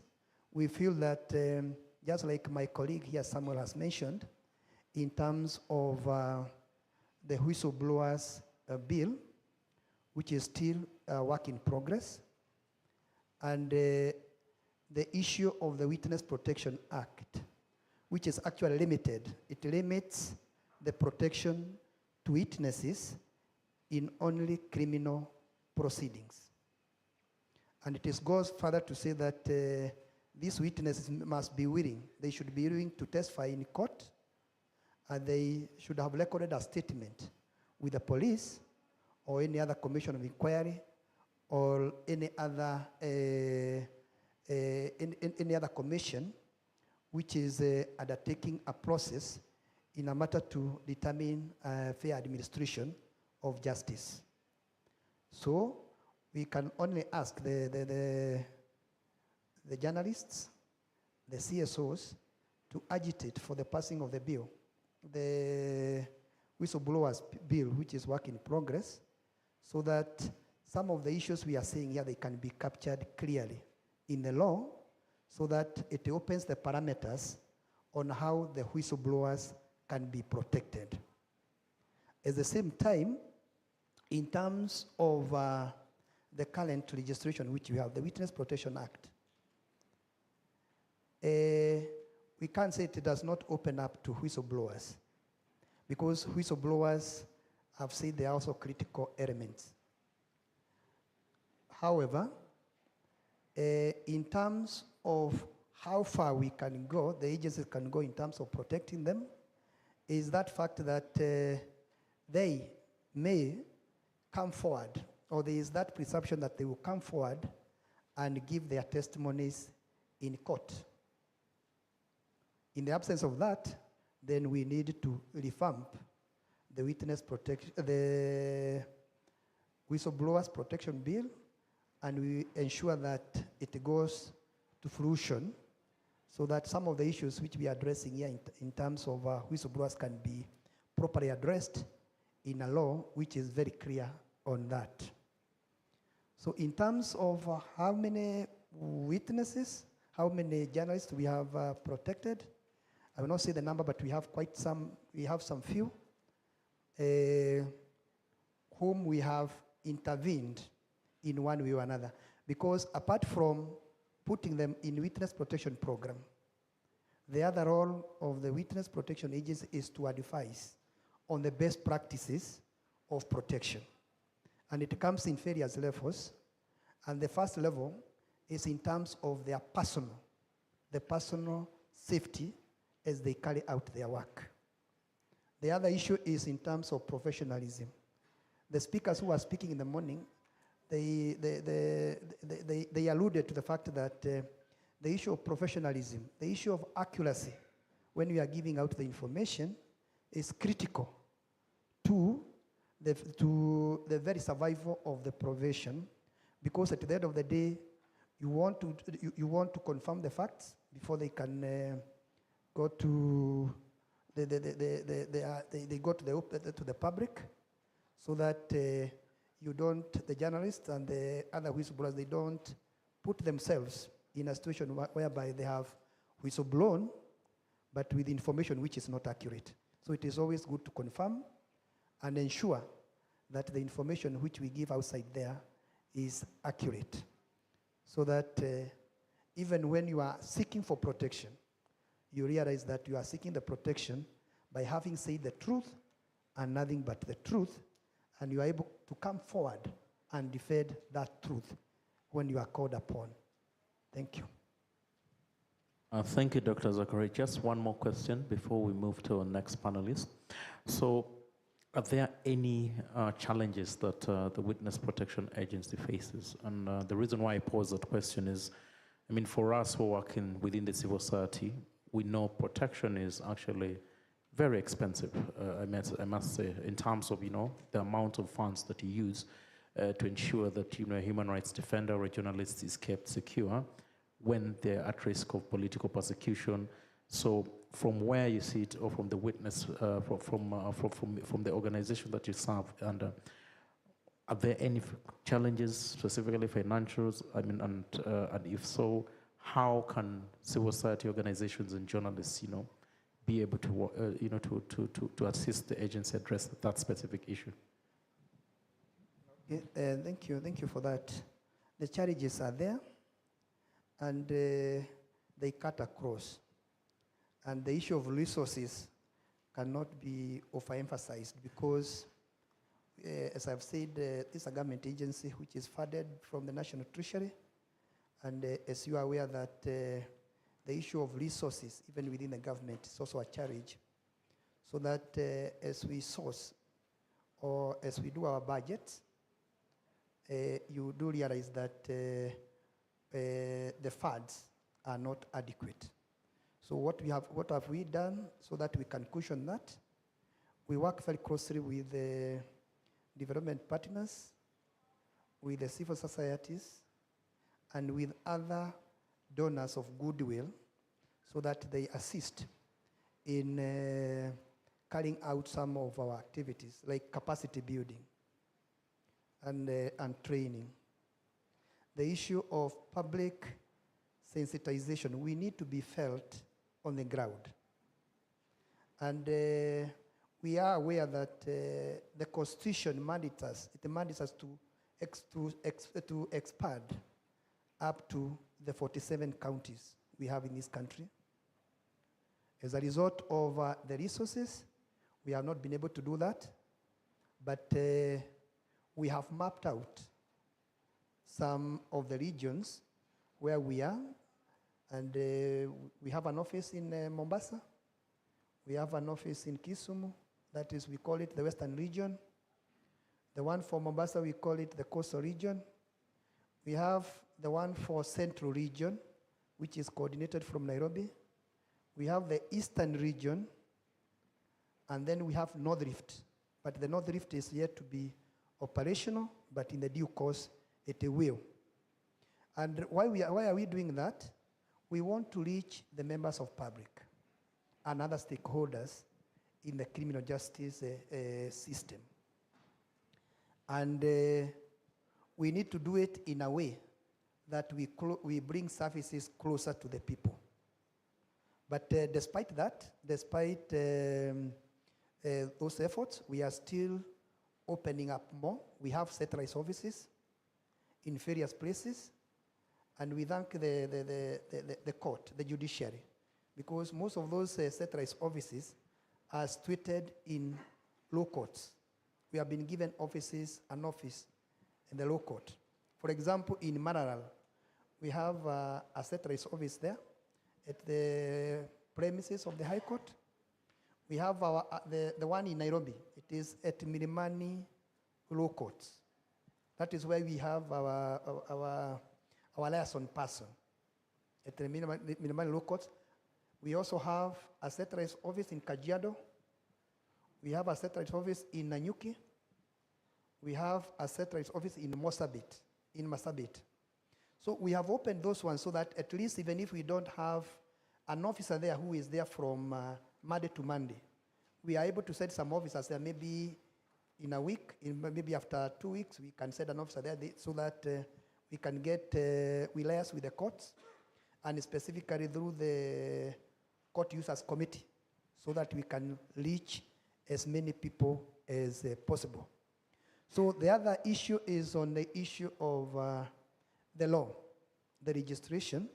As I've said, we are working very closely so that we can have the various proposals which we have made for amendments so that we can address some of the emerging issues which are coming up. And one of it is in terms of try to see the interface between the Witness Protection Act and the proposed bill, Whistleblowers Bill, which is still a work in progress. And we maybe, hopefully, if that one is finalized, then some of the questions which most of us are asking will be addressed through that.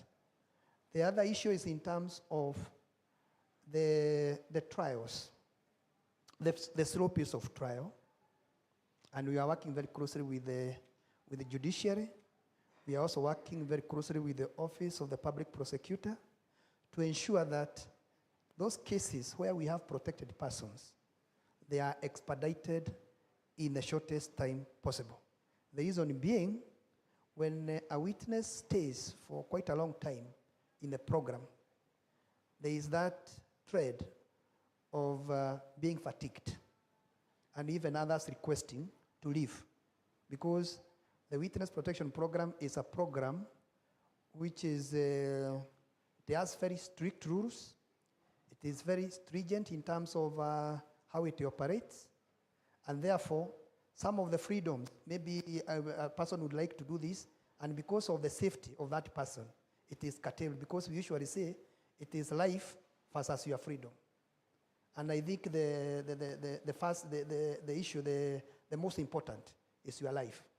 Because if you cannot have freedom when you are not there. So it is good first you are safe, and your life is safe, and that of your family, before anything else comes in. But as we do that, we do practice the human right approach in all our operations, so that we are within the purview of what we are supposed to do, at the same time trying to be professional in our protection work. So the issue of the pace of trial, that is something else which we can still get assistance from the stakeholders, from CSOs, so that if there is something which can be agitated to be changed, so that maybe in terms of the laws, maybe in terms of the policies, so that in cases where we have protected persons, something needs to be done so that those cases are heard expeditiously, so that the witnesses don't get the fatigue. The other one, of course, is the issue of the emerging technology, whereby we are aware that most of the courts, they are going virtual in terms of the hearing. That is a good progress, and it has really assisted us in that. But the issue is the coverage. The coverage, you realize that most of those remote court stations, they are not well covered with the issue of technology. The issue of Wi-Fi, the issue of even calls, even sometimes the networks are not very, very good. And therefore, it also affects that speedy, the speedy conclusion of some of those cases which need to be heard virtually. Sometimes there is a lot of interference in between, and you realize that the technology becomes quite a big threat. Maybe I can mention those ones among others. Thank you very much. Thank you, Dr. Zachary. So allow me to come back to David. David, I have several questions for you. The first is, what tools can journalists use to enhance their protection online, both physical and online? And of course, the reason why I'm asking you that specific question is because I know Kictanet is big, on matters tech and policy. So let me allow you to answer that first. For the first question, all the panelists have spoken on something that protects journalists as a baseline. That's the code of conduct and practice for journalism. It has all the basic foundations on how you need to do your stories. It has all the basic foundations on what you need to do for your story. That is your first protection line. It has 25 chapters. The second thing, journalists are always, in all the safety trainings that journalists have been able to go to, they're always to do self-assessment before you go to an assignment. And if you feel you are not comfortable to do that assignment, you are at liberty to tell your line manager you are not comfortable. It is allowed in the media. But how many journalists do practice that? That is from the basic way on how we've been doing this work. When it comes to technology, journalists are embracing generative AI tools. So far, we can applaud the Media Council of Kenya, who is the regulator in the industry.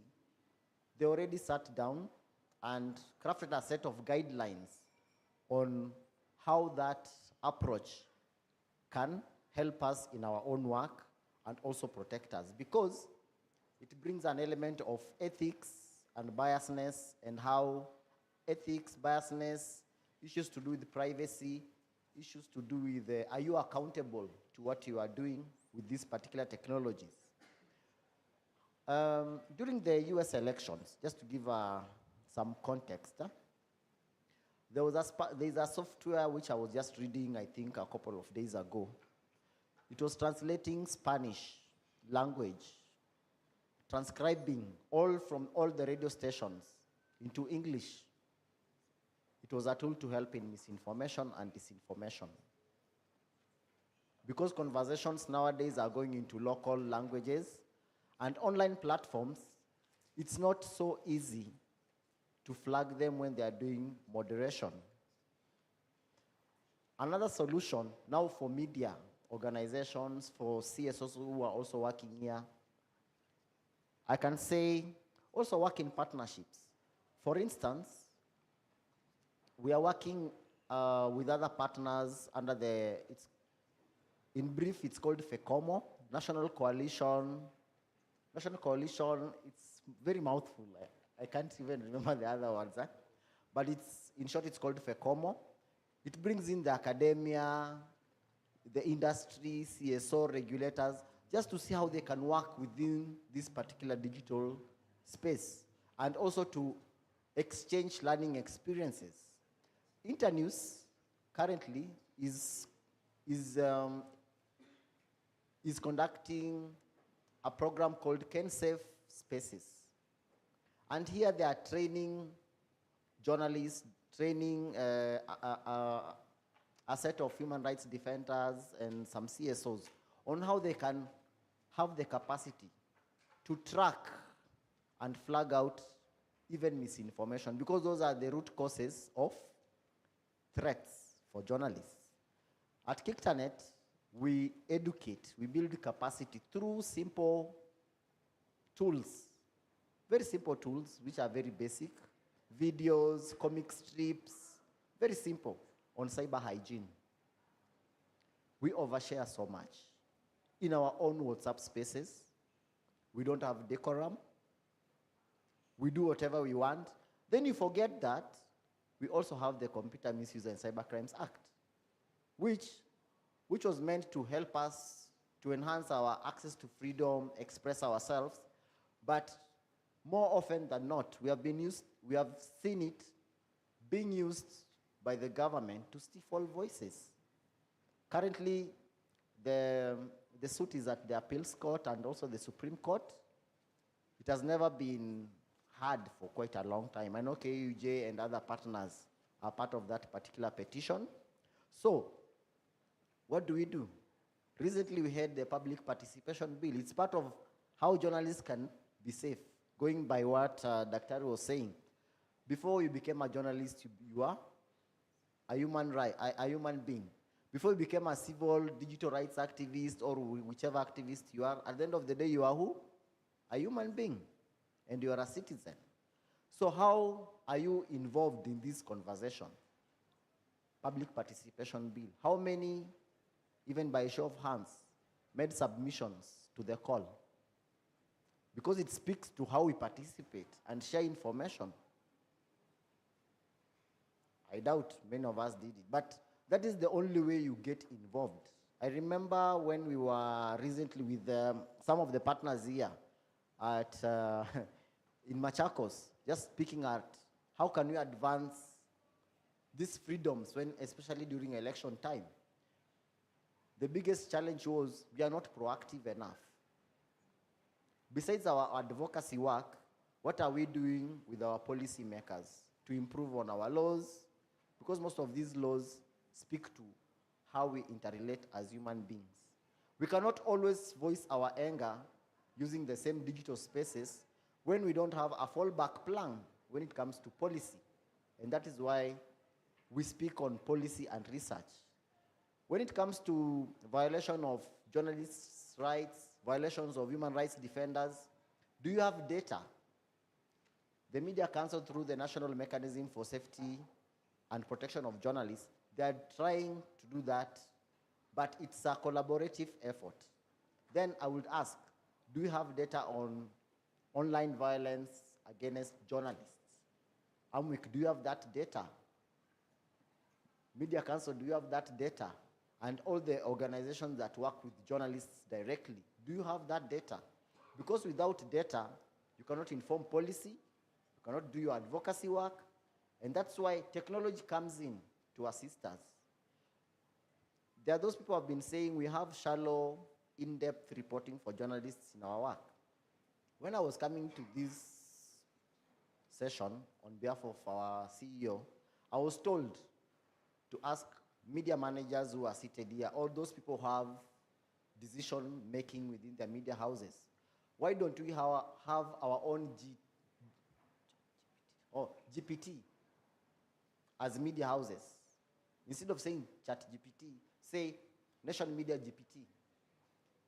I know KBC and other media houses, they have been digitizing their historical data. But is that historical data also in your platforms? So that even in our coverage of work, using our own GPT, we can have background information of the work. We can learn patterns, trends, analysis, giving depth to the work that we do, not just as journalists, but it contributes to a knowledgeable society. Because you have a trove of, I don't need to go to the National Archives to start digging up things that happened in 1990.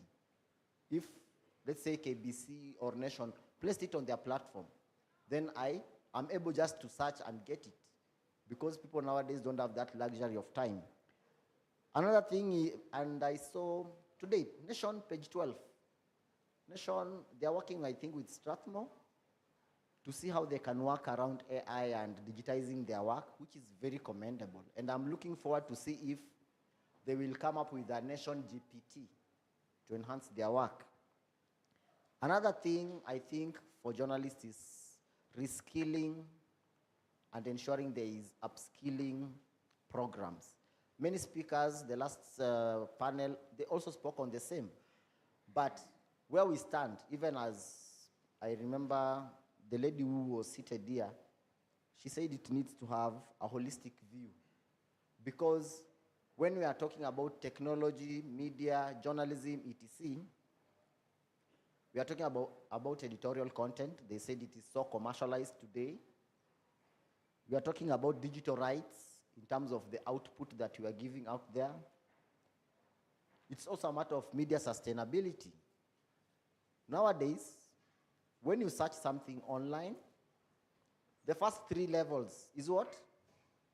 It's AI. Am I wrong? The first answers that come when you search on something, it's AI. But who feeds the AI mechanism? A large number is the media houses. What are you doing to tell the tech platforms that this is our work?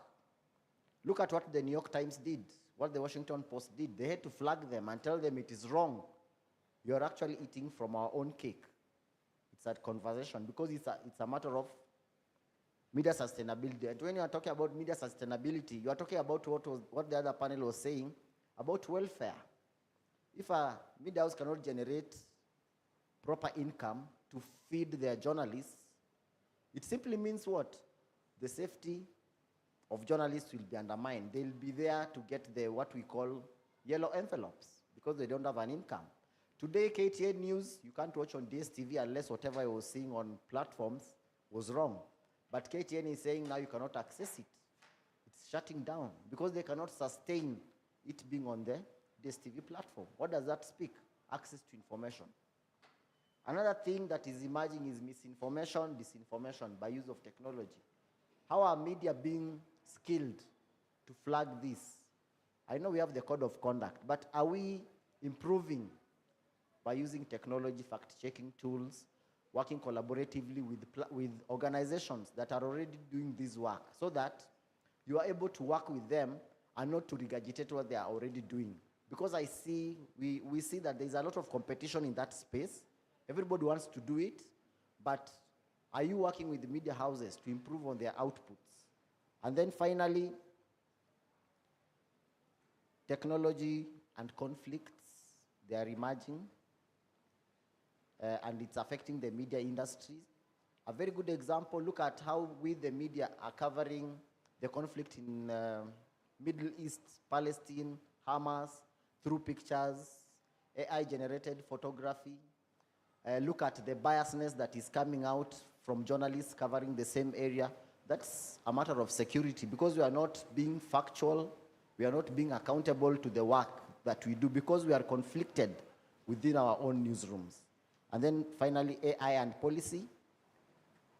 And Kiktanet, what are we doing to respond to this? Currently, we are doing, we are working on a policy brief that will work on ethical AI principles, because we believe these principles need to be fair, transparent, accurate, reliable, and having an inclusive aspect, so that we are able to have better standards and frameworks. Although I know the UN has already given us a guide on what needs to be done.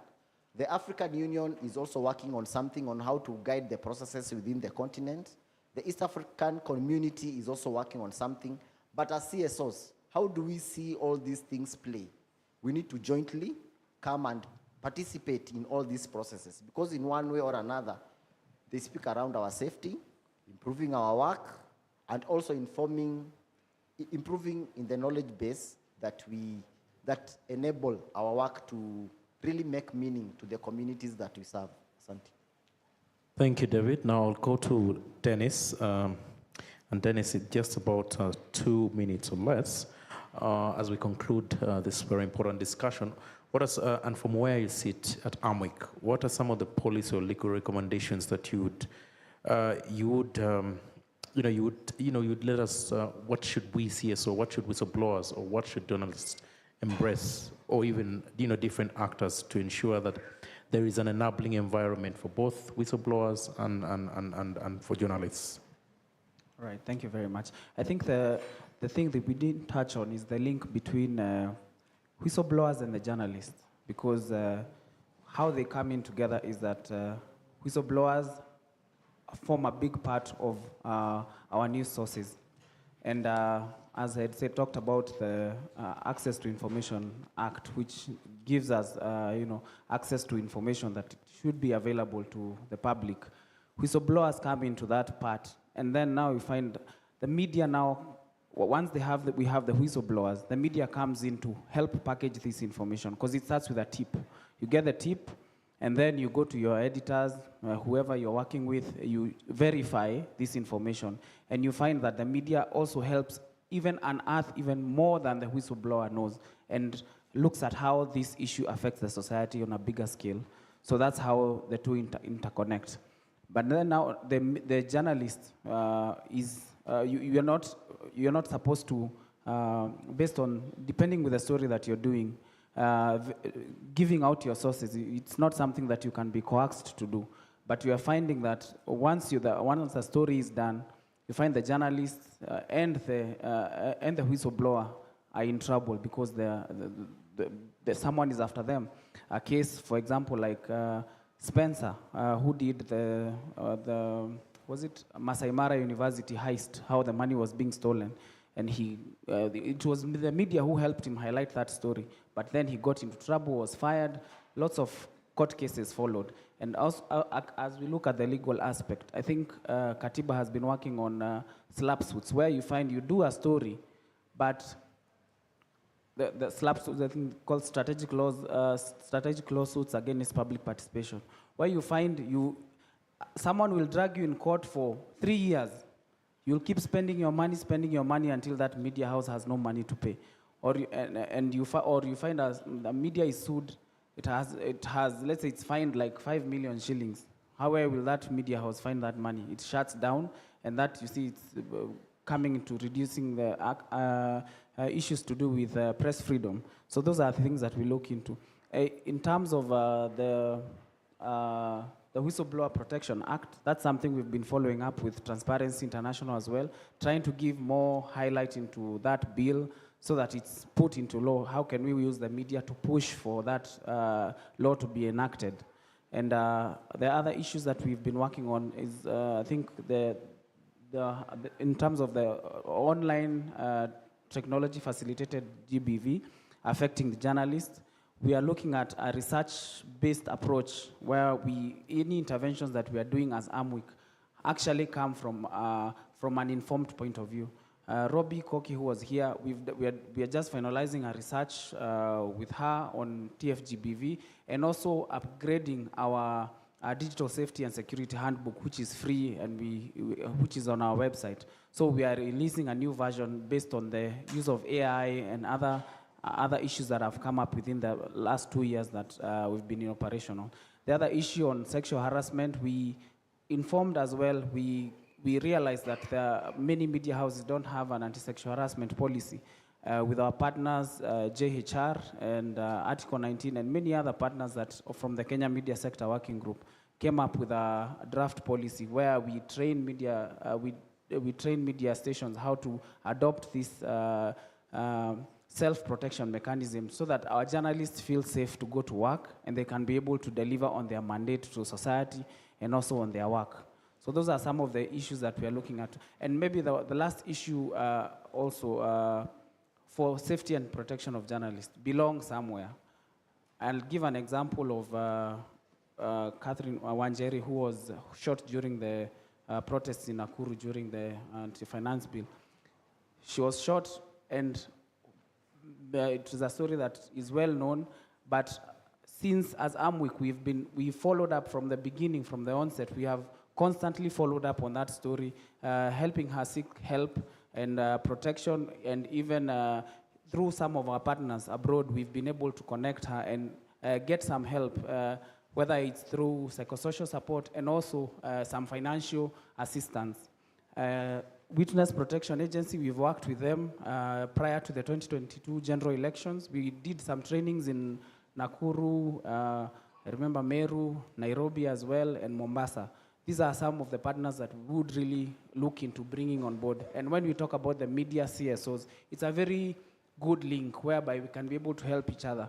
The media sometimes is unable to speak for itself despite speaking for so many people. And the CSO can be that partner who can be able to speak in one voice. And there's vice versa. The CSOs, when you are mentioning about human rights violations, the media is your ally when you're communicating these issues. And slowly we can be able to forge together towards a free civic space where we are able to, freedom of expression is respected and safety of not only journalists or the whistleblowers, but as a country, anyone who has information and would like to speak about is protected. Thank you, Dennis. Distinguished guests, ladies and gentlemen, allow me at this opportune time to thank Dennis from AMWIC, David from Kiktanet, Dr. Zachary from the Witness Protection Agency, and Samuel Komu from Transparency International Kenya for this very rich and engaging discussion. I invite you to engage them even after we conclude today's conversation. But at this point in time, allow me to hand back over to the day's MC, Mr. Lojanak. Thank you. A round of applause as they leave.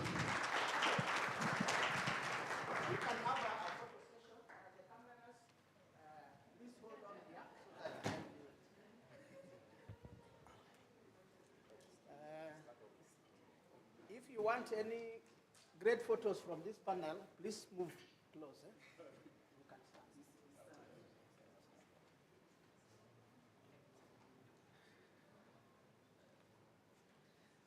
Maybe I should join them. Yes. I was not on the panel.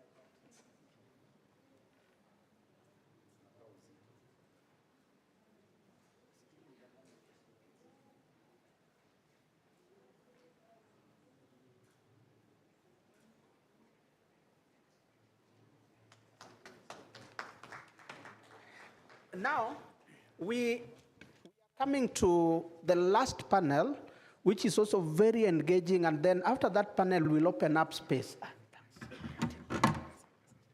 We'll open up space for the very final, plenary, so that any issues, recommendations, and so on can then come. What do we want to do in future? So let me invite Catherine Wakili, karibu sana.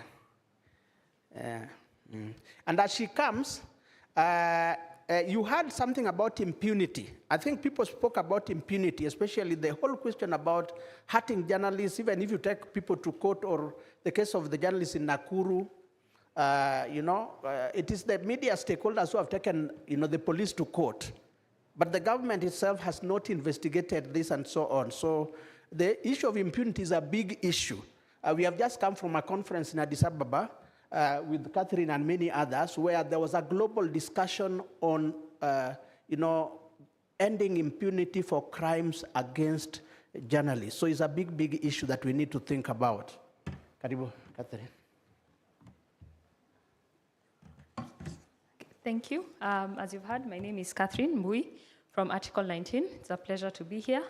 I will keep it brief. We have had a few of us this year, in the last few months, just make publications, and that's what we want them to speak to us about. So I will call 4 people. I'll ask them to join us at the platform, and then we'll proceed. Each of them will have 5 minutes. So they will be brief. They'll go to the summaries and the recommendations. And then after each presenter, it will go to the floor for 2 minutes for 1 or 2 questions. Sawa. Thank you. So I will call from Katiba Institute, Dr. Henry Gishana. He will talk to us about access to information and its role in devolution. I'll also call Inuka Kenya Nisisi, Miss Eunice Kamau on mental well-being for journalists. I'll also call Mercy Njoroge from Journalists for Human Rights, who will speak to us about mainstreaming gender in media.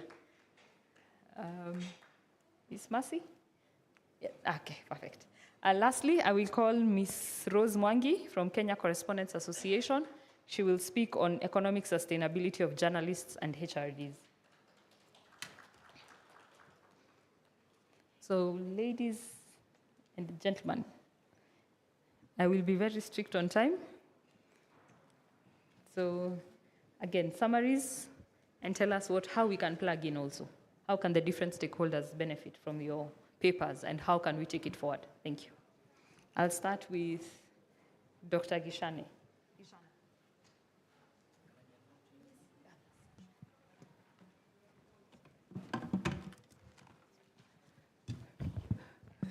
Good afternoon. I know it feels very nice to sit down and have a microphone and look cool, but I thought I should just stand. I've just come from eating, and I need to be able to get the food to go down. My name is Gichana. I lead Katiba Institute's devolution and research work. And I've been asked to speak today about access to information and the implementation of devolution. I just need to ask just a few questions for us to be able to get the context in which we will be talking about. I'll need you to support me in making this presentation. And those are confirmation, a way for me to confirm that we are all here. Good afternoon, are we all here? How many of us rely on salaries for our living? Just lift your hand. If you rely on a salary to be able to pay for your day-to-day expenses. So the rest of us, we are entrepreneurs. We are dynasties, hustlers. Let me see, by show of hands again, how many of us rely on salaries? Quite a number of us. How many of us have visited a health facility in the last 2 weeks? Just lift your hand. Either for yourself or for a family member. How many of us have at least seen an ambulance in the last 2 weeks? Just to seen it, just walking around or just carrying someone somewhere. Yes? And how many of us have had to dispose of garbage or solid waste from the houses in the last 2 weeks? All right? How many of us leave work at late and have to walk to either a stage to get a mat home or have to walk from the stage to their house at night?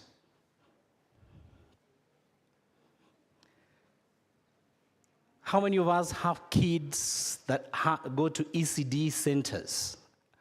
Pre-primary education? Yes? How many of us have used water in the last 2 weeks? I know it's been raining in Nairobi, and there's a gang that doesn't agree with water when it's raining, so I would understand. And the question I wanted to ask is, what would happen if you don't receive these services for 4 months? Not 2 weeks, not 2 days, but 4 months. No salary for 4 months. No access to a healthcare facility for 4 months. Yes? No medicines, no, that refuse, the solid waste that you disposed today somewhere around your compound, you have to stay with it for 4 months. No showering or using water for 4 months. And whenever you leave work at night, there's no street lighting. You have to figure out how to get to the stage. How many of us are very comfortable with that status quo? Show of hands. Absolutely no one. How many of us here are aware that counties have not received a single cent of money from the national government or from the treasury for the last 4 months? How many of us have done anything? How many of us have absolutely no idea what counties are? How many of us don't know anything about counties and their finances, and they could care less? Okay, fine, let's move the careless part. How many of us don't know about how counties fund their functions? So counties have not received money for the last 4 months. Counties rely on funding from the exchequer up to about 90% of their expenses. Counties pay salaries. They have the largest workforce. Counties are in charge of primary health care. I know people in Nairobi, there's a lot of private facilities, so you may not be able to relate with this. But when I'm talking about these services, I want you to think of the remotest county you can think about. No health care, no access to dispensaries, community dispensaries, no medicines, no removal of waste. Okay, we have private waste removal in Nairobi. How many of us would be comfortable with that situation? So a majority of us didn't really even know that counties haven't received money ever since the financial year started. And even less people know why they have not received that money and why it is important for us to care that they have not received money. Hence, information. Why knowing is important. If you knew that if they don't receive money, you won't be able to access your salary for 4 months. If you knew that you won't be able to access health for 4 months, no ambulances for 4 months, no waste removal for 4 months, no street lighting for 4 months, would you react differently? So access to information is critical for us to be able to sustain the government and the provision of public services. The Constitution of Kenya, prior to the Constitution of Kenya of 2010, we had something called Sirikali. How many people heard of that? Sirikali, yes? And then post-2010, now the Constitution wanted each and every one of us to have information that is held by the government to enable us to be able to exercise our rights and to be able to participate in governance. The media plays a crucial role insofar as ensuring that this information comes to light. The media has not reported that counties have not received funds for the last 4 months, not with the intensity that is required. The people may not even care because they don't know what the impact is. And CSOs, none of them have called a press statement, including us at Katiba Institute, to actually ask what is going wrong. Why had counties receiving money that they're supposed to receive from the exchequer? So we experimented with Majimbo at Independence, and Majimbo died immediately after independence. Now we are dealing with devolution, but for some reason, because we don't have information, gradually we are becoming more receptive of intrusions into the devolved system of government. And we don't care, we don't report on it, we don't agitate on it, we don't do anything about it. And how many of us have heard about the story of the camel and the camper? Where there was a camper who was camping somewhere in a desert and he had a camel with him, and then at night it was very cold and the camel asked whether he could put in the head and then the neck and then the hump, and soon it was the camper outside the net. So unless until we appreciate the role of access to information and the media in ensuring that this information gets to the right people, we will end up as the camper with devolution.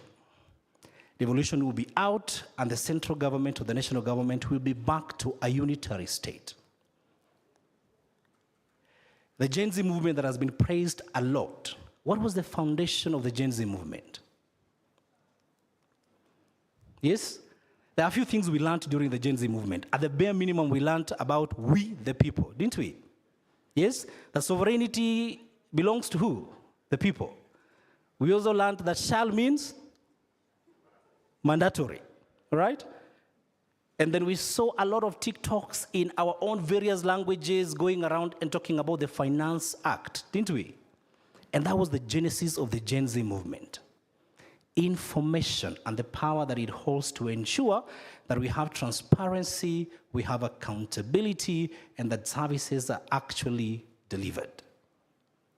And the media sits right at the center of ensuring that the people get the information, and not only just information, but the right information.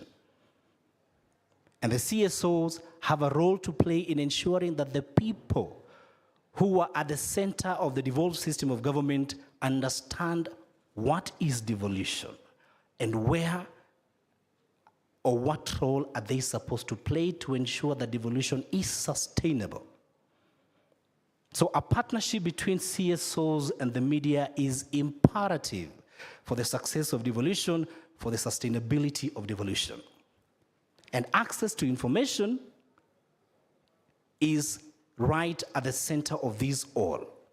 We've encountered quite a number of challenges going around and interacting with the community members for them to tell us whether they understand access to information, what are the challenges, and you realize the challenge is we still mentally and psychologically as government officials, we're in the Sirikali era, where we are very protective of public information. And Katiba Institute has been going around trying to tell government officials that, look, times have changed, you're now just custodians of that information. We're not antagonizing you, we are working with you to ensure good service delivery. So the media and CSOs, we need to work together to ensure that we access this information, disseminate this information, correct information about devolution and the implementation of devolution for the successful delivery of public services and for good governance at the counties. Thank you.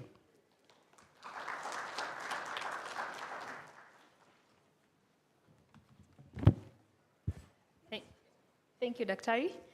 Are there any urgent questions? He will not answer them now, he'll answer them at the end. So help my colleague. So please note them down, you'll answer at the end. Sorry. Hello, my question is a simple one. You've challenged us, and actually that's a good question the media should answer. When the Gen Zs came in, they gave us all the information, and the media covered. But right now, why is it that the zeal in the media is no longer there to highlight such major issue? 4 months without salary. What does that mean when there's no salary even for 1 month? People are tempted to do be very unethical, if not criminal. But why is it not a priority in Kenya? When we had the past fortnight, we had this issue of the impeachment. It was full blast everywhere. Media house gave it 100% coverage. So the question is, why? Is it simply because the political class will dictate each and everything that we're doing? Yet you say so many workers are suffering. Thank you. You can pass to the gentleman next to you. You can introduce your name and where you're coming from, brief. Thank you very much. I'm Clive, a freelance journalist based here in Kenya. And I wanted to ask on right of access to information. This monopoly of government being the one who actually provides official information, do you feel that we should have a Public Information Act and perhaps a Public Information Oversight Authority to actually maybe counter or maybe prove government information? Because when the police tell us this number of people are killed and the human rights body are telling us this number of people are killed, I'm thinking there's a problem there. And I know we've mentioned various other organizations which actually do this, the Kenya National Human Rights Commission, the Ombudsman, but are they really helping us get this particular type of information? So do we need like a fact checker towards the government? When it gives this type of official information, there's one particular independent body which can actually verify that type of information. Thank you. Okay. Thank you. The last one.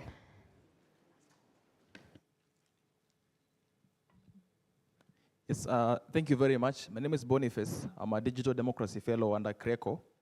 And my question is to the media partners that we have today about sometimes when very critical matters are being addressed by sometimes government officials, and you see that a journalist is not digging deep into critical information. Like, for example, recently I saw a minister was talking about a company that is employing people abroad, and when the minister was asked what is the name of that company, they could not respond, but the journalist did not ask them or did not press them more to know where our people are going abroad.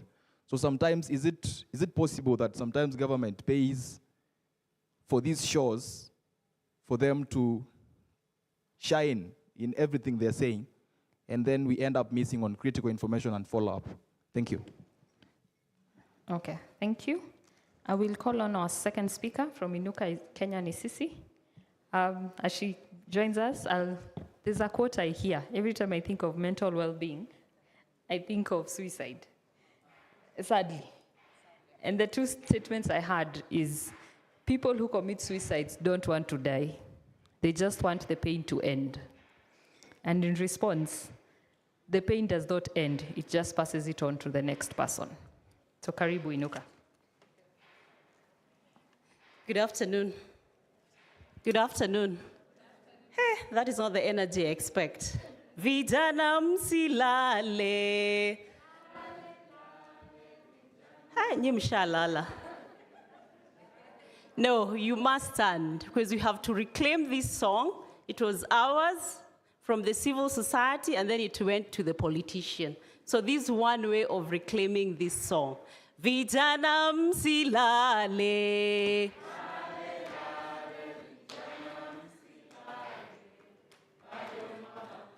Mapambano, mapambano. Mapambano, mapambano. Okay. Wamama msilale. Wamama wameshalala. Maybe tunafaa kuwapatia blanketi. Haya, wababa msilale. Wababa wanataka ile kwanza duvet. So let me just make one clarification. My name is not Eunice. My name is Salima, but Eunice is my colleague at Inuka, Kenya. And the reason why we are here is we had an X space last week on Thursday, and the X space was just trying to listen to the stories of journalists navigating the mental wellness. And indeed, that space provided critical support, at least for journalists to speak about their mental issues. And I'm here not as also a representative from Inuka, but also as a professional talking about issues of mental well-being. I coordinate a program called Wellness Resource Hub that we take care of the mental well-being for civic actors in Kenya, Tanzania, and Uganda. And maybe you'll realize sometimes when I'm talking about these issues, they're very close to my heart. Maybe not to my mind, but maybe so very close to my heart. And when we were having this conversation, and you've listened to part of the issues that have been raised by the previous speakers before me, by the panelists who spoke before me, and also I've had interactions with journalists in different spaces, you know, when we are training, when we are creating awareness, just in informal settings. Indeed, what has been said about the threats the journalists face are true, and that is not me. It's been written, it has been written, it has been said. And I think having that background in mind, these are some of the challenges that came up when we were having this expo. One of the challenges, and it's been spoken about here today, is about limited access to resources. And then the question that I think I had was, kwa nini journalist wetu wanaweza afford kulipiwa fare, kupewa bribe, kununuliwa lunch? It's because one, maybe some of the journalists ni kibarua, wengine mshahara kidogo, wengine ni short-term contract. So we leave them to no option of even getting the money to politicians. But what does this do? Because my interest also, and my focus is also just to look at what does that do also to them as individuals and professionals. Because if you're not paid well, and I think Gishana has paid, kama hatuna services, hauna pesa ya kupeleka home. Kids are waiting for bread. They don't care whether you cover a story, whether you went to the field. Kids are just concerned about putting bread on the table. So what does this do to the journalist? Now it gives them with the burden, the economic burden, the pressure. Imagine you're a father, you're a mother, and kids don't know that journalism is not paying. All they want is school fees. They want bread, they want butter. So hizo shinanigania sijui on a shortcut, the kids don't understand that language. Kids understand food on the table. So it leaves them with a lot of pressures in life, and hence maybe even the question, Kathy, you're asking, because when you die by suicide, when people have intentions of dying by suicide, it just does not start. It starts from somewhere. And maybe there's a sense of feeling helpless, hopelessness, despair, and eventually a life loses meaning and purpose. Number two, when you talk about financial instability, then there's online harassment and censorship. And you're all aware, there's a lot of cyberbullying, harassment, threats against them and their families. And this one, during the Gen Z protests, you remember Salimia huyu, mtoto wake anasoma hii shule. Like all your personal details are all there. What does it do to their mental well-being?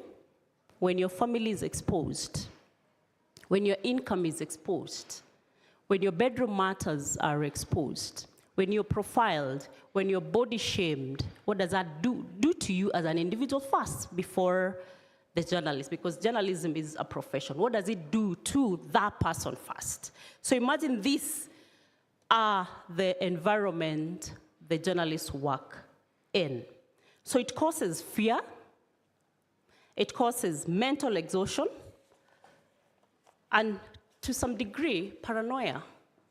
Imagine kama sasa wewe upate picha yako iko kwa X. People are saying Salima is fat, her daughter's school's here, her grandchild is this. What does that do to you as a person? Even will you have the confidence of covering a story? The other issue was the balance between work and life balance. The journalist spoke about working long hours to respond to news agents, intense workloads, and in irregular hours, pressure to meet deadline. So watakuwa nyumbani saa ngapi? Na watakuwa kazini saa ngapi? Where do you draw the line? The kids want to see their mommy and their daddy. The daddy is covering news. And they said that the editors just want a story. How that story will come to be It's none of their business. We want a story, and we want a good story. And I remember there's a time, Catherine, under Article 19, we went to Meru, slightly after elections, Meru and Homa Bay. It was just slightly after elections. And when we were listening to the journalists there, the ladies walikuwa nasema, hatujaonana na maji, meaning hatujaoga, hatujalala. Ilikuwa newsroom wanaongoja real-time news. So you don't eat, you don't sleep, you've not taken a shower. Maybe you don't know the impact of sleep or lack of it thereof. Then you've not taken food. So you're not nourished, you're not hydrated, you don't have the energy. But back at the newsroom, they're waiting for a story. How the story comes to the newsroom is basically up to you. So what this does, again, to people, social networks is lost. Families, we have dysfunctional families.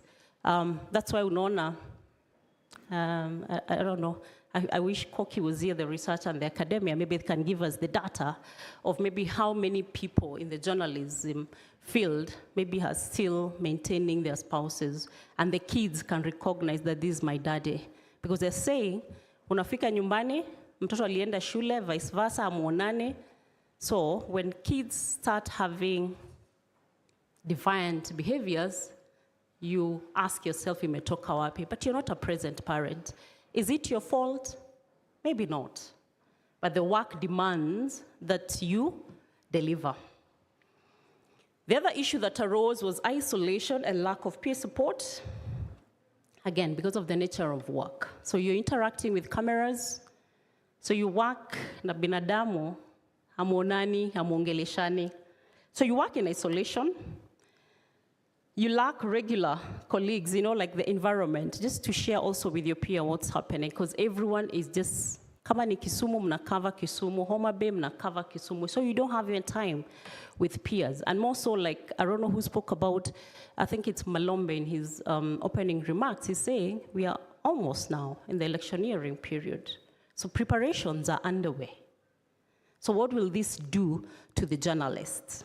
So maybe something that we need to start thinking about. So they don't share experiences, they even don't receive feedback and support from each other as peers and even from their editors. So this sense of isolation can contribute to emotional strain and lack of motivation, leading some journalists to feel disconnected and supported.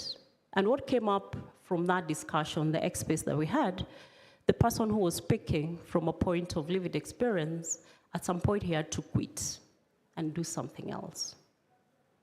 So, as we said, our journalists, yes, they are resilient, but are they resilient to trauma? I don't think so. Do we need to protect them? Yes. Do we need to develop mechanism for them? Yes. And these are few recommendations that we can think about. And I liked the emphasis today from the previous speaker who said, let's co-create, let's collaborate. And I don't want, I wish the CEO of Media Council of Kenya was here today. I don't think I want to apologize on behalf of the civil society of Kenya because I don't think I have the right shoes. But I think as organizations, we've become very competitive and less collaborative. But if we put our resources together, our energies together, our synergies together, the interventions that Fatima was talking about can make sense, can be meaningful. Because I think we know what we need. I think the how is the question. And I think one of the recommendations that we can come out with from here is how best do we co-create together, how well do we collaborate together, at least to ensure the mental well-being of journalists is taken care of. So one, and this also came not from me, but I'm just echoing what the journalists are saying, to have a comprehensive counseling services, underline the word comprehensive. Because sometimes issues of well-being are A or B. Wacha to slide, hii pesa ibabaki kidogo ya psychosocial. It is not budgeted for, it is not planned for, it is not factored in the programmatic, or it is not even institutionalized. And I think for me, just to echo, that care should be incorporated in policy and practice in every institution, in every organization, because it is critical, it is fundamental. This work is not easy, it will never be easy, and more so now that we are going and nearing to election. And then this comprehensive counseling service should be tailor-made to journalists. One of the things that I heard Fatima said is, do we know the needs of journalists, or do we assume the needs of journalists? I think I'm coming from a school of, can we do a needs assessment when it comes to the mental well-being of journalists, so we know when we are drawing interventions, they are needs-based, not what Inuka thinks or what Salima thinks because she's a professional. Then regular confidential mental health check-in. This can help at an early stage to identify early signs of burnout. We don't need to wait journalists to get to the stage of burnout, depression, or suicide thoughts, so that we are able to intervene. We become, and I think, I don't know if it's Rose who spoke about preventative measures rather than reactive. I think that's a place we need to come from. And I think I've said this again, collaborative supportive networks, it has been said, it has been emphasized. I'm just adding to what other partners and other colleagues before me have said. And me finishing my small presentation is, I'm just throwing an invitation to all of us seated in this room, even the people who went before us, that Inuka Kenya is open. We have this program.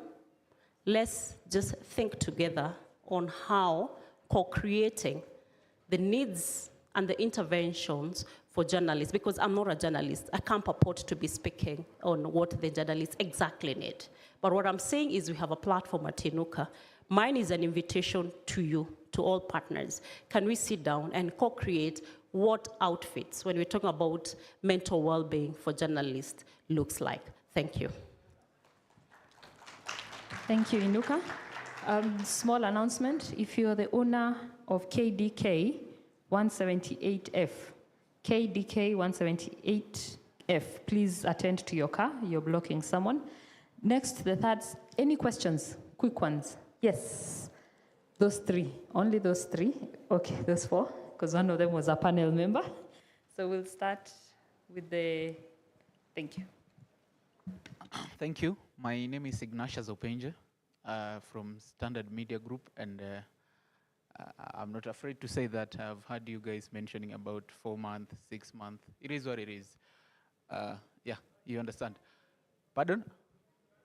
I'm saying my name is Ignatius Openje from Standard Media Group, and I'm not afraid to say Standard Media Group because you guys have been mentioning 4 months, 6 months, whatever salaries, arrears, and all that.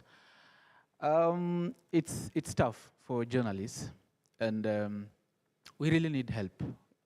We all saw what happened at Kware in Pipeline. It was horrible. It was horrible, let me tell you, to an extent that some journalists were even unable to deliver what they were supposed to deliver because of the trauma, because of what they were seeing. And we were supposed to be there daily, first of all, because, of course, I mean, we are men, so why should women be sent to such things? Sisi ndi wanaume, masculinity, eh? Unaweza zoea, you understand? But we all have feelings, we all have, I mean, we are all human beings. To an extent that some of us even felt like giving up on this career. Some of us even felt of, you know what, I can just resign. Plus, now they want the story. You've been there the whole day. You've seen what have happened. Your mind is not well. You need to produce a story. The pressure is there, has increased. Plus now the salary for 4 months, which you don't have, the one you are talking about. I mean, who will you be? How will you wake up tomorrow? Yeah? it's horrible. It's horrible.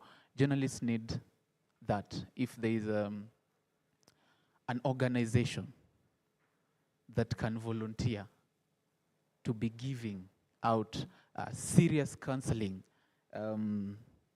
services, as you mentioned, we need it. We need it. And then issue number 2, just overall one, I will kindly request, if you are training as journalists on various matters in terms of reporting, please include our editors. Also train our editors, because the issue is you'll train us with the technicalities of that area you want us to cover, and then we go pitch the story to the editor, and then now that the editor doesn't understand the technicalities or those terminologies that I'm trying to explain to him as I pitch my story to be published or to run on TV or radio, he simply cancels the story, simply kills the story because he doesn't understand. I mean, so also include the editors when you do the trainings. Thank you. Thank you. There is a lady on that far end, and then we'll come to this table. Sorry. Thank you. Please be brief. I just want to thank you even for thinking about that. I've been in a very traumatic situation in 2007. We all remember I was at KICC, and the whole security forces were so divided. So they were there smoking bang in the open, threatening each other, and we are there in the moment. I worked for 4 days without going home. So when somebody talked about water, not having water, I was there. Unfortunately, by that time, the trauma counseling was not there, and it is not there even today in most of the media houses. And for a moment, as you spoke, I went back there. I've just realized I've not healed from that. And so I would really beg that if there's something that should be done, please do it. It's bad. It's just taken me back, and it's not nice. Thank you. Thank you. We'll have an opportunity to do one-on-one after the plenary, so hopefully we can reach out to the team here. The last 2 ladies. So is that me? Oh, okay. Yeah, so sorry about that. I'm looking at the story. Let me move away from the bit about mental health. Not that, of course, it's a very critical issue. I wanted to talk about the issue of brown envelopes. I think, Salima, you talked quite at length about it.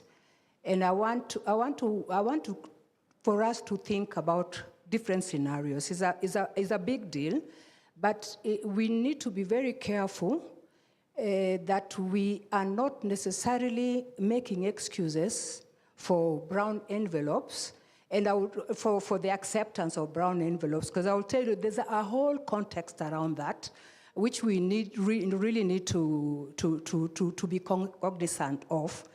We've been training journalists all the way from 2004, content producers, filmmakers, but in 2013 we got into the idea of creating a new generation of journalists who will be reporting from the rural perspective. One of the things they told us during some of our consultative programs with them, they said, actually, our lecturers, sorry lecturers, but maybe you need to know this, we get it told in school that, oh, by the way, when you finish, politicians watakuwa wakiwatafuta tu na brown envelopes. So there's something that either, whether it's told in jest or what, but it is something that we are learning sometimes from our training institutions. All the way to, because I'm thinking to myself, if for example, we look at the people that take bribes in this country, how do you explain that politician who takes $1 billion shillings, oh, I'm exaggerating, from a Chinese company? Is that because he wants? Is it because it's an issue of want or need? So if we are talking about corruption or somebody being forced to take a brown envelope, we also have to look at the entire environment that has perpetuated corruption. So that when we now narrow down to our own people, our journalists, then we are able to look at it from various issues, whether it's from the values that we get from our very own society, considering that we learn a lot from our society, whether it's churches, in school, in our homes, and then we need to be able to then tailor our courses, our training into how do we deal with the issue of hunger versus taking a brown envelope that will hide a story that is supposed to be supporting millions of people in the country. So I think even as we are doing that, we need to be able to really look at it from an overall, it's more a comment than a commentary, so that we are able to look at things from a holistic perspective, then we can target to the things that we really need to work with our journalists about. And I just wanted to share that because there's a school aspect, then there's the environment, what we see, what we get, and what we adapt. And then, of course, there's the real issue of challenges within the media sector. How do we work around all those three? Thank you. Yeah, I want to go back slightly. Salima has just provoked all of us and our memories. And my recommendation or suggestion, we need to find a way of telling the story behind the story. I worked with a cameraman called Ramadan Hamis, and he did a survey of journalists who covered the 2007. It is actually very difficult to watch the journalists telling that story. I'm even getting choked up, just how difficult it was. You see grown men, big, I remember a photographer, big guy, just tears streaming down his face in that video. And I think there needs to be more awareness of what the journalist goes through to bring you that story, that picture. It's just a photo, I think a lot of people don't think about where it came from, how it was got. Like our colleague was talking about Kware, I can't even imagine what you were seeing. How do we tell the story behind the story so people value what they are seeing more? That's all. Thank you. I will call on this next.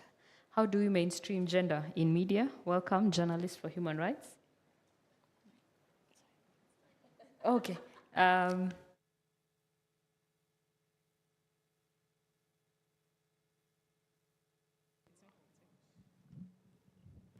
Thank you. Confirm, has the statistics changed? Are we still 20% women in the sector? Yeah, okay. Thank you so much, Kathy. So as it has been mentioned, my name is Masin Joroge. I work at Journalists for Human Rights as a gender media trainer. And so I just want to say that, Salima, what you've discussed this afternoon has also brought back memories for me, because I had been in the media for the last 12 years, and my last station was in 2021, and I can relate a lot with what you have mentioned, because those who are in the media will tell you, you've said you've not been in the media space, but they'll tell you it's not the most friendly environment to work in. It's very hostile, and especially if you're a woman, it even becomes really difficult, because the level of judgment for you as a woman, the kind of work that you do, and the kind of pressure and the hours that you have to put in can really take a toll on you. And especially because most women who are in this space are in their productive years. So some of us, me being a case in point, we had to postpone our settling down, so to speak, in life, because, like you rightly put it, your social life dies totally. If you try to balance family and work, I always say hats off to the women who did it when they were there, because I sat on the same desk with women who were lactating. And now, having been blessed to be a mother after I left the media space, I appreciate the struggle that they went through. And I think that's a good place for me to start on what we as an organization have done to mainstream gender in media. I'd like to just briefly speak about what we do at Journalists for Human Rights. So we are a Canadian-based media development organization that works in different countries around the world. And currently in Kenya, we are implementing a project called Voice for Women and Girls' Rights. And we work very closely with journalists to train them mostly on reporting on human rights and gender.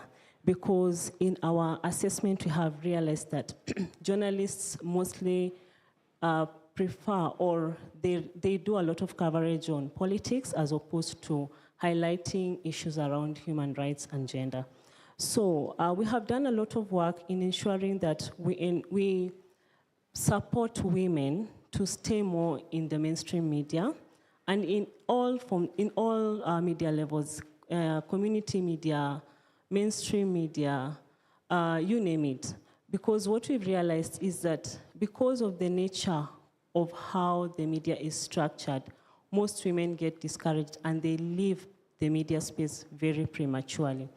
So I want to speak a bit about some of the work that we have done, because when we got into Kenya, when we started the project in Kenya, one of the biggest issues that came up was sexual harassment. Sexual harassment has been the elephant in the room. It's something that women and of course also men, have been undergoing silently. They have been suffering silently, and some of them have been leaving the media space just because they do not know, where do I turn to when I'm experiencing sexual harassment? I believe our colleague Rose can probably allude to this. These are things that used to happen when they were actively in the media, when they were younger in the media. But who used to speak about it? Nobody. And why were these young women and men who are experiencing sexual harassment not speaking about it? It's because it has emerged that the perpetrators of this ill of sexual harassment are the people who have a say in the media. They are the editors, they are the media owners, they are the supervisors. So what happens if you're working under somebody who is sexually harassing you and you experience it? So automatically you just have to leave the space for your own safety. So what we have done as an organization, we developed an anti-sexual harassment policy, model policy, and this is a policy that we have been implementing with our partners, the Association of Media Women in Kenya, because we appreciate the kind of work they do in the media space, because they entirely work with women who are in the media. And so how this policy has been working is that we have been training media houses on how, number one, to revise or review their policies, the existing policies, because what we've realized is that we have policies in the media houses, but some of these policies do not capture sexual harassment.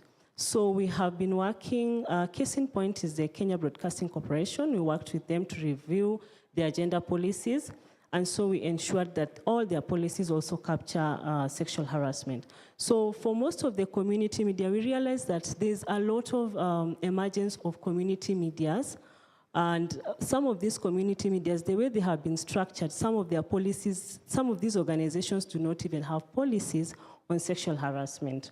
So as part of our work, so far we have 9 community media stations that have adopted this sexual harassment policy, and we have seen it has worked as a deterrent when it comes to sexual harassment, because again, what we've done to just raise awareness on what sexual harassment is all about. We've done a lot of trainings, we've done a lot within the media houses, we have done a lot of capacity building, because the truth of the matter is there are younger women and men who are experiencing sexual harassment, but they do not know that it is really sexual harassment.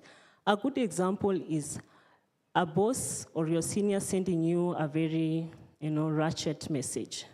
That amounts to sexual harassment, because again, it affects the way you perceive this person. You also do not know what this person at the end of the day would want to get from you.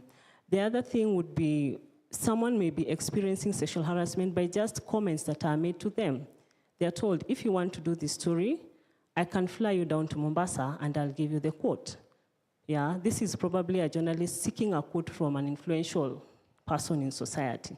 So what we've done is that we've created a lot of awareness on what sexual harassment looks like it has caused a lot of discussions and debates because then again, we have received backlash that we are too uptight. So if I'm interested in a lady in the office who I'm seeing a future with, so if I try and woo her, does that also amount to sexual harassment? So there's been a lot of debate about that, but at least there's also, what we are happy about is that some of these cases on sexual harassment, we've been able to see that there's a lot of discussion about it and awareness, and we believe that is leading to deterring some of these persons who may want to perpetrate sexual harassment.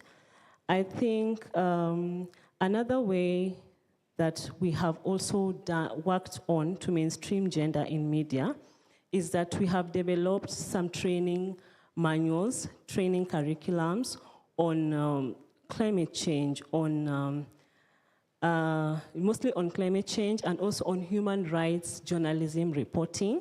This is one of the things that we have, these are some of the curriculums that we have developed, and we have worked with even institutions of higher learning, whereby we've been doing trainings with lecturers to just encourage them and to ensure that they can infuse human rights journalism training in their curriculum. I think lastly, I'd want to talk about a tool that we have developed towards ensuring that we mainstream gender in media. And this is a tool that we have worked with a partner, the African Women in Media. And this tool is called SourceHer. You can find it online.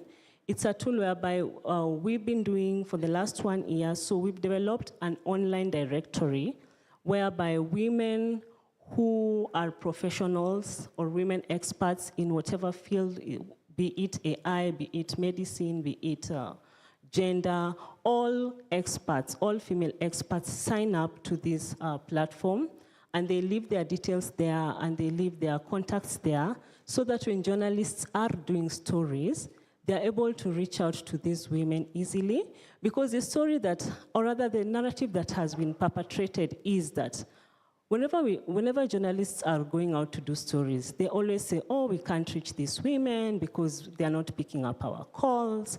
I wanted to do a story on, say, the finance bill. I could only speak to the men. Why? Because the women are not available. So what we've done with AWIM is that we have developed this online platform that enables journalists to also sign up.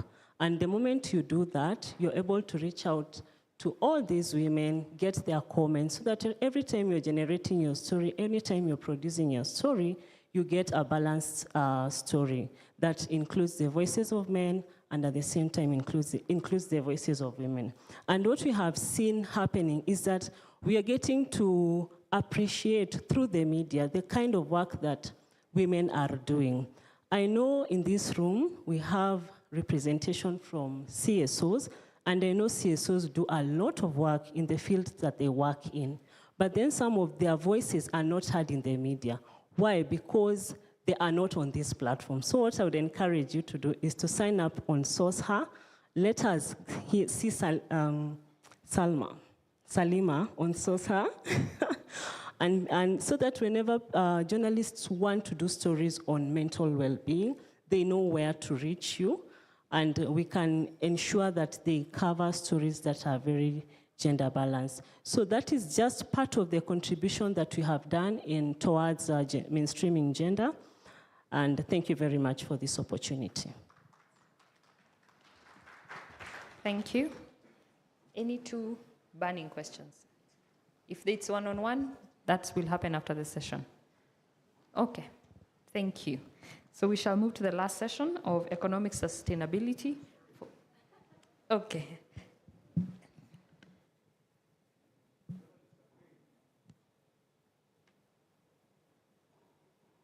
Journalists are paid to ask questions. So when you come here and we're told to ask a question. If you're in college, you'll get an E because you're supposed to ask questions. Anyway. A quick question now to our sister here, a journalist for human rights. Have you gone to the next level of also finding out that the women who have excelled in the media, how have they held the hands of the younger ones, the newcomers, the recruits as mentors, because that is where I think there's a gap. Because this story of being sexual harassment and all that, especially I think when my sister here, Rose Lucalo, and the company started an NGO to focus on that. It's been going on for the past almost 30 years.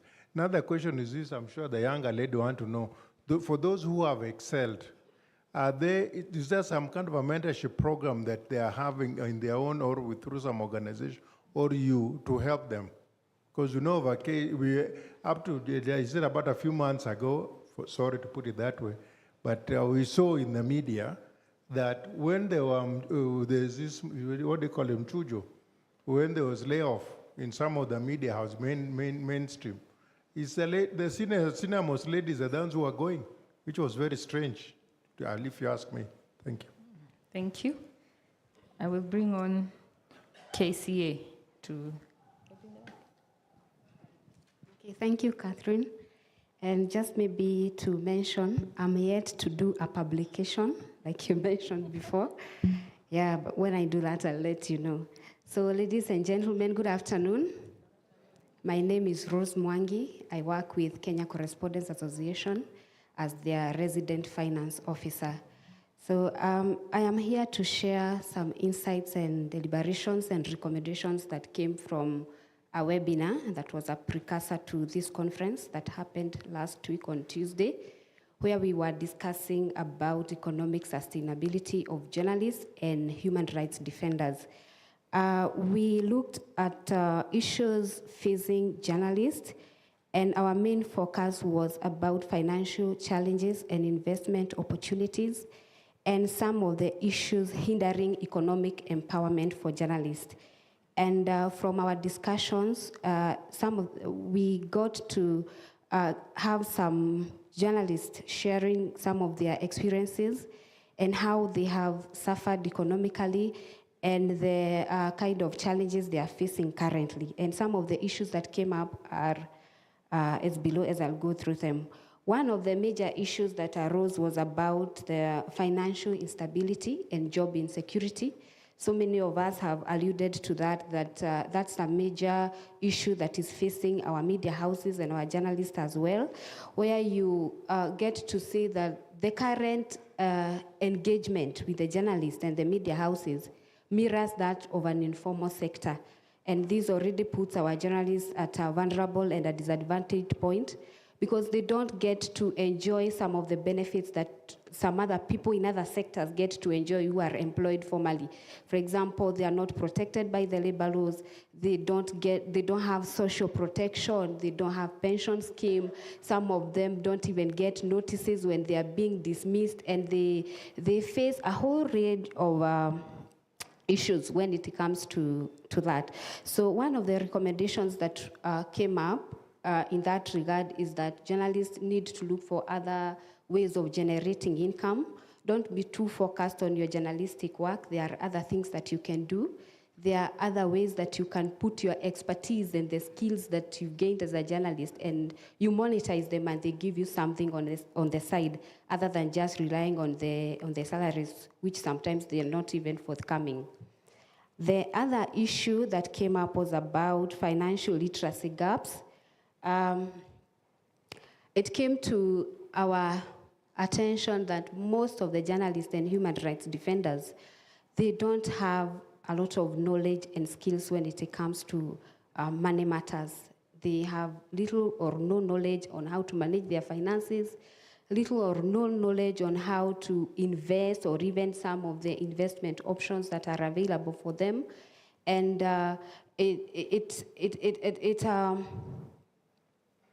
it puts us in a position that we ask ourselves, once as a journalist, after doing your stories, after doing all that work, and you get your money, then you're not able to manage that money, then it looks like it looks like it's,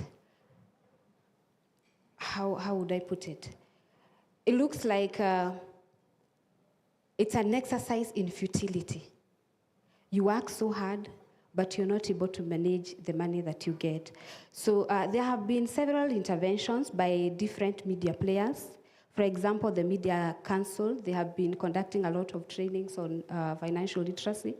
KCA as well, we have had a lot of interventions. We have been doing financial literacy. Personally, I've been doing it since 2019. We have done it across the country.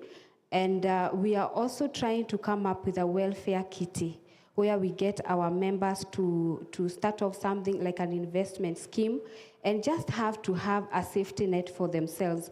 Well, it has not kicked off, but we are facing a few challenges here and there, but we are looking forward to having the train, move. So the other issue that came up during the webinar was a lack of unity and collaboration. This is something that most of the speakers have talked about. And I would want to urge us to collaborate because there is power in numbers. When you come together, you can just do so much. And we have success stories all over in other sectors. During the webinar, there is one of the speakers shared a story of a lady in Mombasa who was a chairperson of a Gusii Chama. They came up with a Chama. They were able to achieve so much. They were able to buy 2 buses. They were able to educate kids. They were able to champion for their members, even to hold positions in parastatals or in government agencies. So there is so much that we can do when we come together, when we cooperate. We also have another very success story of the Boda Bodas in Nakuru. They came together. They started as 10 members. They came together. They started with contributing 100 shillings per day. They escalated that to 200 shillings, to 500 shillings, to 1,000 shillings. By the end of the day, they were able to buy a piece of land, and they were able to build rentals. They did not stop at that. The numbers kept on increasing because of the good things they were able to achieve.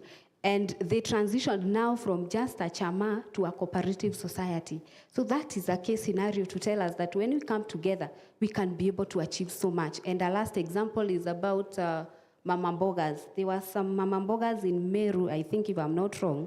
They were contributing 20 shillings per day. 20 shillings is very minimal, it's almost insignificant. But the 20 shillings, they were able to build houses for themselves. They no longer pay rent. They are now landowners. So what I can urge us is let us come together. Sometimes journalists, they like moving like lone rangers. They don't want to come together. They are so resistant when it comes to coming together and doing things. So there is potential and there is power in numbers. So, so that is what I can recommend. And the other thing was about lack of sustainable income. I think I've already alluded to that. And I would also want to talk about social capital.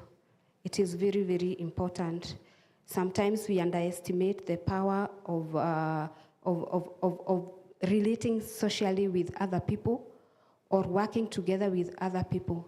There is power in social capital. There are some things that even if you have money, you cannot be able to do for yourself. There are people today in hospital, they have a lot of money, but they need other people to go and visit them, even people who are not so much economically empowered. So it is important, and it came out that it is very important to amplify our social capital. Another recommendation that came up is about starting small. I've experienced a situation where most of the times when we are doing these trainings, most journalists will say, we don't get a lot, we don't get a lot of money, we earn so little. But financial freedom, it is not how much you earn, but it is how well you invest the little that you get. So start small. Start with the chamas, because they are easily manageable. You're able to come together with people that you know, and you can be able to do so much, as I have mentioned. So start off with chamas, then you can transition later on to circles or other things. And we have so many circles in the media space. We have the Scribe Circle, we have the Media Circle, the Royal Media Circle. There are so many. Just identify one. But as I mentioned, you need to know how circles run. and you need to know the nitty-gritties of you being a SACCO member. So don't just join any SACCO. Ensure that you have enough information. Ensure that you do your research. Ensure that the SACCO that you're getting into is a credible SACCO. You can check with the SASTRA, the authority that regulates the SACCOs. So start small from where you are. It is better than nothing. Then we also talked about monetizing your skills. I think I mentioned about that. Develop or come up with many sources of incomes. Now with the new age of digital era, there's so much that you can do. People are doing content creation. You can do stories, so many stories. You don't even need to be affiliated to any kind of a media house. You can become your own media house as long as you have a platform where you can share information. So let us be on the lookout, and let us just look out for many other ways that we can make money. And just finally to touch on the HRDs, I think the challenges are more or less the same. And one of the major issues that came, not really the major issues, one of the major recommendations that came up is that even for human rights defenders or the human rights institutions, we can still empower ourselves economically. Sometimes we hold back because of the ideologies that we hold on to, that we are non-profit making, we should not be making money. But the mere fact that we are able to do proposals and we get money from the funders, that shows that's already a capacity. That shows that you can be able to, a proposal is like a business plan. You're able to sell it and someone is able to buy into your idea. That is already telling us that even as institutions, we can adopt that and we can be able to sustain ourselves economically. Though another thing is that we need to look out for each other, even in this space of the human rights work. We need to look out for each other. For example, give consultancies to your friends. If they are suffering, don't just give them handouts. Give them something that is sustainable. Give them consultancies. Give them some work to do so that they are able to sustain themselves economically. I wish to leave it at that. Thank you. Thank you, Rose. Any burning questions? One gentleman on this side. Okay, those three. So we can start on this end. The two at the back, and then the gentleman on this end. And please be brief. Go to the statement or the question.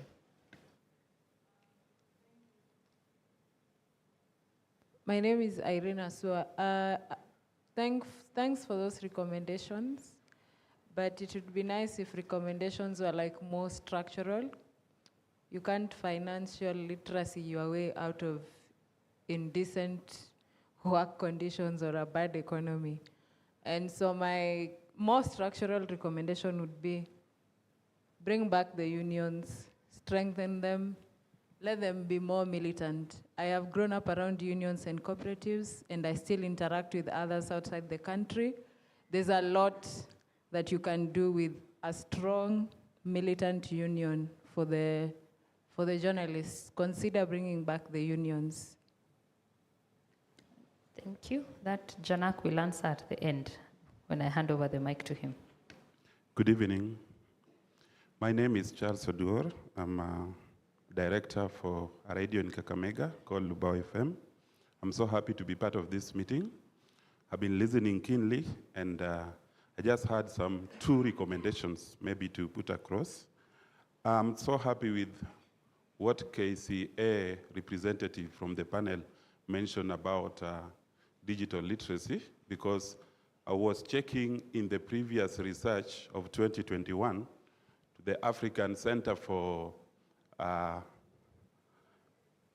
Media Excellence.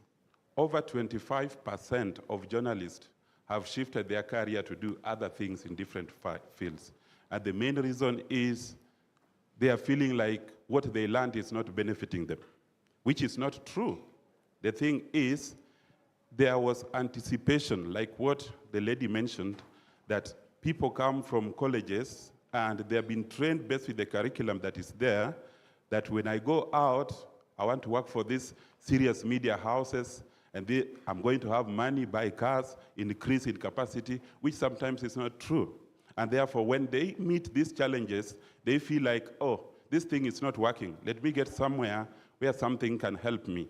And this is a challenge which we are having, which originates from the curriculum. I feel like Media Council and other stakeholders who are the watchdog can go and review curriculums, even what we are having in our universities and colleges, so that we can incorporate financial literacy, not just like something we learn out when things are now hard through organizations that are supporting us, but this is something they should be trained from the school. They come out knowing, how does media make money? Because that is the challenge we are having as media owners. Thank you. Journalists don't know how media make money. And another thing also to strengthen on that, for me, because we are all going through this challenge, come up with initiative internally. For me, all my journalists, everybody working is a marketer. So we tell you, the same way you go there to get a story, talk to that person, give you a job, and I'll give you 10%. That's away from your salary. So they can be making money based on also interaction and the stories that they gather. So I think that can also build their capacity, give them the competitiveness, and make them to improve, and also feel like when we bring money during doing stories, we improve the service. Lastly, I feel like in the same financial literacy, we should also be teaching our media practitioners on how to save. The truth is, you go there, you get a story, somebody gives you 1,000, give you 2,000. But they are broke sometimes every day because they don't know how to manage whatever they receive. When salaries come, they spend it all. They don't know how to manage and how to involve in this other. So I think if that training can also be very vigilant, then it can help us to improve their capacity. Thank you very much. There's one last gentleman.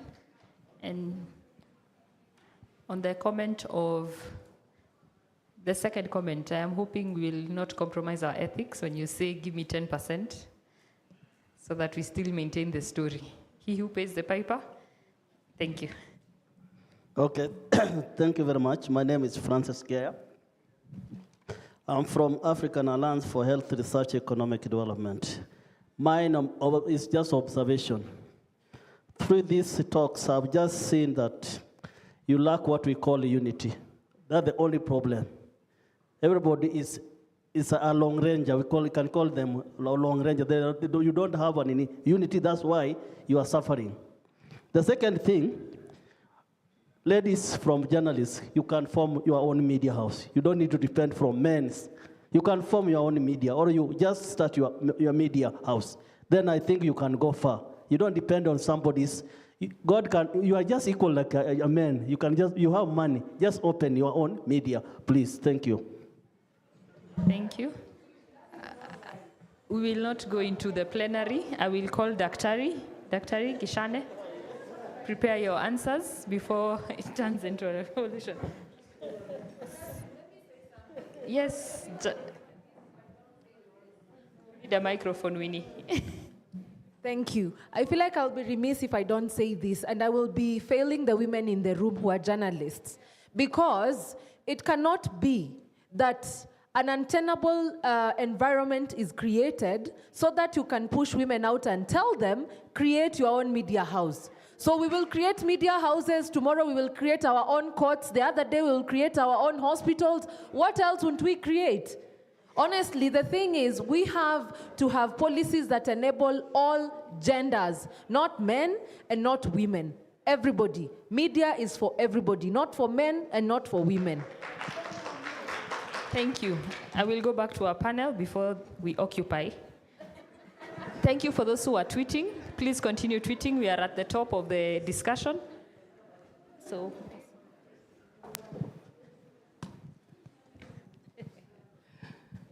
Thank you very much. I will respond to a couple of questions which were raised. 3 questions were asked. The last one was not to me. The gentleman from Kreco asked the fellow media colleagues in the House, so I hope one way or another you'll be able to get the answer. So I'll respond to the first 2. The first question was, why is it that the media is not as enthusiastic as they were during the Gen Z movement? I'm not very sure I have an answer to it, because that's the question I asked. Why is it that we are not very keen and very enthusiastic about reporting on these issues, despite the weight they carry and the impact they have, the intergenerational impact that they have? And one of the things that might be able to explain it, obviously, is the question of, we've reported it once. We reported it at the end of the first month. We don't need to be able to report it over and over again for the 4 months. But I don't know whether that is true. Adani has been reported for over 4 or 5 months now, and it doesn't seem to be losing any currency. The other possible explanation would be the question of the extent to which we understand this whole thing called devolution and the impact it has on our day-to-day living and the intergenerational impact it has. And in response to that, we are working with my programs manager. She's seated somewhere right at the back there, in terms of just really being able to create the capacity of the media to be able to engage with devolution issues, including technical questions of devolution. A gentleman here has advised, an advice which we take also, that in that capacity building trainings, we also want to engage the editors, so that they also understand why someone will be coming to them with the same story, or with a story on a particular aspect of devolution, and why it is important for these stories to be able to run the way they ought to run. The other question which was raised was on the monopoly of government, and why is it that we do not have a Public Information Act.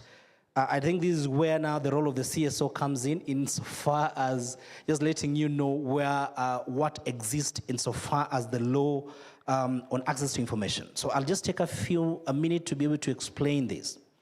Now, beyond Article 35 of the Constitution of Kenya that provides for the right of access to information, an act of parliament, the Access to Information Act, was enacted in 2016. That they regulate access to information. That means that while prior to 2010, you could only get information from public entities through very creative ways. Nowadays, you can just walk right through the front door, present a letter requesting for the specific information that you need, and they have a legal obligation to be able to provide you that information. So we have a law, we have the Access to Information Law that allows you to request for information, and if you don't, so once you request for information, there is a timeline within which you're supposed to get that information. If you don't get that information, earlier on in the program, I saw there was someone speaking from the Commission on Administrative Justice, yes, the ombudsperson. They have an obligation under the Access to Information Act to oversee the implementation of that act. That means if you're running into any challenges accessing any information held by any public institution, you write to the Commission on Administrative Justice or the Ombudsman, and the Ombudsman gives an order to this public entity to provide you with this information. Another obligation that the Act imposes is to provide accurate information, not to provide misleading information. Then there comes the question about the killings and the numbers we were getting, a different number from the government, a different number from other entities. Now, in the context of the Access to Information Act, the information you request is supposed to be provided accurately, and there's a penalty for providing misleading information. Beyond that, you asked whether we need to have a watchdog or someone who actually evaluates, fact checks, and reports accurately so that we don't have to rely on the government. Now, what the Constitution did, it understood that the government cannot be the sole entity that provides information, cannot be the sole entity that oversees some things, and therefore it created entities referred to as independent commissions and offices. These independent offices and commissions, they were intended to operate independently and be able to provide independent information and data. A good example of them is the Kenya National Commission for Human Rights, which was at the forefront of providing you the data on how many people were killed during the Gen Z movement. Now, the problem we have is that Once such an institution plays its role, the executive goes back to the drawing board and says, we are going to cut your budget. So they got a budget cut of over 100 million shillings. So we still have to work very hard to be able to protect these institutions, to be able to actually ensure that we build institutions that have the strength to continue delivering for Kenyans despite any shortcomings or any clawbacks that comes insofar as the mandate is concerned. So for those who still have an interest in learning more about access to information, Katiba Institute has done quite a bit of work around the area of access to information, and you can be able to learn about what your right is, what the obligations of government entities are insofar as the provision of information is concerned, what options you have if you don't get information, how long you can wait or you're allowed to wait legally to be able to get this information, and also if you want also a primer on how to draft an access to information request, you can also find that there's a booklet you can find on our website on access to information that provides you with all these information guidelines on how you're supposed to go around exercising your right of access to information. Otherwise, I'm very glad, I think this should be my last comment, to be part of this. And as I said again, we need to work together to ensure that we support the systems in place to ensure we get good services, and we also support good governance in Kenya and specifically the devolved system of government. Thank you. I think mine were more or less comments, I think from the panelists, from the plenary. And it's a testament that indeed we need the psychosocial intervention. And to my brother Opije, I hope I pronounce your name correctly. Opeje, apologies. I hear you. But I still want to remind you, also men crack. You also crack. And I know there's this notion and the stereotyping and the cultural thing that mnafaa kuwa wagumu. Kumbuka mnadamu na hisia tu kama sisi. Ni vile tu mshambua hamfai kulia, mnafaa kustahimili. You're not supposed to. You're also human and you crack. To my mom, I'm sorry, I can't remember your name. Indeed, yes? Wareta, asante. I think we need to have a conversation. And Inuka is open, and I still want to re-emphasize that the invitation that we placed on the table, Badoiko, but I think we have two low-lying fruits. Number one, we have a platform, East African Wellness Hub. You can follow us. There are a lot of resources there. There are questionnaires there. There's self-questionnaire that you can do. You can undertake even to do a self-assessment in terms of burnout, stress.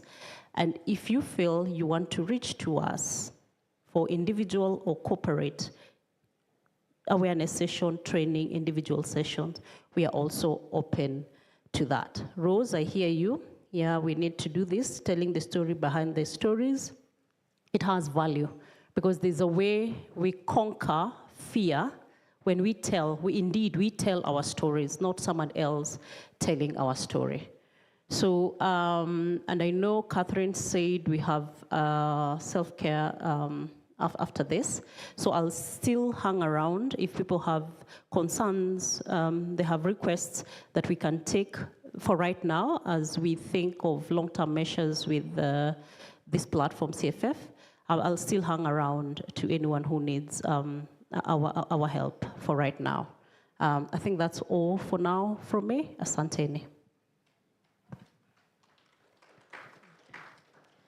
So I think I'd like to speak briefly about mentorship, like it has been mentioned by my good friend Thiambo.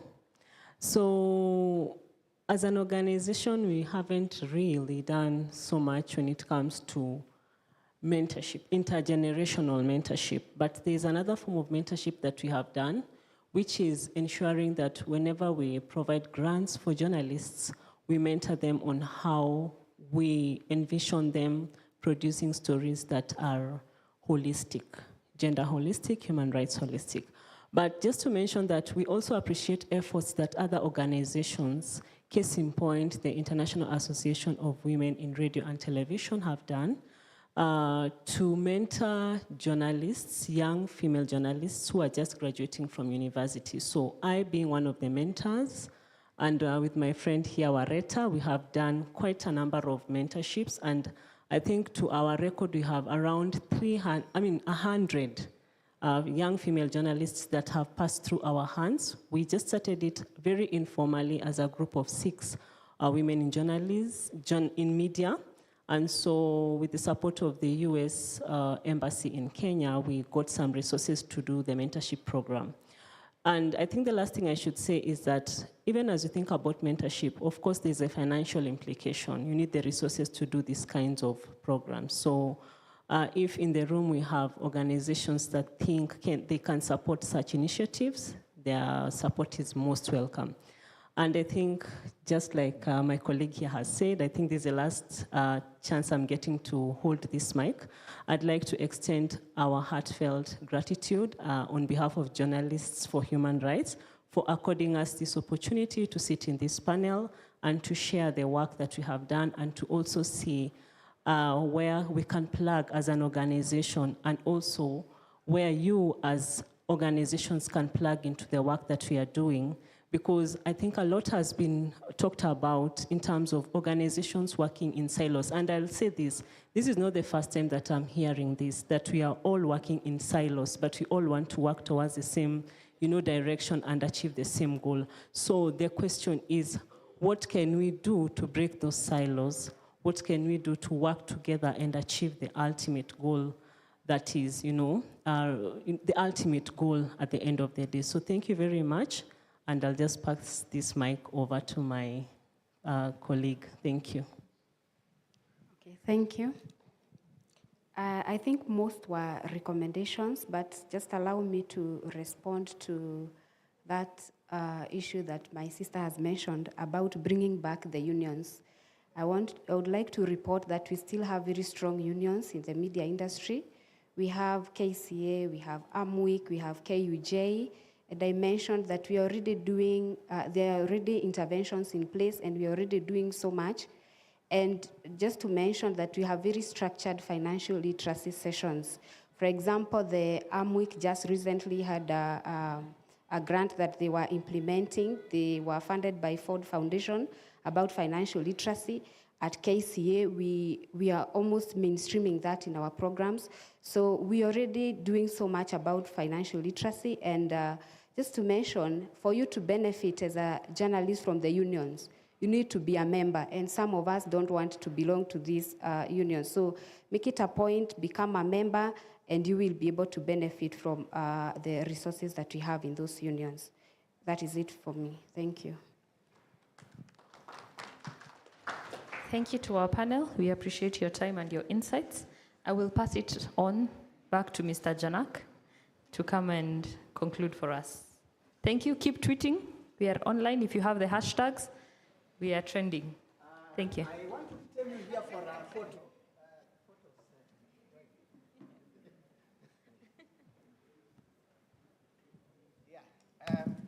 Let me steal the moment as well.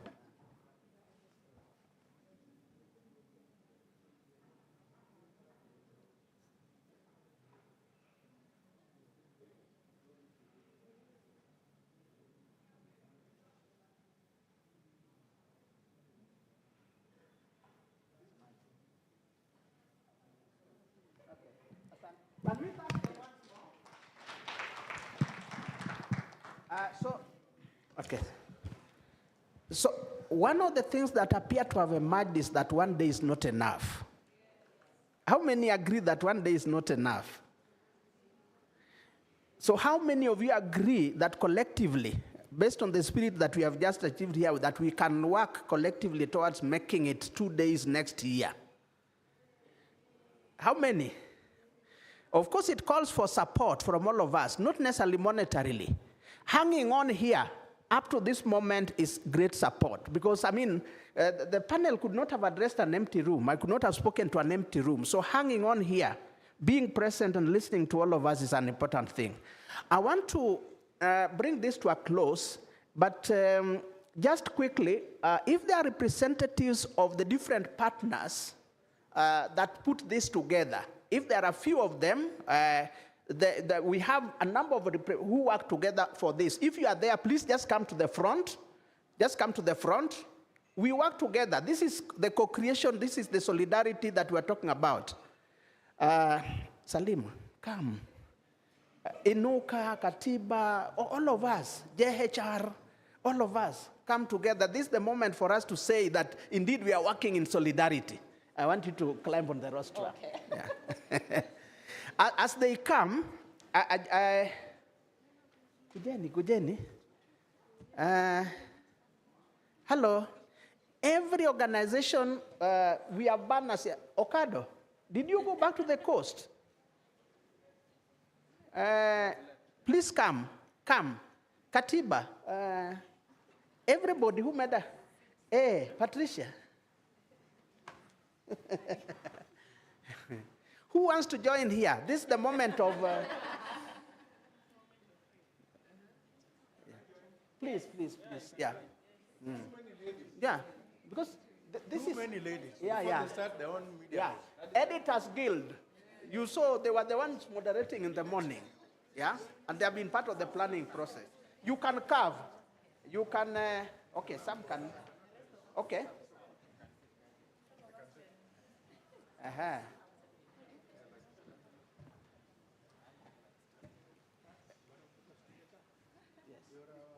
Yes. Please run. Chair. Chair. The host.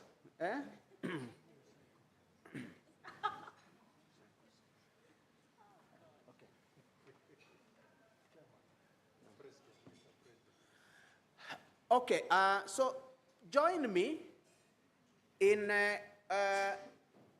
thanking this team, because most of it, we only had one physical meeting. The rest of the meetings that put this up together was online, including the webinars, the experts, and so on. So it means there is something that we can do together a lot. So can we clap for this team? Some people are not clapping. Let me tell you. Okay, asanteni sana. And next year we'll make this bigger. Okay? Yeah, okay. Now, I want to bring this on behalf of all these partners. I want to make the concluding remarks. Our colleagues from CFF, my colleague Owegi, who was here in the morning, is attending something urgently. The chair of the CFF, Mr. Malombe, I think he is left. But fortunately, we had all these other representatives. I want to make the following concluding remarks. One, that there is something that Dr. Agichana has mentioned. And we as KCA, the Kenya Correspondents Association, the issue of media and devolution has been a central thing for us since we promulgated the new constitution. We published a booklet called a guideline for reporting devolution by journalists. I think at Katiba you have some copies. We can work together on that. And we were the first organization with Katiba Institute and some of you here who in 2019 September convened the first media and devolution forum at the Silver Springs, during which we made a lot of recommendations before Corona came. So we did not follow it up. Corona interfered, and therefore I think we'll be able to pick it up as a major conversation.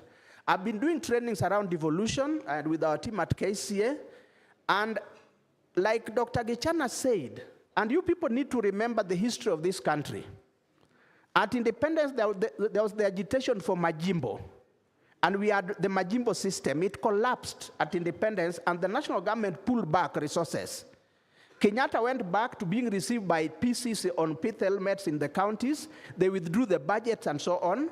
This is going to be, if we get back to the centralized system of administration where we don't have the county governments, this country is going to suffer because devolution has changed. We are very critical of devolution and we expect so much of it, but within the 13 years, devolution has changed a lot of things in the rural areas that previously would not have worked. So we need to safeguard devolution. And do you know how many people have been employed under devolution? So suppose it collapsed again as an experiment. Over the last 60 years, this is the second experiment. So I need to thank you for raising that up. We'll have to take that devolution extremely seriously, and I think we'll need to mainstream it in our next, between the beginning of the year up to the end, we can have sessions that then we don't crowd the space, at the end of the year. The other thing I wanted to say is the issue of trauma and psychosocial well-being. I've been trained on issues around psychosocial well-being. Salima, you didn't clarify this, but I have difficulties. There's a lot of talk about mental health. For me, much more, I think there's the emotional aspect of it before you can become mental. So these are things we'll have to, because there are people now commercialize this whole thing about, mental health and so on. But I wanted just to assure the journalists that there are lots of resources. Inuka is here for us. We did the X-Space, the webinar, and so on. KC has been intervening in this area, and I wanted to report that in 2007, when the media never thought about trauma counseling at all, it was the Kenya Correspondents Association arising from the international media response to the post-election violence and the meeting we had at the Pan-African Hotel. We put together a team from Kenyatta Hospital that did trauma counseling to over 200 journalists across the country. And some of them had very, very bad experiences. A bit of what we did is captured in a book which we have published. It's called Healing the Messenger. It is available online. Check Healing the Messenger, a journalist trauma guidebook, Kenyan edition. You'll find it there. It was supported by IMS Copenhagen, and we work together with a few in the media industry. We can also send you a PDF copy. So this has been going on, but when we were doing that, the media industry were dismissive. I was sitting in the Media Council of Kenya as a board member, and when I tabled the report, they said, no, that was a bad past, forget about it, let's move on. So there's always been a tendency to think that when we are confronted by challenges, we just need to move on. I think that we'll need to we'll need to mainstream the issue of trauma and psychological well-being. Unfortunately, we have colleagues and other organizations. So all the journalists who are here, Wareta, my colleague, I know what you went through. If I were to tell you what I went through during that time, it would just be, you just get back. I'll need counseling from, Salima here. The welfare, labor issues of journalists, there's a serious problem in the industry. A number of journalists have not been paid across board, some for 8 months, some a year. And we are going to face closure of this media sector unless certain things can be done. I think we are working together as the Kenya Media Sector Working Group and the others. We'll see what to do about that. I think I need to emphasize that this meeting was about the media and CSO sector strengthening their collaboration and partnership, but it's not just the two. You saw the government agencies here. You saw the development partners. So it means that while we characterize this as media and CSO collaboration, we are trying to expand this because we cannot work in isolation. Within the governance space, there is the government. Within the human rights space and all the other intervening forces, some of them are government, others are external players. So we must all work together with them. And that is why in the morning you saw not only the embassies, the other UNDP and all the other international agencies, UNESCO and so on, but the government agencies, and we will seek to bring them on board. So I'm just trying to emphasize the fact that this process is not going to stop here. And all the partners we have agreed from last year, this is going to be an annual event. And we invite all of you to come on board, partner with us. We are going to have a meeting in January just to look at what will have come out of here. We have, rapporteurs doing this work. And then we'll have in between planning so that then we have it in a bigger way like we have recommended 2 days. One last thing. If you looked at it here through the panels, and the participants, there is a key thing within the media sector and even the civil society, and even within Kenya generally, there is something we call intergenerational conversations. This country is going to get lost if we cannot promote intergenerational conversations so that you know where we came from and where we are going. You heard Rose Lukalo here talk about how was it in the media sector earlier on. Myself and a number of other colleagues have been in the media sector for over 30 years. That was my boss. Olale there was my bureau chief when I was in Nation in Kisumu. And eventually when I was fired, I didn't resign, but you see that, eh? See that, okay? No, you supported me. Yeah, and we didn't even realize there was trauma during that time. So what am I saying? I'm saying I want to invite all of you, Domi, all the other senior colleagues who are here. I think in the new year, we must have a conversation and bring together the senior journalists, what we call veterans. A new term is emerging, we call them doyens. We must bring them together and say, what can we harvest from them? How do they interface with the new generation so that then we transfer knowledge from one generation to another? Because unless we do that, new people are going to emerge. They would not know what we are supposed to do. They will not benefit from our history. Therefore, I want to make this conclusion by thanking you once more and urging you to remain very engaged. There's going to be a report out of this. We are encouraging more partnership, more collaboration, so that then we dispel the notion that all of us are working in silos, because working in silos is not going to be useful, especially even within the donor world. They are encouraging people to work together. And of course, this is across not just the donor world, but it is necessary because numbers put together can give us a huge capacity to do things the way we would like them to do and to change the kind of dynamics that we want to change. So I want to stop here and invite you to tea and wish you journey mercies as you go back home. And we thank the delegates from upcountry. You sacrificed a lot to join us here. Please send this information, share the information with your institutions and members. Asanteni sana. Can we clap for ourselves? Asante sana.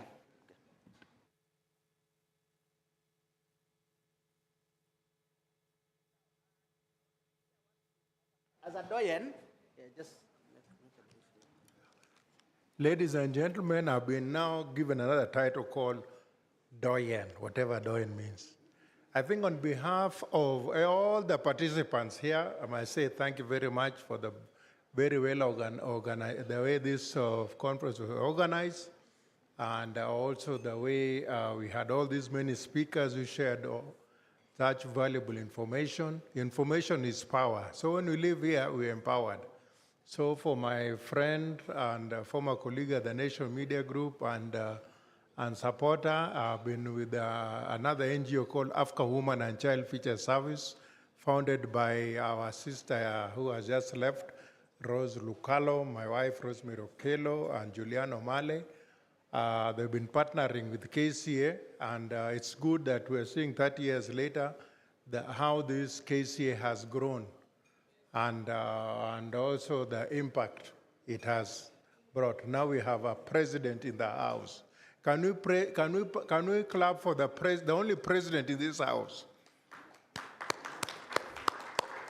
And then we can also clap for the immediate former president, not deputy president, please. We need immediate former president, Mr. William, you know his other name? William Olojanak. He's the immediate former president of KCA. Makofi kwake. And for all of us for coming and attending, asanteni. Our team dealing with the logistical issues at the door, we are trying to test technology. And when you are coming in, there was a QR, what do you call it technologically? QR code. Yes, barcode at the door. We urge those who may not have tested, because we want to use this in future to minimize. You know, there are issues around the environment and so on. So please check with our colleagues there, do the barcode and help us test it so that we capture your details, and then it will help us next time as you go out. Yeah. But please have tea, relax, and live at your own.